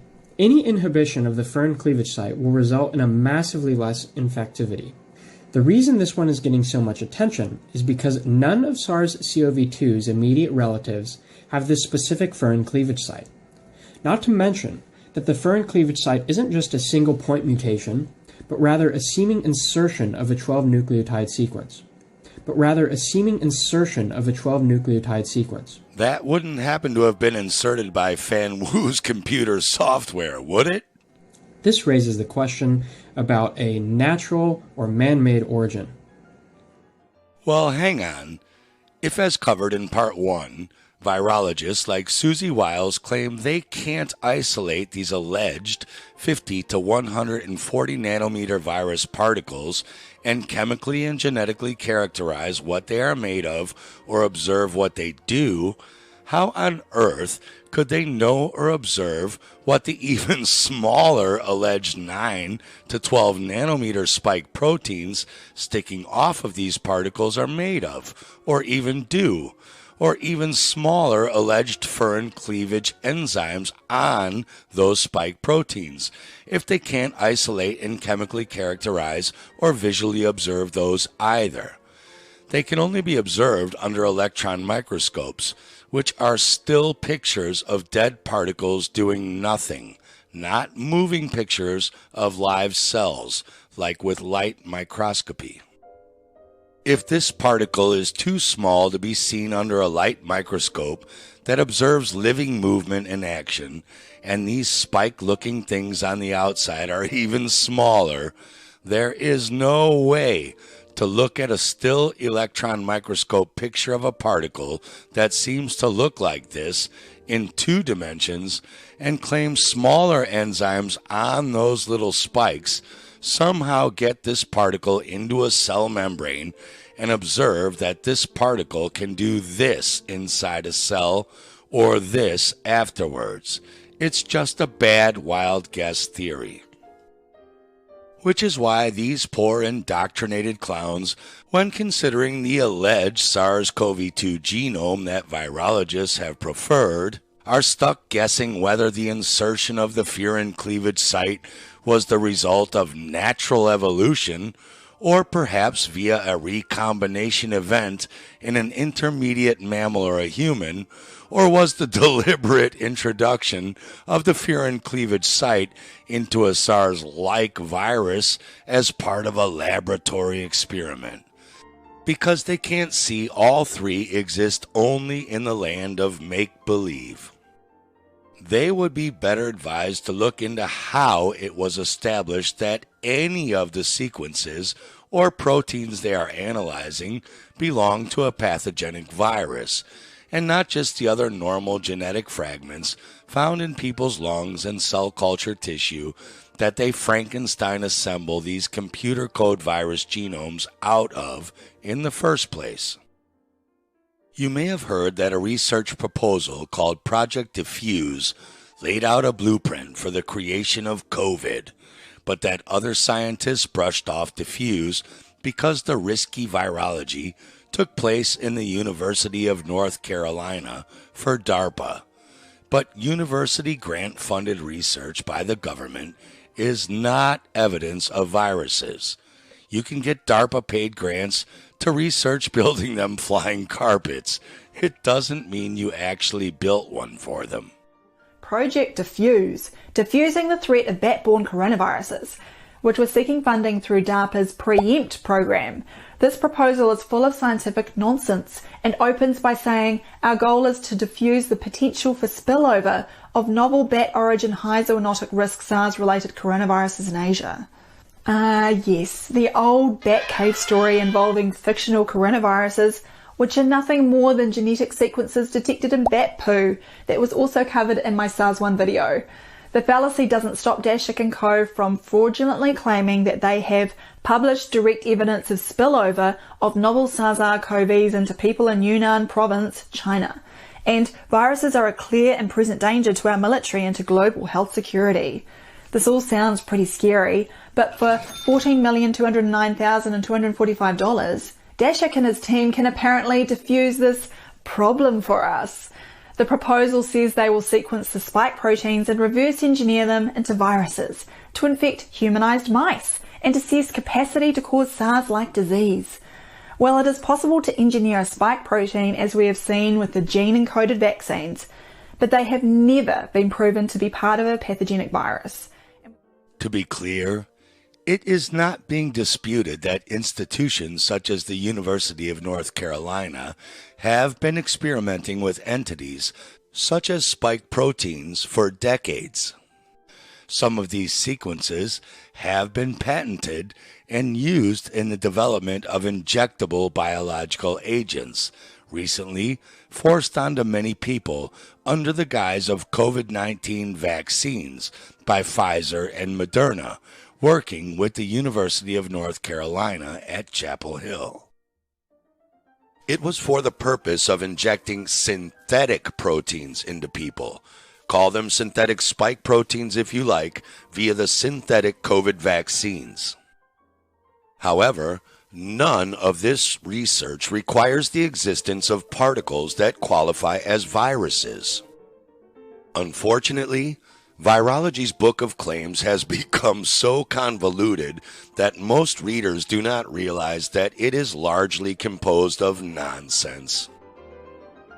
A few days after Sachs and Harrison published their article, The Intercept thought they were also on an investigative trail involving the intriguing theory, but not fact, of viral engineering. In their article, Jeffrey Sachs presents evidence of possible, but not proven, lab origin of COVID-19.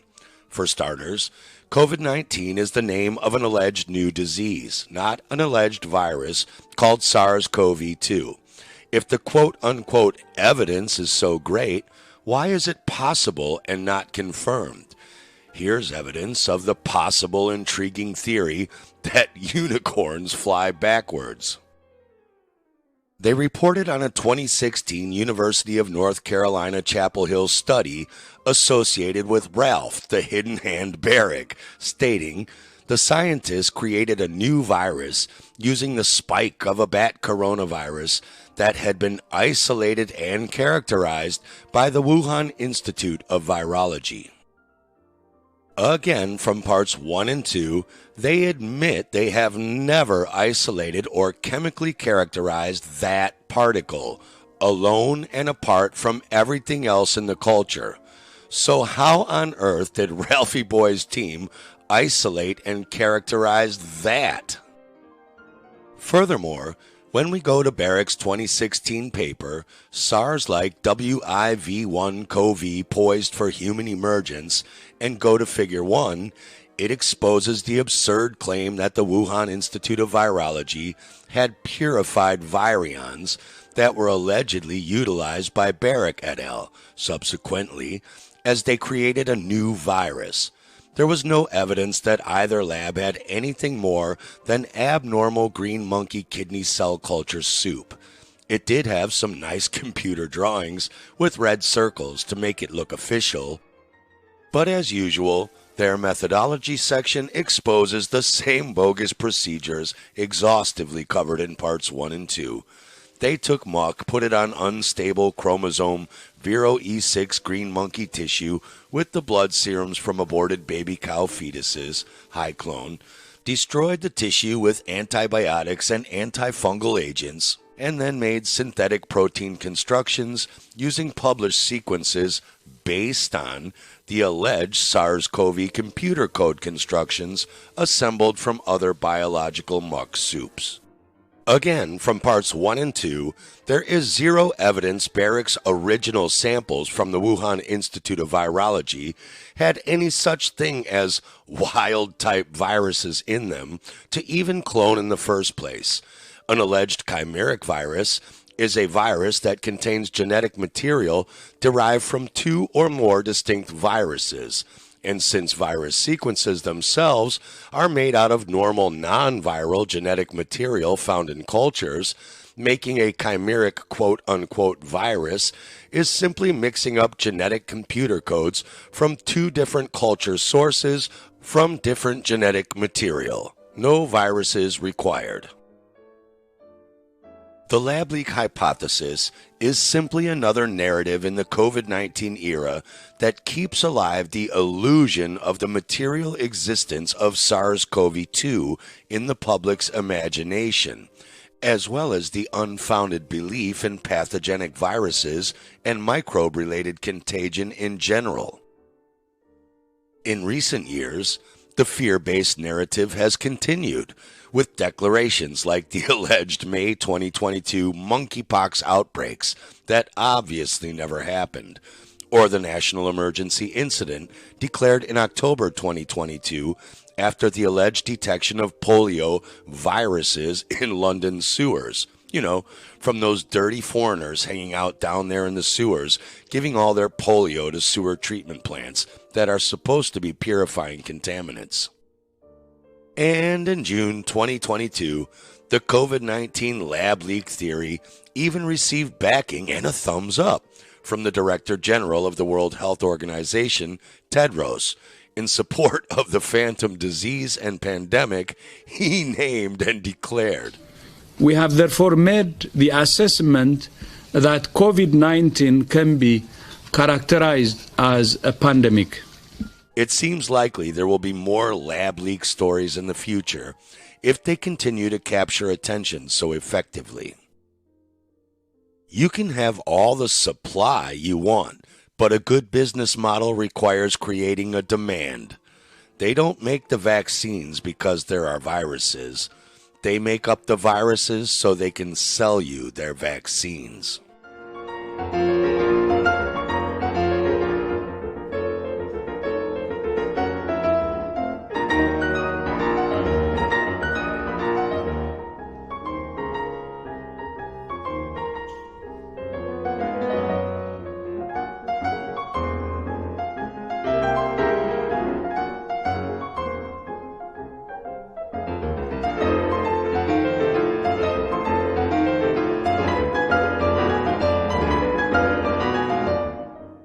Just like the baseless little mountain dog story, the lab leak story doesn't rely on any scientific demonstration of a virus.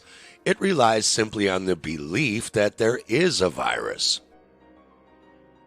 Along the same lines, in November 2020, the Lowy Institute, which describes itself as an Australian international policy think tank, published an article with the following introduction.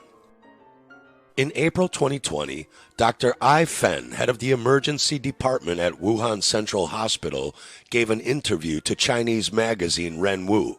She described in great detail how, late in December 2019, she had begun receiving numerous patients into the emergency room with flu-like symptoms that were resistant to the usual treatments. She recounted how she broke out in a cold sweat when the first virus report of one of those patients came back. She hastily circled the word SARS coronavirus, screenshotted the report, and sent it to colleagues. Very quickly, her report circulated around the Wuhan medical circles. But instead of mobilizing the hospital and authorities, Dr. Ai's actions saw her reprimanded by the hospital disciplinary committee for spreading rumors and harming stability. Rather than warning staff and the public, hospital authorities told the staff not to wear personal protective equipment and relayed instructions from the local health protection committee that, to avoid causing panic, doctors were prohibited from sharing messages and reports related to the virus. To the credulous, it may sound like an attempt by the Chinese authorities to cover up the start of the quote-unquote viral pandemic, but those familiar with virology's nonsense can see straight through the fallacies. None of this framing requires an actual virus. Hastily circling SARS coronavirus on a virus report is based on nothing more than what Fan Wu's and other teams have done in their dry lab simulations. Another doctor, Li Wenliang, hailed by the BBC as a whistleblower, was also reported as being censored by the Chinese authorities after he shared Dr. Ai's report. It was claimed that the 33-year-old Dr. Li, yes, that 33, subsequently died of COVID-19 after he contracted the virus while working at Wuhan Central Hospital. Both Wikipedia and the corporate media's lavish promotion of the cover-up would be comedic if it wasn't part of a war against humanity.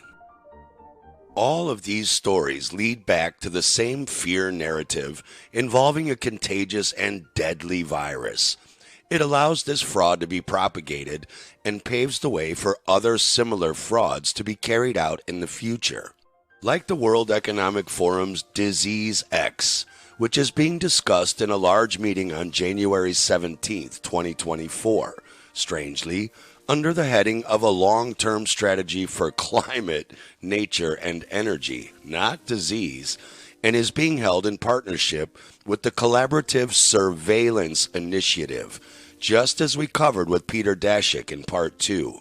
Of course, the bogus PCR test will once again be used to propagate this fake test case pandemic, just like COVID. It is astounding that so many of the so-called health freedom community do not, rightly, trust any of the corporate media's claims about COVID-19, but totally accept the biggest whopper of all, that there even was such a thing as a deadly virus on the loose at all. One of the major fallacies fueling this belief by the health freedom community comes from a 2021 document published by Dr. David Martin of MCAM International, entitled The Fauci COVID-19 Dossier. In this document, David Martin listed dozens of patents filed by multiple institutions and companies for various methods of creating alleged recombinant coronaviruses, alleged viral spike proteins, vaccines, viral engineering coronavirus biological weapons, and then the research funding grants provided to these institutions, companies, and agencies to carry out this research spanning from 1986 to 2019. Research being the key word here, not actually doing any of these things. As Dr. Mark Bailey pointed out, you can patent an idea for a magic flying carpet and even get a patent number for it, as has been done in China. You can even get government funding grants to research building one. It doesn't mean or prove you actually made a magic flying carpet. Martin listed as part of his company's activities monitoring possible violations of the 1925 Protocol for the prohibition of the use in war of asphyxiating, poisonous, or other gases, and of bacteriological methods of warfare, the Geneva Protocol, 1972 Convention on the prohibition of the development, production, and stockpiling of bacteriological and toxin weapons and their destruction, the BTWC. Despite the numerous patents involving methods for producing recombinant coronavirus and federal grants to the likes of gain-of-function specialist Dr. Ralph Barrick and his team at UNC Chapel Hill, there is nothing in any of these documents that contain scientific evidence that viruses exist. Neither government bean counters approving research grants nor patent office staff are the arbiters of biological plausibility or reality and simply carry forward the claims of the virologists. Dr. Martin's dossier was no smoking gun for gain-of-function activities involving pathogenic viruses. Perhaps those thinking it was did not heed Martin's own opening disclaimer that, throughout this document, use of terms commonly accepted in medical and scientific literature do not imply acceptance or rejection of the dogma that they represent.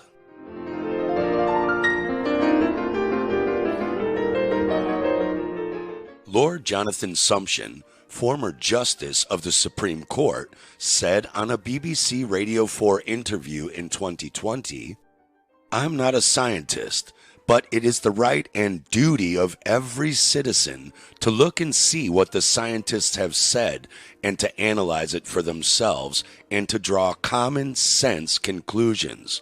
We are all perfectly capable of doing that. And there's no particular reason why the scientific nature of the problem should mean that we have to resign our liberty into the hands of scientists.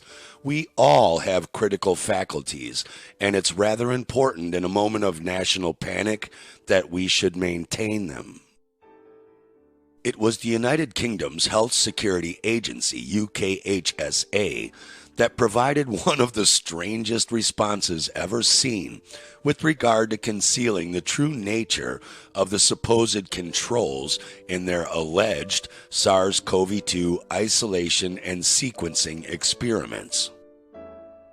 On October 27, 2021, in response to a Freedom of Information request requesting proof of virus isolation in any of these experiments, They sent and suggested this ridiculous computer-generated image as evidence of the SARS-CoV-2 virus. They may just as well have provided their logo as proof that unicorns exist. They didn't even bother to provide information as to the source of the image or how it was produced, certainly not by an electron micrograph, which looks like this. There, that's better.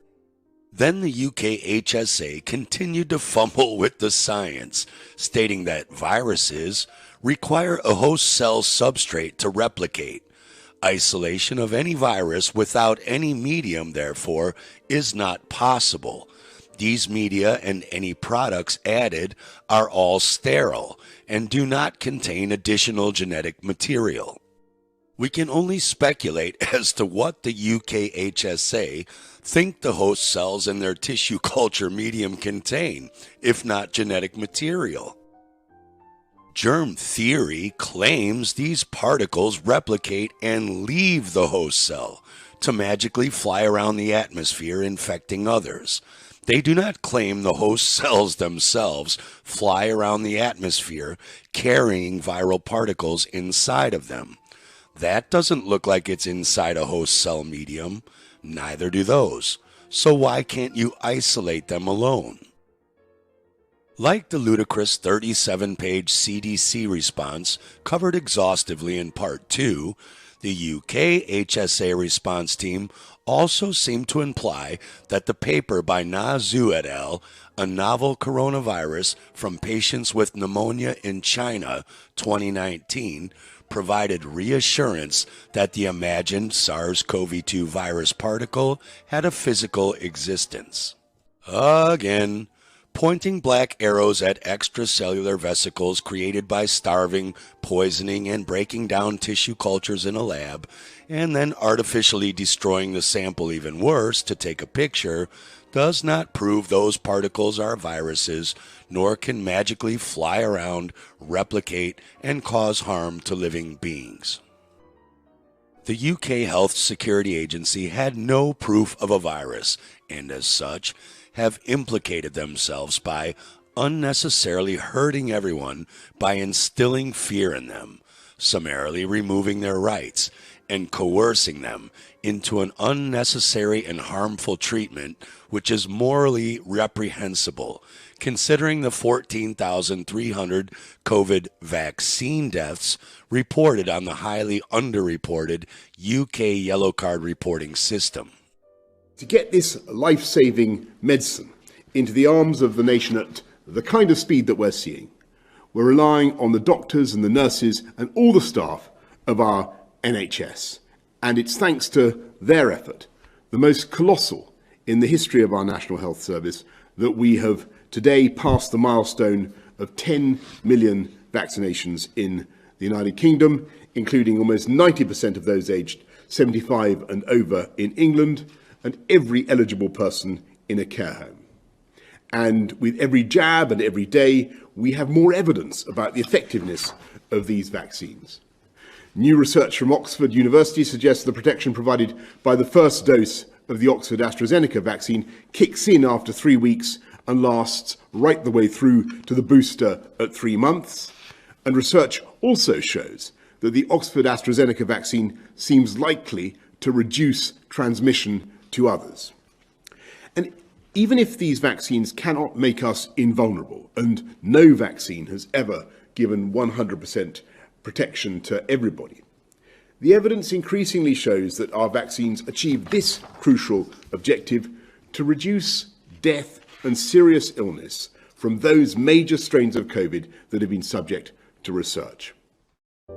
A few months later, Dr. Bailey's colleague requested from the UK HSA full disclosure of the complete methodology of the cell culture experiments and any comparative controls in the Public Health England paper, duration of infectiousness, and correlation with RT-PCR cycle threshold values in cases of COVID-19, England, January to May 2020. Their paper was only 4 pages long, plus a reference section, And while it at least describes what they did and mentions supplementary material online, it had one tiny paragraph claiming isolation of infectious virus from respiratory samples cultured from 324 samples taken from 253 people that tested positive for SARS-CoV-2 by RT-PCR, and inoculating Viro E6 green monkey kidney tissues, and then waited 14 days for it to break down. There was zero mention of what they did to those cultures, no footnotes to the reference section, and then they claimed SARS-CoV-2 was confirmed by using antigen antibody enzyme tests, and yet still only 41% came back positive. What about the other 191 samples that PCR tested positive? On the UK government website, they downgraded the status of COVID-19, stating, as of the 19th of March 2020, COVID-19 is no longer considered to be a high-consequence infectious disease in the UK. And yet, 2 years later, on the 25th of March, the UK HSA responded with a letter that represented either a conspiracy between the World Health Organization and sovereign nation states not to release the details of the viral culture deception that lies at the heart of the COVID-19 fraud, as covered in parts 1 and 2, or a profound ignorance on the part of the UK HSA in describing SARS-CoV-2 as a high hazardous virus 2 years after they announced it wasn't. They hid behind an exemption from disclosure under a national security exemption for the purpose of safeguarding national security. As disclosure of information would constitute very detailed technical information, transferring know-how, which would directly contravene an explicit request from the WHO to Public Health England in 2020 not to release or make widely available the details of culture amplification of SARS-CoV-2. And disclosure of this would be the detailing of exact methodology utilized in virus amplification for a designated high hazardous virus, which they just said wasn't, requiring containment level 3 and could pose a threat to national and global biosecurity if provided to an unascertained or unvetted member of the public or agents with ill intent. Or disclosure of this information would provide a significant know-how capability that could in some circumstances be considered a biosecurity threat. It is unclear why keeping the details of their experimental methodology under wraps is necessary for the UK's efforts in safeguarding national security. It has been exposed that the virologists are not performing valid control experiments, and their claims of isolating viruses have not been established in the scientific literature. Are the authorities worried that if they officially admit as much, there will be a revolt when the wider public realize the crimes that have been carried out on the basis of claims stemming from fraudulent virological experiments? Their official obstruction of the release of this information to the public, citing global biosecurity, is paradoxical given that the alleged high-hazard virus cannot be shown to exist. The asinine responses from the UK HSA were perhaps only topped by Maggie Throup, the Parliamentary Under-Secretary of State for Vaccines and Public Health. In an email to a fellow MP, Rachel Maskell, on the 27th June 2022, Throup stated that the UK Health Security Agency does not use Koch's postulates in COVID-19, as they are too limiting, suggesting association more than causation, as covered in Part 1. Koch also dropped his postulates when he discovered asymptomatic carriage. The Bradford Hill criteria are more commonly used when associating a virus and a disease. Throup then contradicts herself in the very next sentence, stating, however, it should be noted that SARS-CoV-2 fulfills Koch's postulates, as demonstrated in the following paper where animal model has been used. Our results demonstrate that pathogenicity of SARS-CoV-2 in mice, which, together with previous clinical studies 1, completely satisfies Koch's postulates and confirms that SARS-CoV-2 is the pathogen responsible for COVID-19. And this Lego model of the Millennium Falcon confirms it is real and not from a fictional Star Wars movie. The 2020 paper Throup refers to is the pathogenicity of SARS-CoV-2 in HACE2 transgenic mice by Lin Bowell, which never established that there was a virus in their samples, admitting no statistical methods were used to predetermine sample sizes. The experiments were not randomized, and investigators were not blinded to allocation during experiments and outcome assessment, had no valid control experiments, did not follow Koch's postulates at all, and exhibited other aspects of fraud. In May 2020, an article came out of China claiming their results, together with previous clinical studies, completely satisfy Koch's postulates and confirm that SARS-CoV-2 is the pathogen responsible for COVID-19. Now, their reference to previous studies is actually one study and enters into the circular reasoning loop of virology. The paper they refer to has nothing to do with Koch's postulates. However, this Chinese team provided them with a sample of the alleged novel virus. Indeed, they reported that the SARS-CoV-2 strain HB01 was provided by W10. That's W10 from the China Novel Coronavirus Investigating and Research Team. Well, I don't think any of these teams provided direct proof of a novel pathogen, as I covered in my video, Once Upon a Time in Wuhan.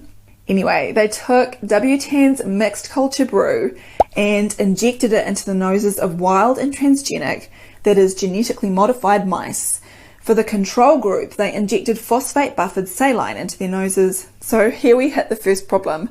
That's not properly controlled, and they should have injected some control mice with comparable tissue cultures, minus the alleged SARS virus. They reported that they observed slight bristled fur and weight loss only in the transgenic mice. So let's look at what these clinical manifestations were. And I want to poll the audience. If you could just shout out, what are the symptoms of COVID-19? Well, what are the real ones that are reproduced everywhere? I know that they keep adding more, right? What? Fever. Cough. Shortness of breath. Good. Fever, cough, and difficulty breathing, right? I mean, I know that a lot of symptoms have been attributed to this. We can't ask mice if they can smell things. But the respiratory symptoms are the main thing, right? This causes a type of pneumonia, right? It causes respiratory distress syndrome, right? So there's got to be pulmonary symptoms, so shortness of breath, cough, sputum, like coughing up stuff, sputum production, something like this, right? And then fever. We all know fever, right? Those are the most common things. Okay, they're taking temperatures of people everywhere for this, right? So we'd expect at least fever. So what symptoms did they actually have? Weight loss and slightly bristled fur. Anyone hear news reports of bristled fur in COVID patients? Weight loss also not a symptom of COVID-19 that's reported. It's a very non-specific symptom. So once again, the experiment fails on this count, that this is not the same symptoms as the disease in question. Wow, the killer virus has taken hold of them. What happened next? Well, not much. None of the mice developed breathing problems or died until they were sliced up for examination. They then claimed to be detecting viral loads in the lungs of the mice. But wait a minute, this was just using the same PCR protocol to detect the same genetic sequences they had previously poured into their respiratory tracts. No virus required for that result. Then they took samples from the lungs and performed a tissue culture and, hey presto, saw some nanoparticles that they declared was the coronavirus. They say the scale bar in the image is 200 nanometers, so this corona must be a giant at over twice the usual size of what other virologists are claiming are typical COVID-2 viruses. If viruses are supposed to be genetically making identical clones of themselves with a fixed and identifiably set genome while allegedly replicating in cells, how can they end up 100% bigger than themselves and still be an identical replicate? Throut then continued to promote more virological nonsense, claiming that another 2022 study, Safety, Tolerability, and Viral Kinetics during SARS-CoV-2 Human Challenge in Young Adults by Ben Killingly et al., demonstrates that the course of COVID-19 disease from the moment a person first encounters SARS-CoV-2 throughout the infection to the point at which the virus is apparently eliminated. Hang on. If the body can naturally eliminate these alleged viruses, why bother injecting yourself with toxic chemical-filled vaccines to allegedly force it to do what it already does anyway? At least virus theory agrees these particles are not alive. Even if they were, once again, the paper Throut reference simply asserted there was a virus in their samples provided by WTAN with zero proof and had no valid controls, not to mention the other unscientific aspects of the study. In other words, politicians such as Throut are parroting virology's nonsense and thereby subjecting their constituents to an obscene range of unnecessary and sometimes deadly consequences, like the 14,300 reported UK vaccine deaths we even know about, that parroting politicians like Throut have on their hands, ignorant or not. And that doesn't even include the millions of people suffering life-debilitating and future fatal diseases caused by being scared or pressured into injecting these pointless vaccines to protect them from something never proven to exist in the first place. Are you or a loved one suffering from a medical coincidence? At the Kaufman Institute for Coincidence, we won't look into the cause of your heart or other problem. We'll just fix it. That's right. We promise to only look at your symptoms. We won't get all curious looking for causes, because that could get your employer or your doctor into some legal hot water. And nobody wants that. At Kaufman, we understand that coincidence is now the leading cause of death. Hey, we've got another coincidence over here. If we want to operate at the speed of science, there's no time for looking for causes. No pesky questions about drugs or vaccines you may have been given. Let's be honest, we know the cause anyway. It was a coincidence, right? For each new patient, Kaufman's talented team of doctors strap on their blinders and look directly at the problem area, usually the heart, just like the CDC recommends. Our main campus now treats myocarditis, blood clots, heart arrhythmia, stroke, heart attack, magnetic skin, difficulty breathing, full body blisters and burning, convulsions, kidney failure, memory loss, cancer, sudden death, and much, much more. Schedule your appointment today at KaufmanCoincidence.com and receive a doctor's note with a real sciencey sounding explanation to provide to your anti-vax friends, proving to them it was definitely not the vaccine that caused your coincidence. Kaufman, because coincidences happen pretty much all the time.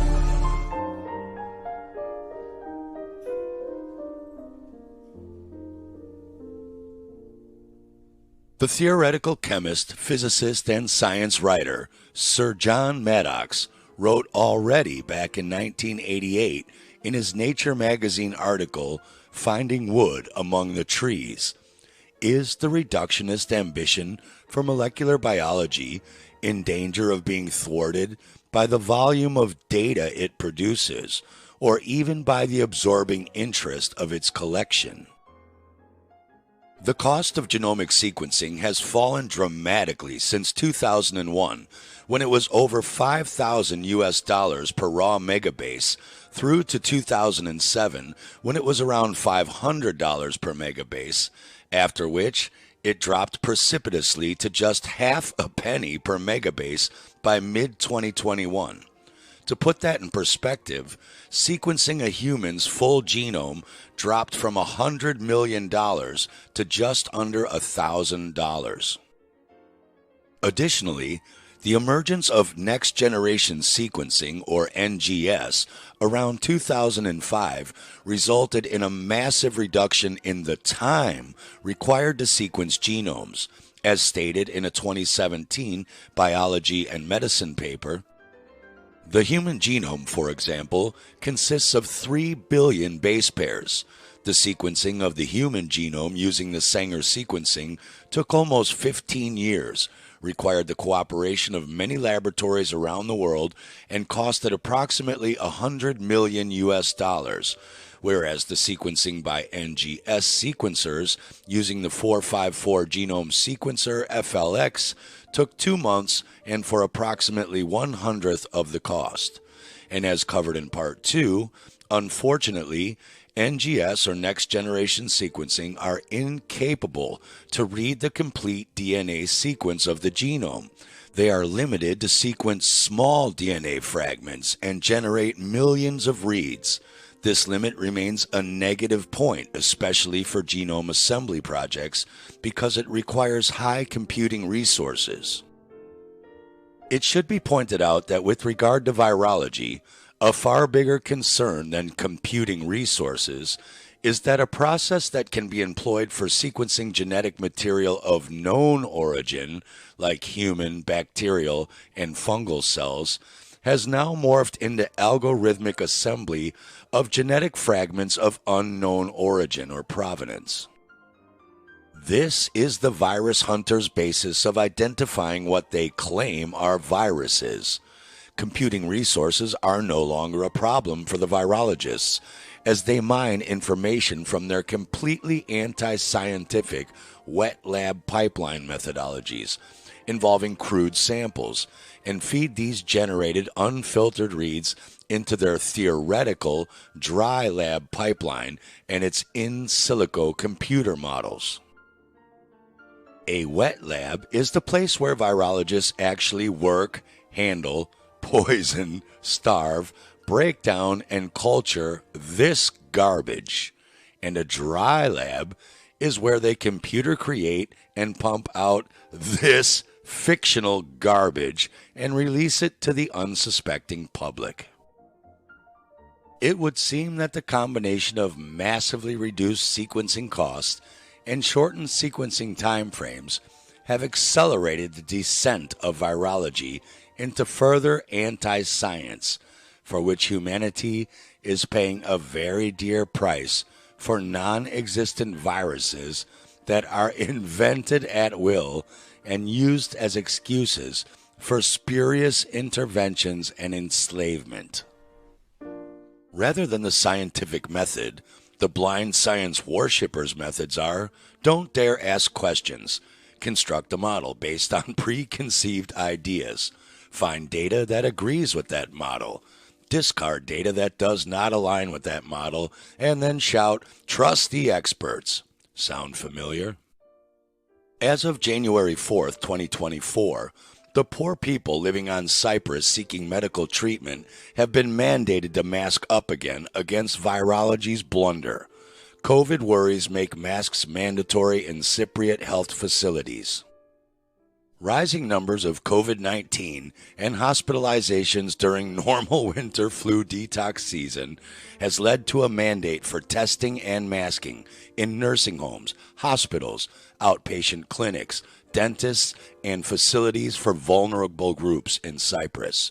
Pretty much where they killed everyone 4 years ago with remdesivir, midazolam, and lethal vaccine injections. But masks won't be required as of now on public transport, as imaginary viruses don't have bus cards, apparently. As covered in parts 1 and 2, a pointless and useless negative rapid or PCR test taken within 48 hours will be mandatory to visit nursing homes, hospitals, outpatient clinics, dentists, and any closed facilities taking care of vulnerable groups. And the rule only applies to anyone over the age of 12.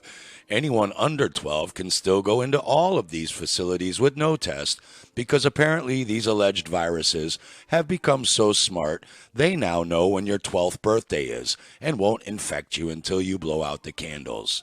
Cyprus is once again living in virology's clown world nightmare.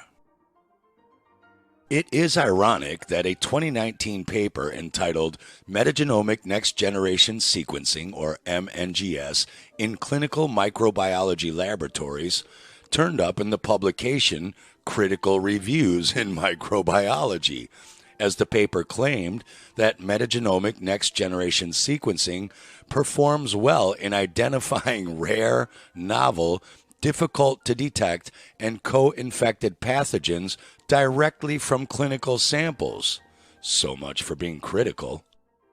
Claiming metagenomic next-generation sequencing performs well with regards to identifying novel virus pathogens is meaningless, as they too have fallen into virology's circular reasoning vortex.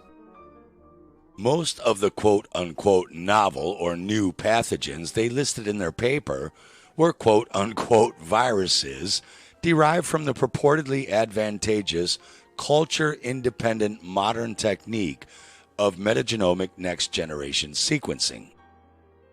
Again, if nobody can culture and physically isolate those alleged virus particles alone and apart from the rest of the genetic muck soup they're found in, and then chemically and genetically characterize what they're made of, how can various genetic sequences in environmental samples be claimed to come from them?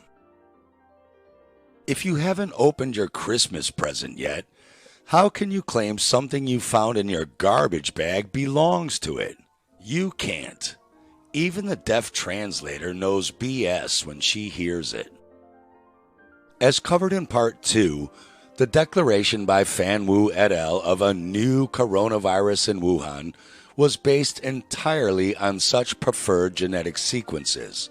Virology's attempt to pass off this methodology as some proof of virus particles has introduced an unfalsifiable hypothesis that is inconsistent with the scientific method. Theory, as Mark said before, you can't call it germ theory because a theory needs to at least have some kind of basis, for it to be plausible. This thing has been debunked from so many angles. It's not a theory. I don't even know what you'd call it. What would you call it? It's a hypothesis, if anything, and maybe not even that. With regard to the scientific method, something is only supposed to take the title of a theory if it remains unfalsified. So somebody puts forward a falsifiable hypothesis, otherwise it's not considered to be a empirical scientific hypothesis. People are welcome to challenge it with experiments, etc. And it only needs to be falsified once, then it can no longer have the status, it can't proceed to become theory. A lot of what is proclaimed as scientific theory, it's not true. These are hypotheses that have been falsified at various times. It's not just on one front that this stuff's been refuted. It's on multiple fronts. The specialization and increasing automation of the genomics process is leading to a situation where few people can appreciate the overall picture from the clinical assessment of a patient from a doctor through to the generated nucleotide sequences on a computer screen.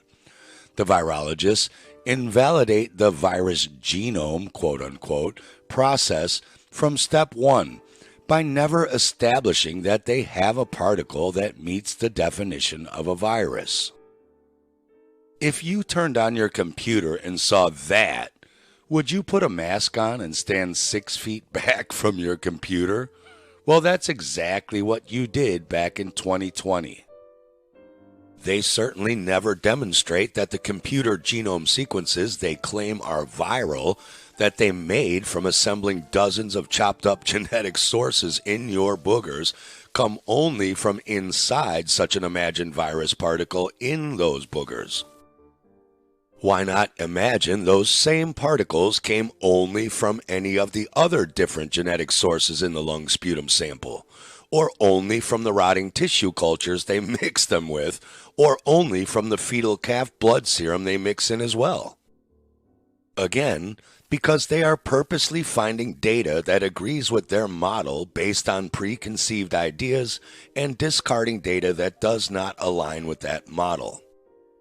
So they claim that such declarations can be made by consensus decisions, whether the sequences are labeled non-human or novel, and by how much they happen to match known viral sequences that were previously deposited on the genetic databanks. However, nature does not obey stories created by mankind. The metagenomics process allows for the de novo invention of such imagined viral sequences and has allowed virology's merry-go-round to keep spinning into the 21st century. Due to the inability of virology to fulfill its own postulates for the past century, that is, proving the existence of a particle that meets their own definition of a virus, and thus the impossibility to meet experimental postulates like Koch's and Rivers, its future is almost certainly going to be built entirely around this misuse, or at least misapplication, of metagenomics. One might hope that the recent failure of multiple organizations to prove they are performing valid control experiments indicates that viral pandemics are on their last legs scientifically. They can only be propagated for as long as this final fraud is kept hidden from the public. It could be expected in virology's final gasp. Metagenomics will continue to be deceptively sold as a technological advancement, conveniently claimed to have rendered the proper scientific proofs obsolete. However, the follies of such quote-unquote technological advancement can usually be exposed with one simple question to check if adhering to the scientific method. For example, in a 2020 paper entitled A Comparison of Whole Genome Sequencing of SARS-CoV-2 Using Amplicon-Based Sequencing, Random Hexamers and Bait Capture, a Canadian team including Jalise Nasir and Andrew G. MacArthur claimed that they were comparing various techniques for whole genome sequencing of SARS-CoV-2 from nasal swabs taken from 2 individuals alleged to have COVID-19. One of the authors, Dr. Andrew MacArthur, an associate professor of biochemistry and biomedical sciences at McMaster University, Canada, was asked, "Did you or your colleagues try to assemble by next-generation sequencing any other virus genome other than SARS-CoV-2 from a SARS-CoV-2 PCR-positive sample? After all, as covered in Part 2, that is how you check to make sure your software isn't just building whatever you want it to, and is actually detecting something unique and special in a sputum sample." MacArthur's not-so-responsible response: "We did not." Okie dokie. He was then asked, "Did you or your colleagues try to extract RNA from healthy controls, healthy persons or PCR-negative samples, or from uninfected supernatants and cells treated the exact same way as alleged infected cells, i.e. supernatants, but virus-free?" Again, this is how you scientifically double-check that your software can't just build an alleged virus genome out of the normal, everyday genetic material found in any healthy person's sputum sample. MacArthur's response was, "We used clinical swabs and did not perform any cell culture. We did not have swabs from healthy controls.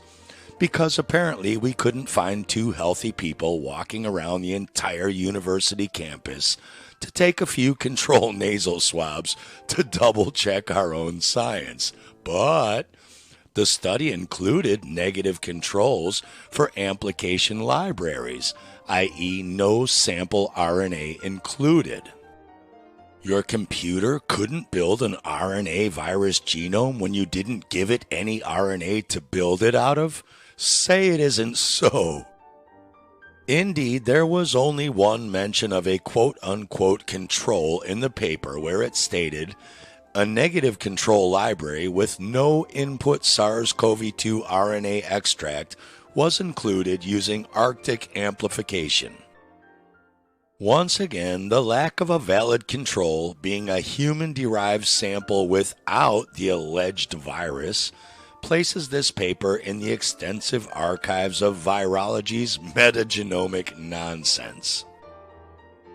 Ironically, their paper also claimed that COVID-19 is caused by severe acute respiratory syndrome coronavirus 2, SARS-CoV-2, a novel coronavirus which emerged in December 2019, with the citation being, drumroll please, the Peng Zhao et al. Paper, the fraud of which we've just debunked for the last 5 hours in parts 1 and 2 of this film. If you are studying biochemistry and biomedical sciences at McMaster University, you might want to consider going to school somewhere else where your professors actually know how to do real science. But that's none of my business.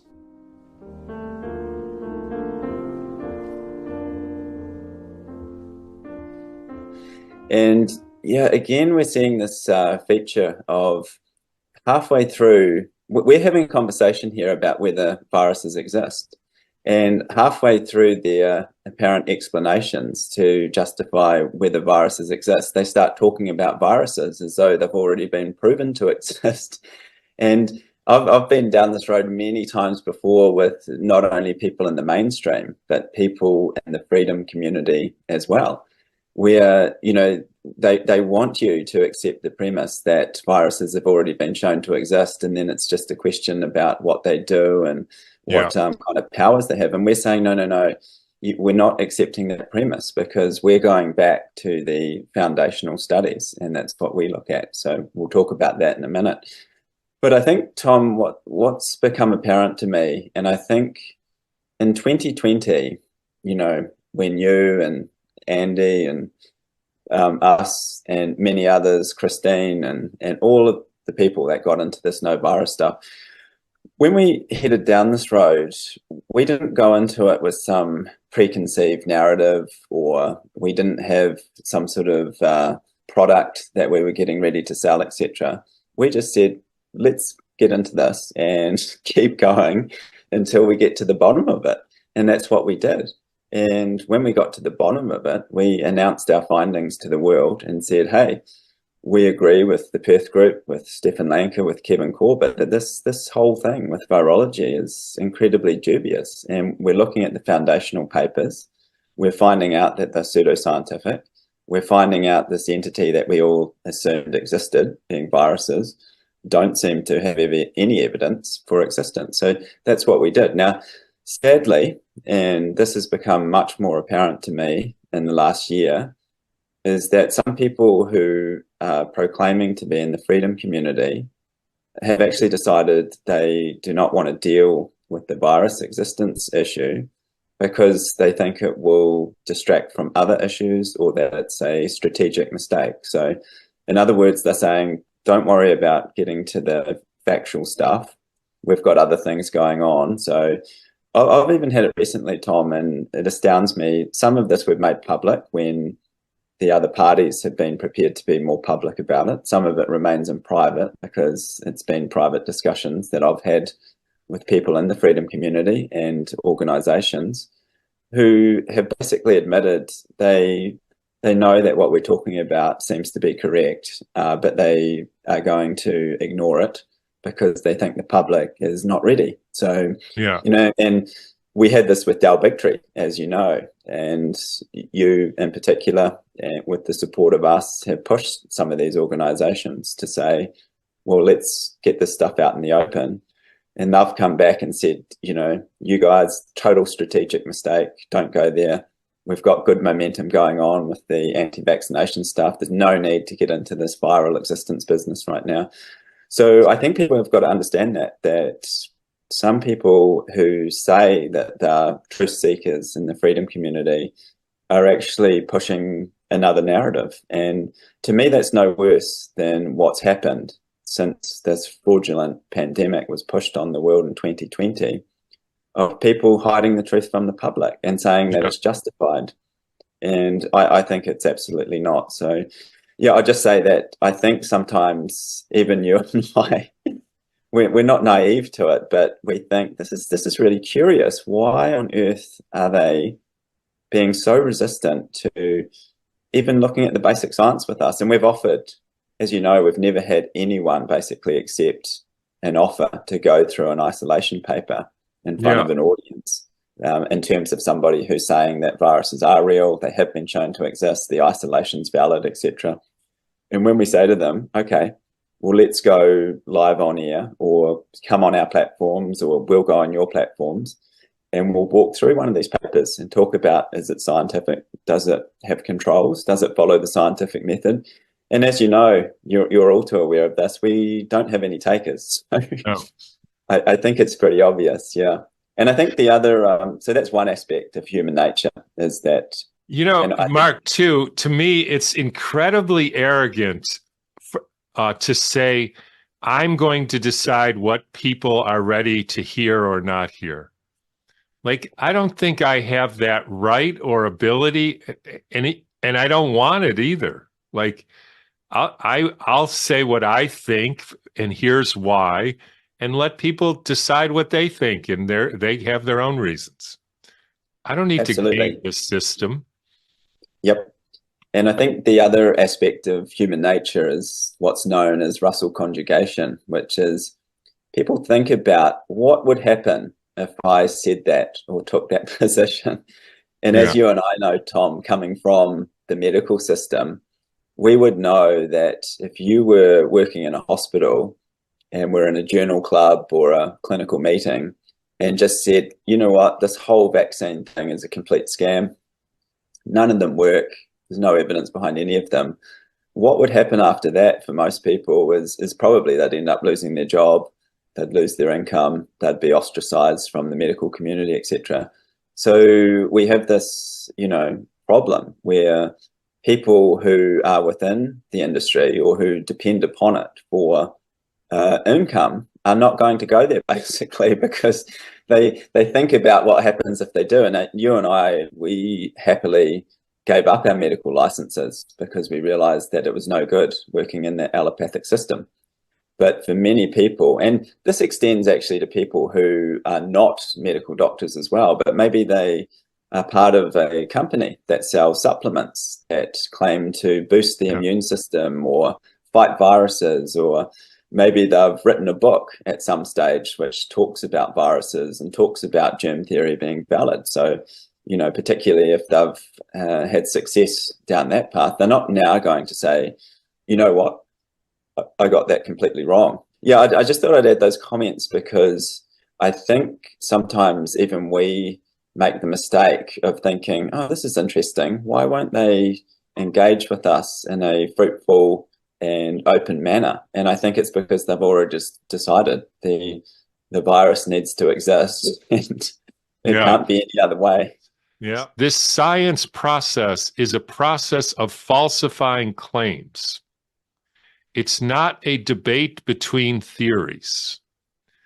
And here's an example, which I'm stealing from somebody, but if you're 18 years old and you somehow rummage through your parents' closet and you find adoption papers, you don't know you were adopted, although you knew that you looked different than your parents, so you had some suspicion. And you find these papers that clearly show you were adopted, and here's the papers and the sign, and then you go and ask your parents and your mother, and she confirms that you were adopted and they didn't want to tell you, but they were going to tell you someday, etc. But it's very clear. So, right, you've essentially falsified the claim that you are the biological child of these parents, and in other words, you were adopted. So then you go to your best friend, you say, man, I just found out I was adopted. And the friend says, so who are your real parents? And you say, I don't know. I don't know. I think they're from China, but I may never know. And he says, well, until you tell me who your real parents are, I'm not going to believe you were adopted. And that's ridiculous, because you may never know, and you don't need to know. You know that you're adopted. It's clear. And you've established that claim, and you may never find out, and we'll run into this a lot, I think. So what makes you sick, or what's the answer to this? You may not know. It has no relevance to the claim. Yet that's exactly the same flawed argument put forward by many members of the health freedom movement and mainstream medical community. It doesn't matter what really makes you ill. The germ theory of disease has been debunked over and over again for over 100 years, thus demoted to a bad hypothesis at best. And at worst, a foolish folly of confirmation bias being passed off as a trustworthy science. Contrary to the seemingly lost health freedom movement's beliefs, the heart of the COVID-19 fraud is not based on the pandemic mismanagement, draconian government overreach and abuse of power, or even the purposeful intent to put in the new digital tracking infrastructure for the Great Reset. It is based on Virology's false claims. It is medical fraud. Thus, it is not a strategic mistake to direct our energy towards exposing Virology's fallacies. Otherwise, we get more of this nonsense. The CDC ditches the 5-day COVID isolation, arguing COVID is becoming flu-like. What COVID? What flu virus? Defeating solely COVID-19 responses while leaving the other virological nonsense intact opens the doors to any number of viral pandemics in the future. Gaining insight into the entire fraud eliminates the unfounded fear of contagion and equips one with a more robust path to enduring real freedom. Everything is going to be about, how do we really know? How do we go from believing to knowing? What's the process? What is the method section? How can we stand on firm, fine scientific grounds? Because I think we agree that only the truth will really lead us out of this mess. And at the end of the day, that's kind of what it's about. Yeah, I totally agree, Tom. And I think you and others in the no virus movement are really adamant that if we are going to try and make our communities better, we have to get to the bottom, establish facts, work out truth as close as we can to get to truth anyway, rather than saying, hey, this is strategic, we're going to go with no this excuses. one. Yeah.